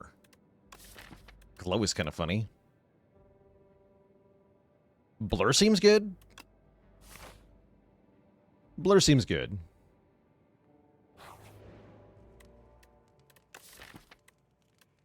And I think I'd like a rest.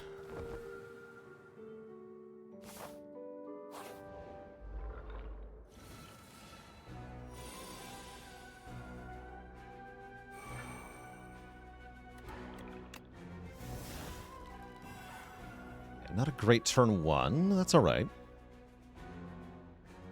Mike is free here, yeah?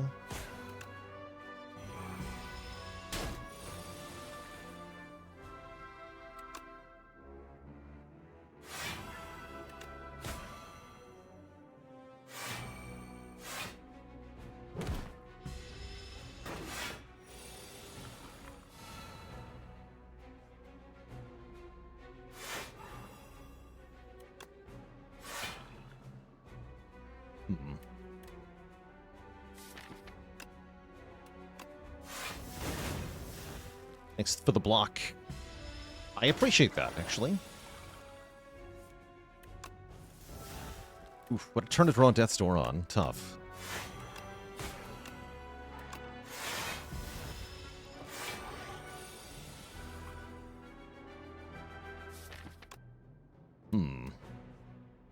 Unfortunate draws.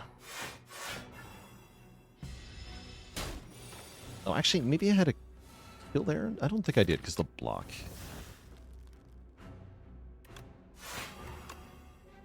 Now he's dead.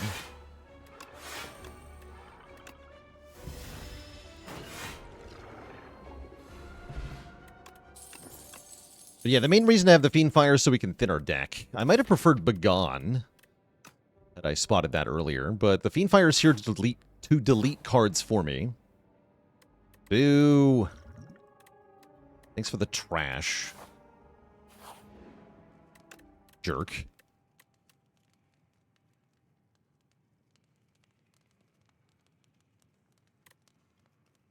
Orb stars and secondary card, they all work, Idaho Wolf Cub, but they don't do anything on their own, right? Like, if I pick a star-generating card, then I have nothing to spend it on. And I have no guarantee that I will find a card that does cost stars. But yeah, stars work fine. Orbs work fine, too. You have one invisible orb slot for orbs.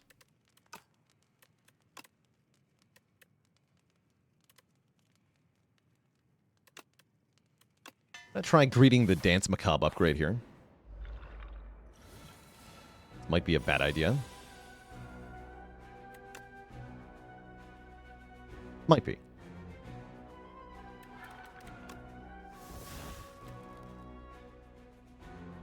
Get 4 block if I use the attack potion this turn. Let's go ahead and do that.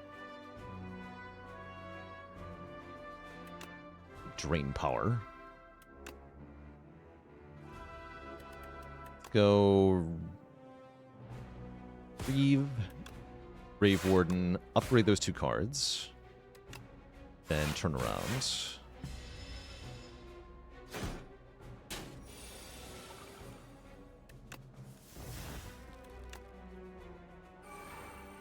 Okay, so we take massive damage here. Ouch. Guess I can defend before I Fiend Fire.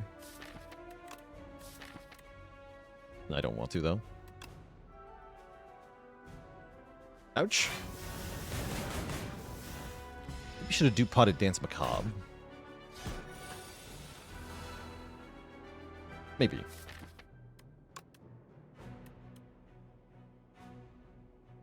Dupe Pot on Deathbringer is tempting. Looks like we're blocking next turn, though, right? Not quite.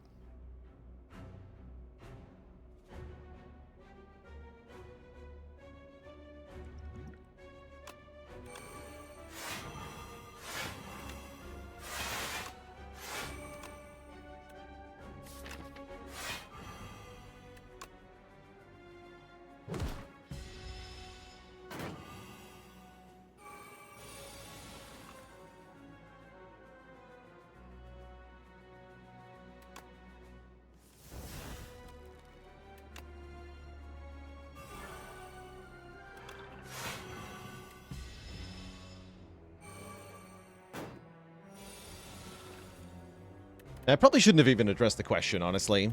I personally was raised such that I was taught that if you have nothing nice to say about a given subject, then don't say anything at all. And therefore, I have nothing to say about the reviews.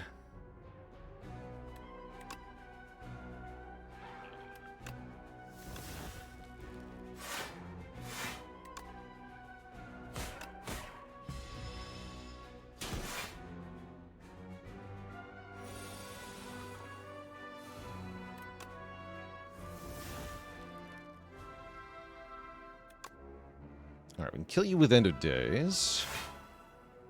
Let's do it.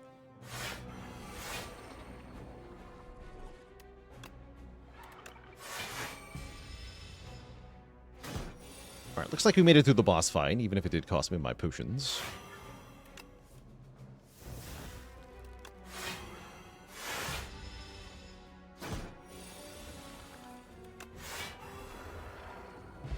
Boom. 7 stars is here. What about Signal Boost? Signal Boost can double Dance Macabre or Friendship, which is kind of cool. Sure.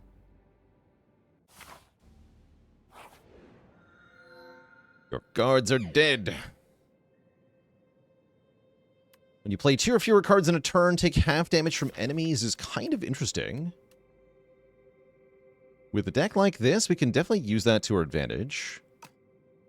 Glam is also nice, doubling the effect of all card rewards. With Prismatic Gem, there's all sorts of silly nonsense that we could find.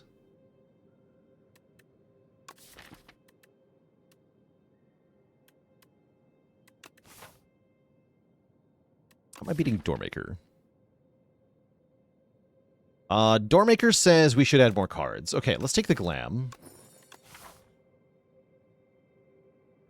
I've not been impressed with Diadem. When I try it.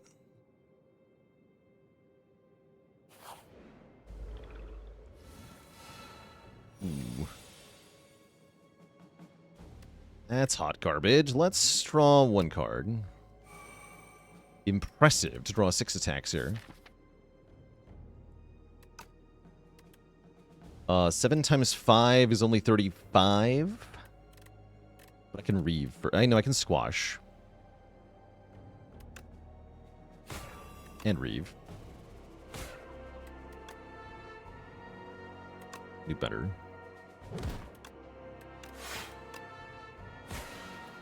Easy game.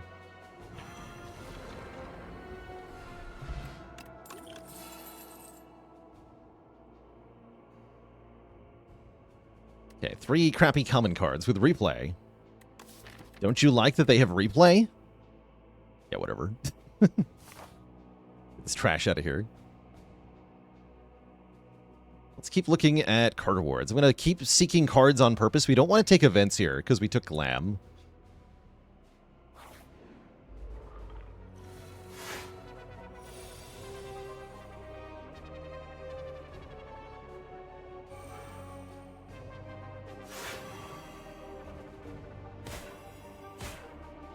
Ouch.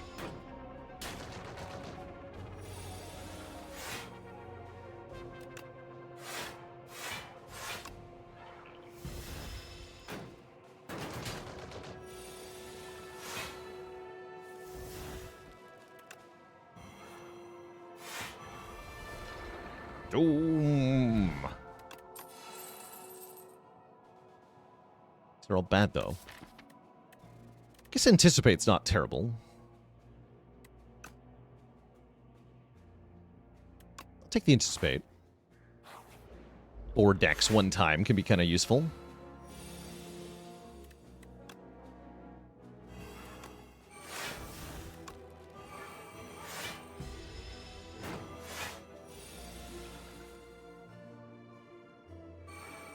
Also stacks the Tuning Fork twice, which is a thing.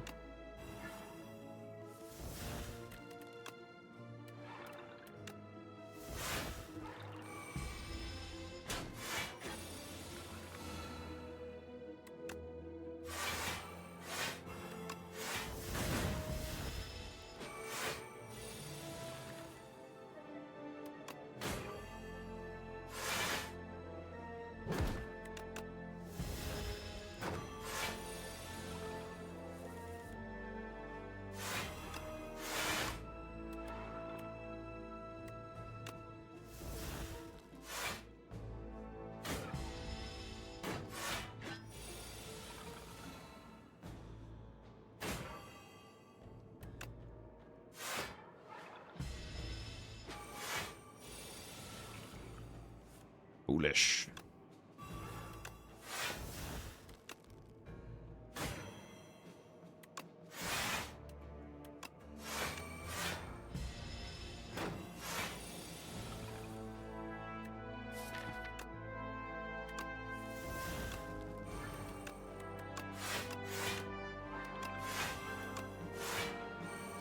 Big.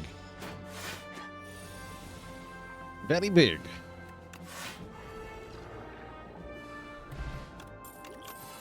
Two flex potions, huh? Okay, 3 more commons. Can I get a thing that is not a common, please? Please? Please. One time.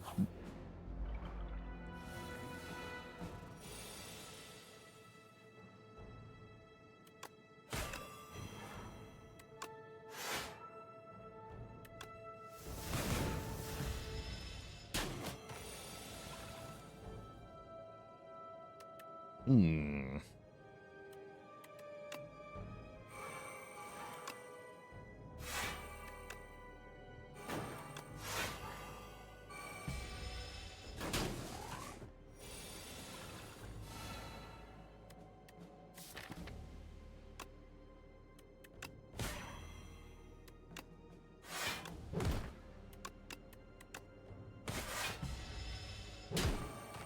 Probably having a deck sucks problem. It's not good.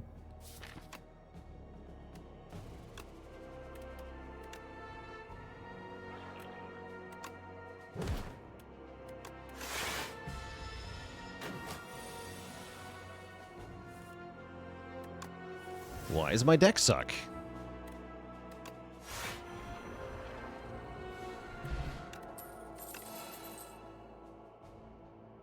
Probably because I'm only getting trash cards with replay offered. We're in trouble now. I was supposed to get something good. But we did not get something good. We got nothing over and over again.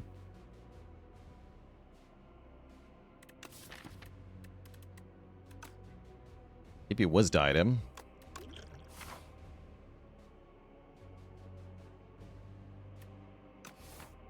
Zero powers and 12 rewards is kind of expected. I'm more impressed with 10 commons out of 12 cards.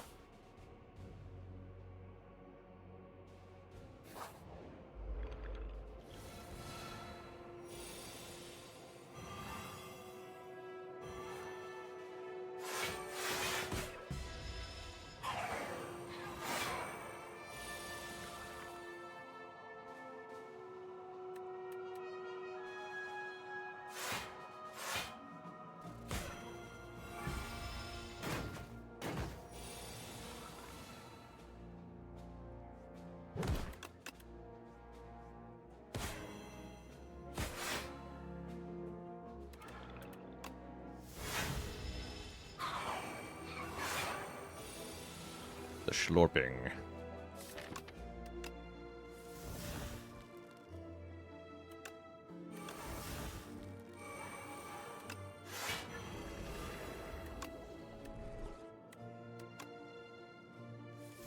Delete this. Okay, this fight was squeaky clean, actually. Kind of cool.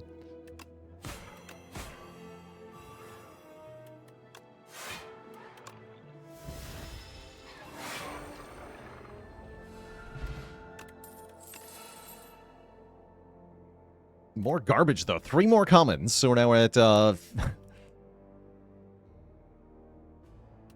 13 out of 15 cards have been coming.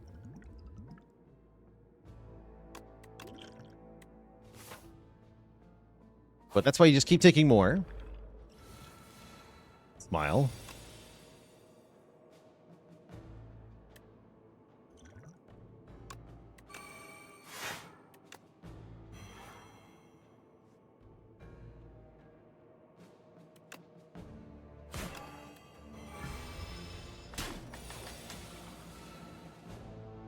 Oh, jeez.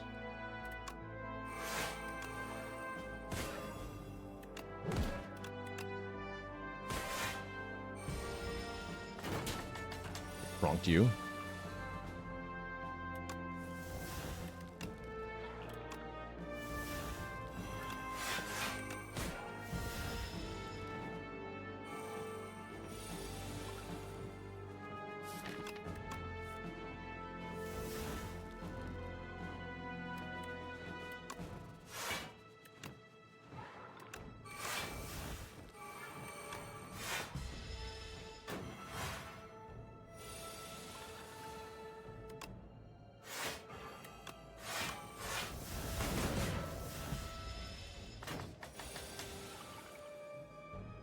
Yeah.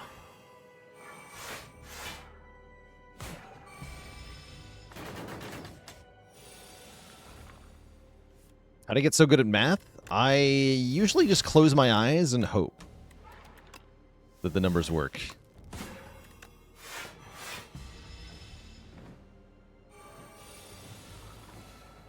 Oh no. Wait, you do this? I didn't realize you did this.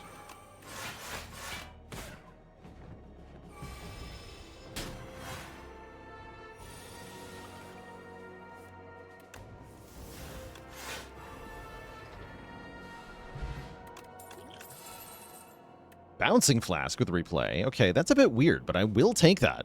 That's an actual card we can click on and have it be good. Cranium Basher with the Prime sub at 11 months of support.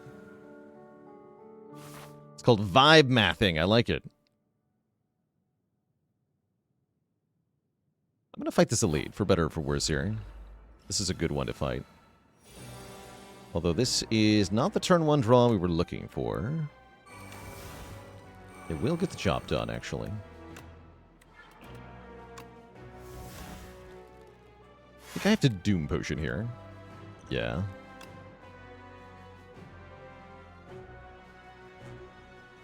Wait. No, I get 13 block. Still not quite enough. Yeah, let's do this.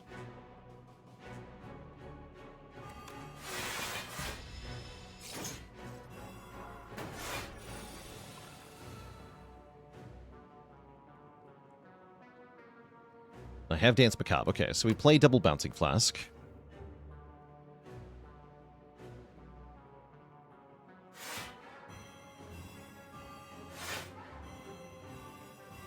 Works for me.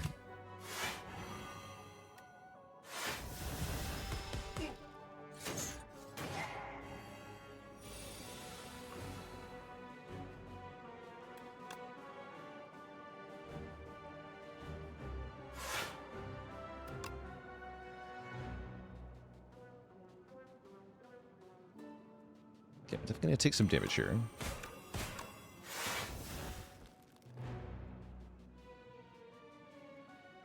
$26 plus 6, 32. I'll take about 16. That's within acceptable parameters.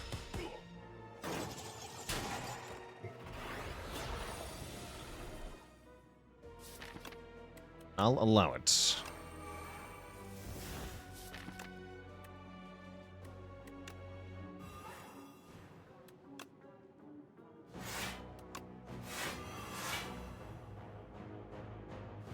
Nice.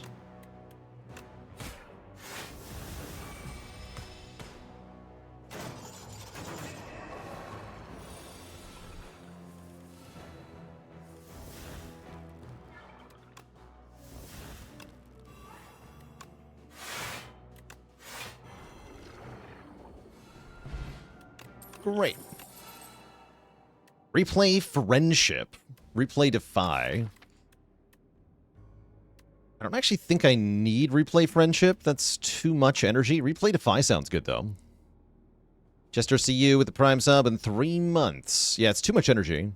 Take the Defy, though.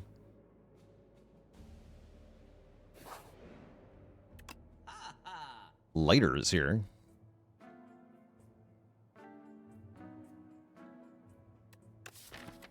Could have had Calamity, and then we wouldn't have too much energy. That's fun.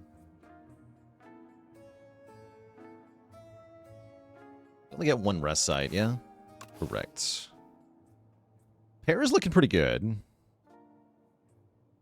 How can there be too much energy? If you have to end your turn and there's unspent energy, then you have too much energy. Oh yeah, Countdown is good. Yeah, we do like Countdown.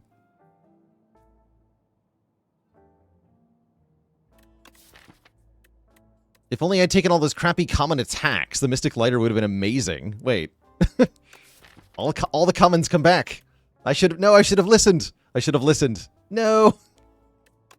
No, it's fine. Imagine Crescent Spear. Imagine Poison Stab Plus that does +9 damage twice. Yeah, come back, Poison Stab. We miss you. Oh, it's completely fine. I guess Countdown and Pair is perfectly okay. Is Feather more health than Pear? Let's see, we had 25 health, so this is 3 by 5, 15 health. Whereas this is 10 health plus 30% of it when we rest. That's only 13 health, actually. So Feather should be better than Pear.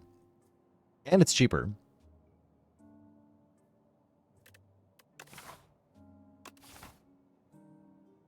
Let me in. Why not both?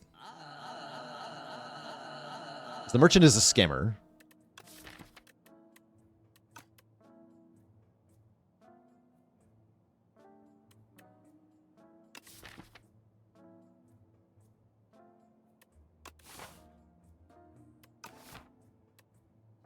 Alright, we'll take countdown, go to the next shop.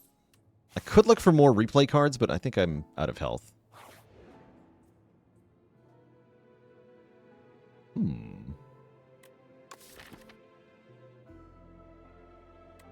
I'll fight for a potion. I don't think I can win other combats. Like, I don't think I can do 150.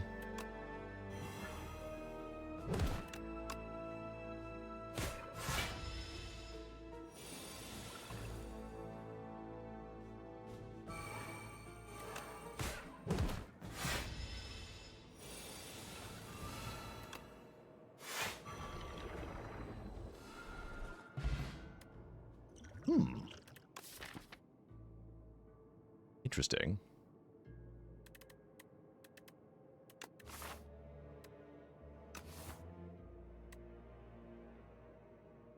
I'm gonna skip that. Another copy of Dance Macabre. Delay is pretty good.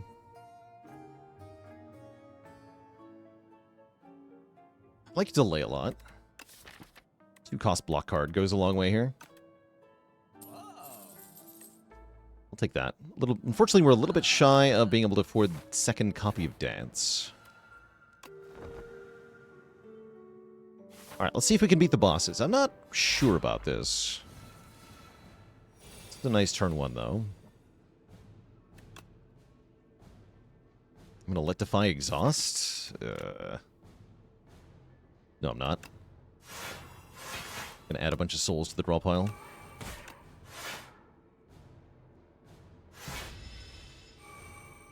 Hello. Okay, we can double Bouncing Flask and Delay. That's fine. That's fine.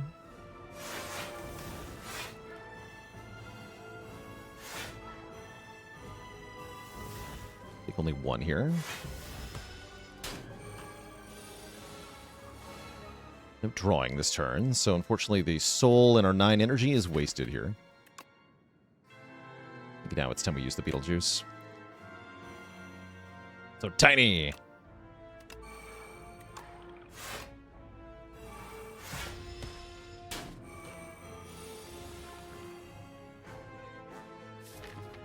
Alright, cleanse the strike.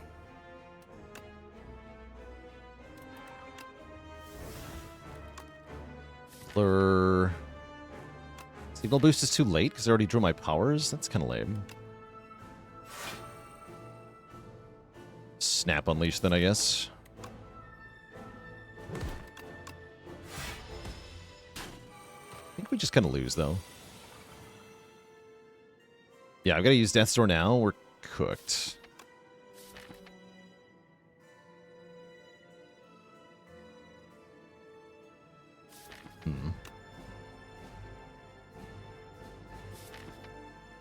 It's not good.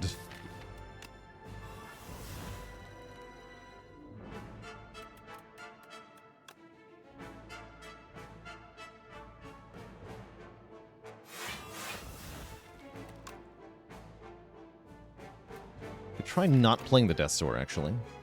Let's do that.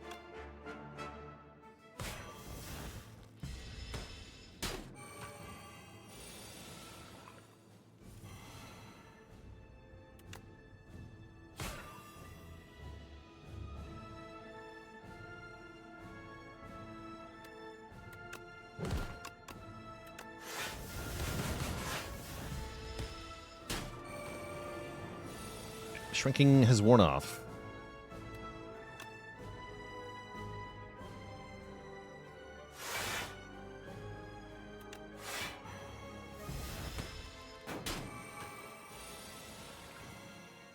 You should have touched of Insanity there. Yeah, we're just dead. All right, that's fine.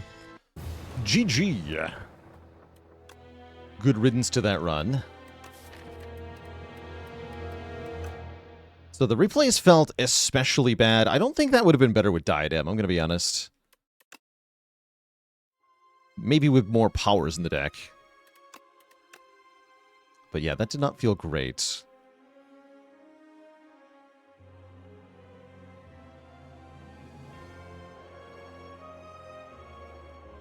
Maybe the Prismatic Gem was a mistake? Maybe.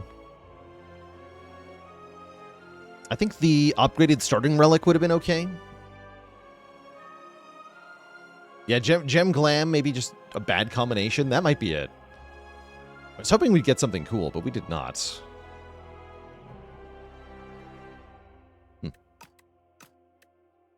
Whatever. Necrobinder continues to elude me.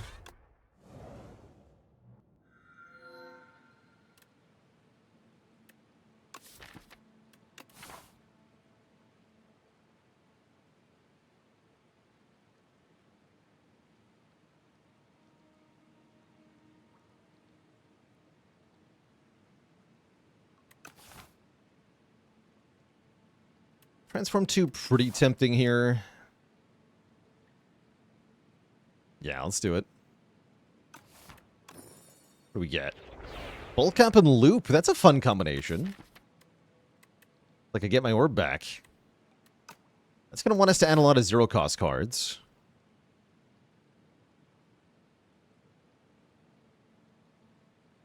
Let's maintain some flexibility in our path. Let's start here.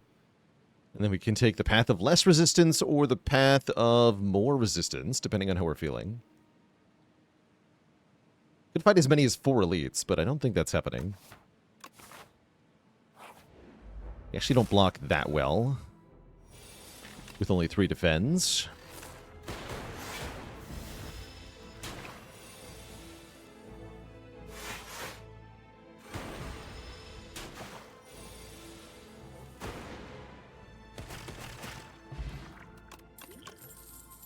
That will help. Glacier. Sure is a block card. We'll go back to full. Don't get friendship and lose, but I had friendship and I lost. Your theorem is invalid.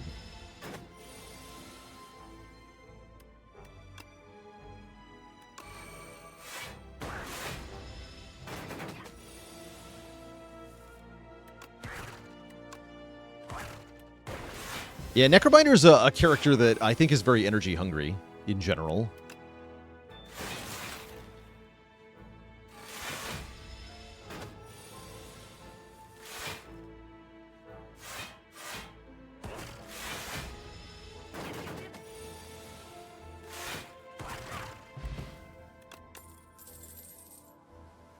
I will take a Sweeping Beam under duress. But I won't like it. How are we currently feeling? Fight a bunch of elites or don't? Honestly, I'm going to go with yes. I'm going to go with yes. Ooh, especially with 2 random upgrades in this deck. Yes, 2 random upgrades goes a long way here. 1 strike, 1 defend, that's perfectly fine. Also, I'm tired of the 100 command, so I'm going to delete it now.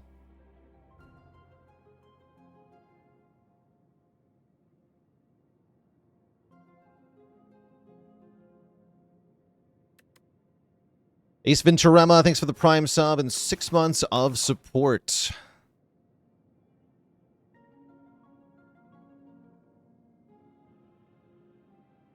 Thank you, thank you. I think our third easy pool fight. Yeah, chat room's moving too fast to have a bot output with that many words in it.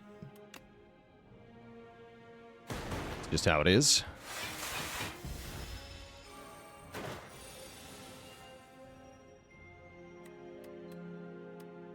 Okay, there's no way not to take damage here, so we'll take 1. Bedul with 37 months of support. Yeah, all good things come to an end. That's all right.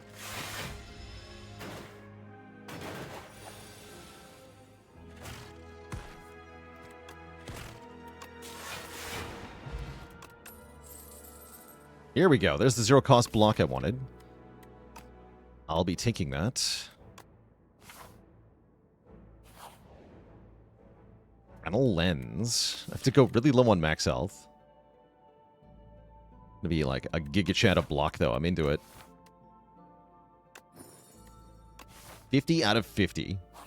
Small. Small defects. Imagine being small.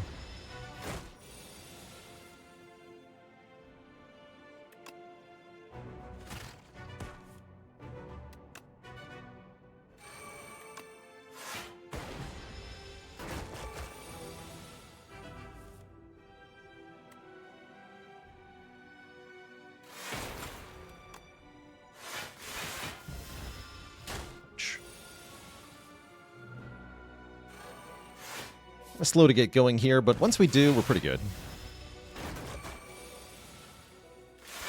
Does the character get smaller with less health? I wish they did, but no, they don't.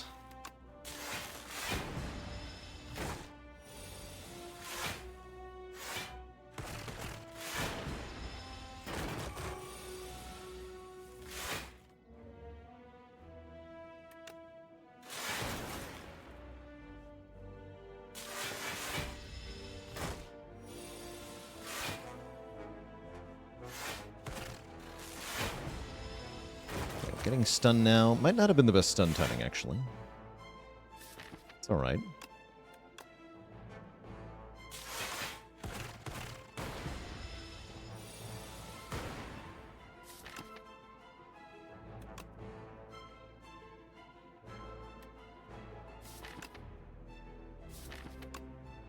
Now is the time for the Vuln pot, looks like. I actually want to kill this thing.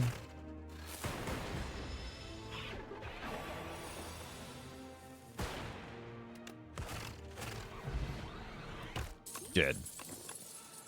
Shadow Shield with +2 block. This card is ludicrous. Let me tell you, that card is crazy good.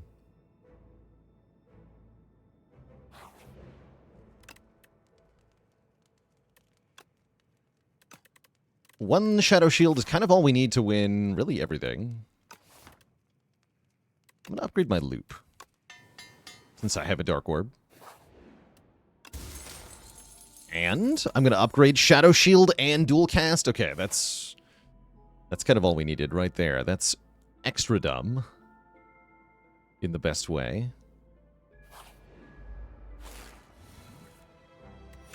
It's bulking time.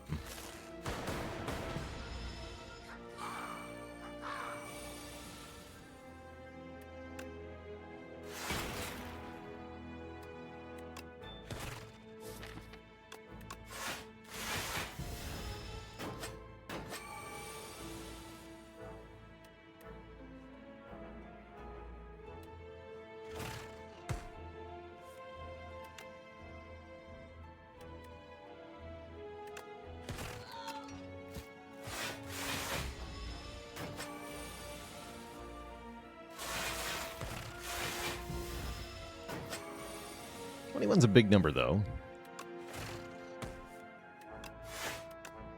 You consider that I have a family of orbs.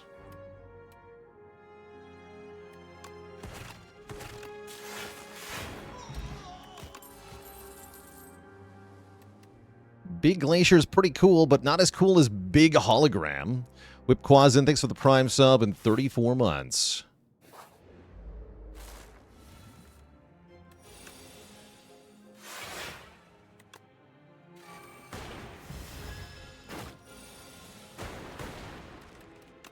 Love Big Hologram.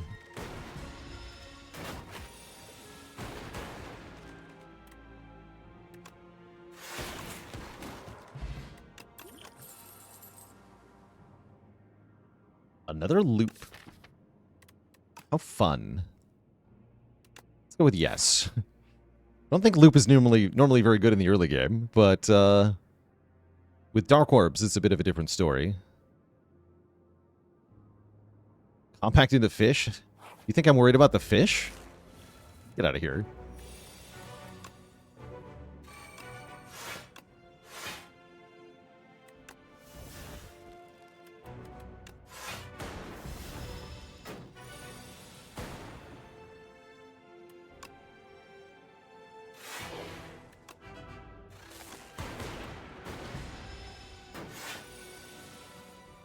Thing is afoot.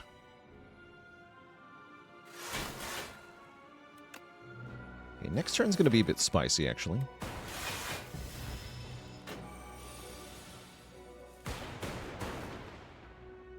Okay, this turn does hurt.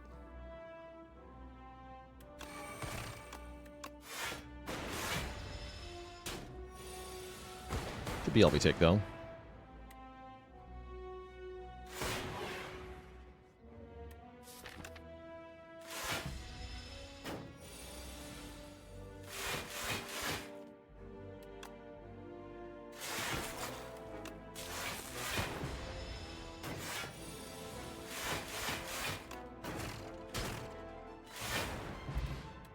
Bellows. Our first hand each combat is upgraded. And Turbo is here. We're taking a Turbo. I'm also taking an event. Which is a fight.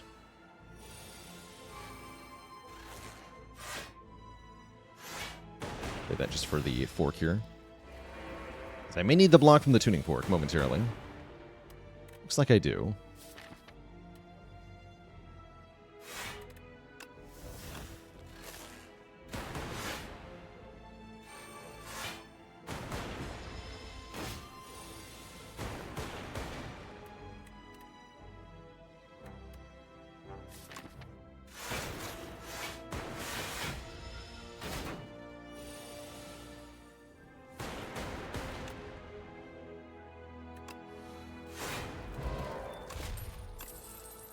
Last work with bonus block. Also seems kind of cool here. Gives us some area damage. I'll take it.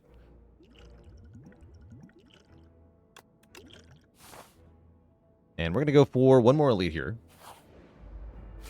The Gardener Eels. We get upgraded Sweeping Beam on turn 1. We like it. The Sweeping Beam Shadow Shield here.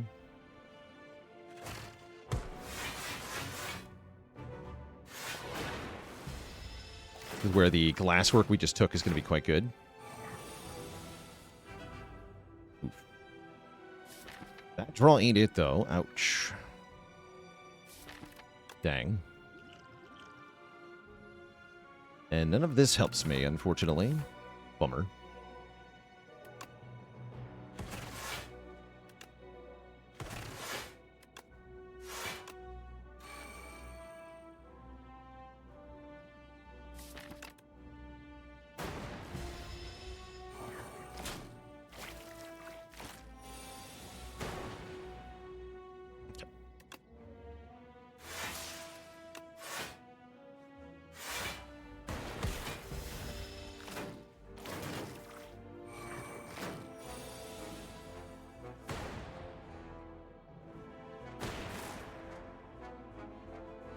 Okay, dual cast kills Fenton second. Kind of annoying. It's better to do this, right? Hologram zap. Play zap. Then dual cast. There we go. You died of lightning. Okay, sweet. Take one more glasswork. That feels great. Can I beat Soulfish with 17 hit points? I want to say yes, but I don't think the answer is yes. I want to say yes anyway. Upgrade, bulk up.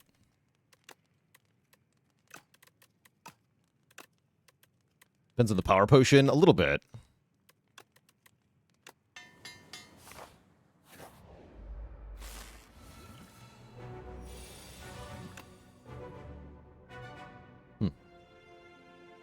Is it consuming shadow? Or is it just defrag? Defrag's pretty good.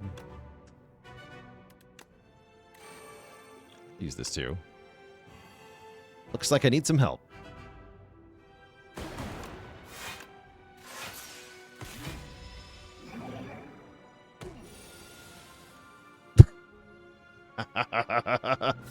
Surely we wouldn't draw badly, right? Yeah, whatever. Get the hell out of here. All right. All right. I'll take that as a signal that it is time to go get some lunch. Your Twitch chat. We're going to wind down things right there. We'll be back tomorrow, though, with a review of the new patch, as there should be a new patch later today, which I'm excited for. Catch you later, Arthurius, Lane, Sacraville, Astrocyte, I'm a Cat, Billy Mays, Shiny Green Button, and everybody else.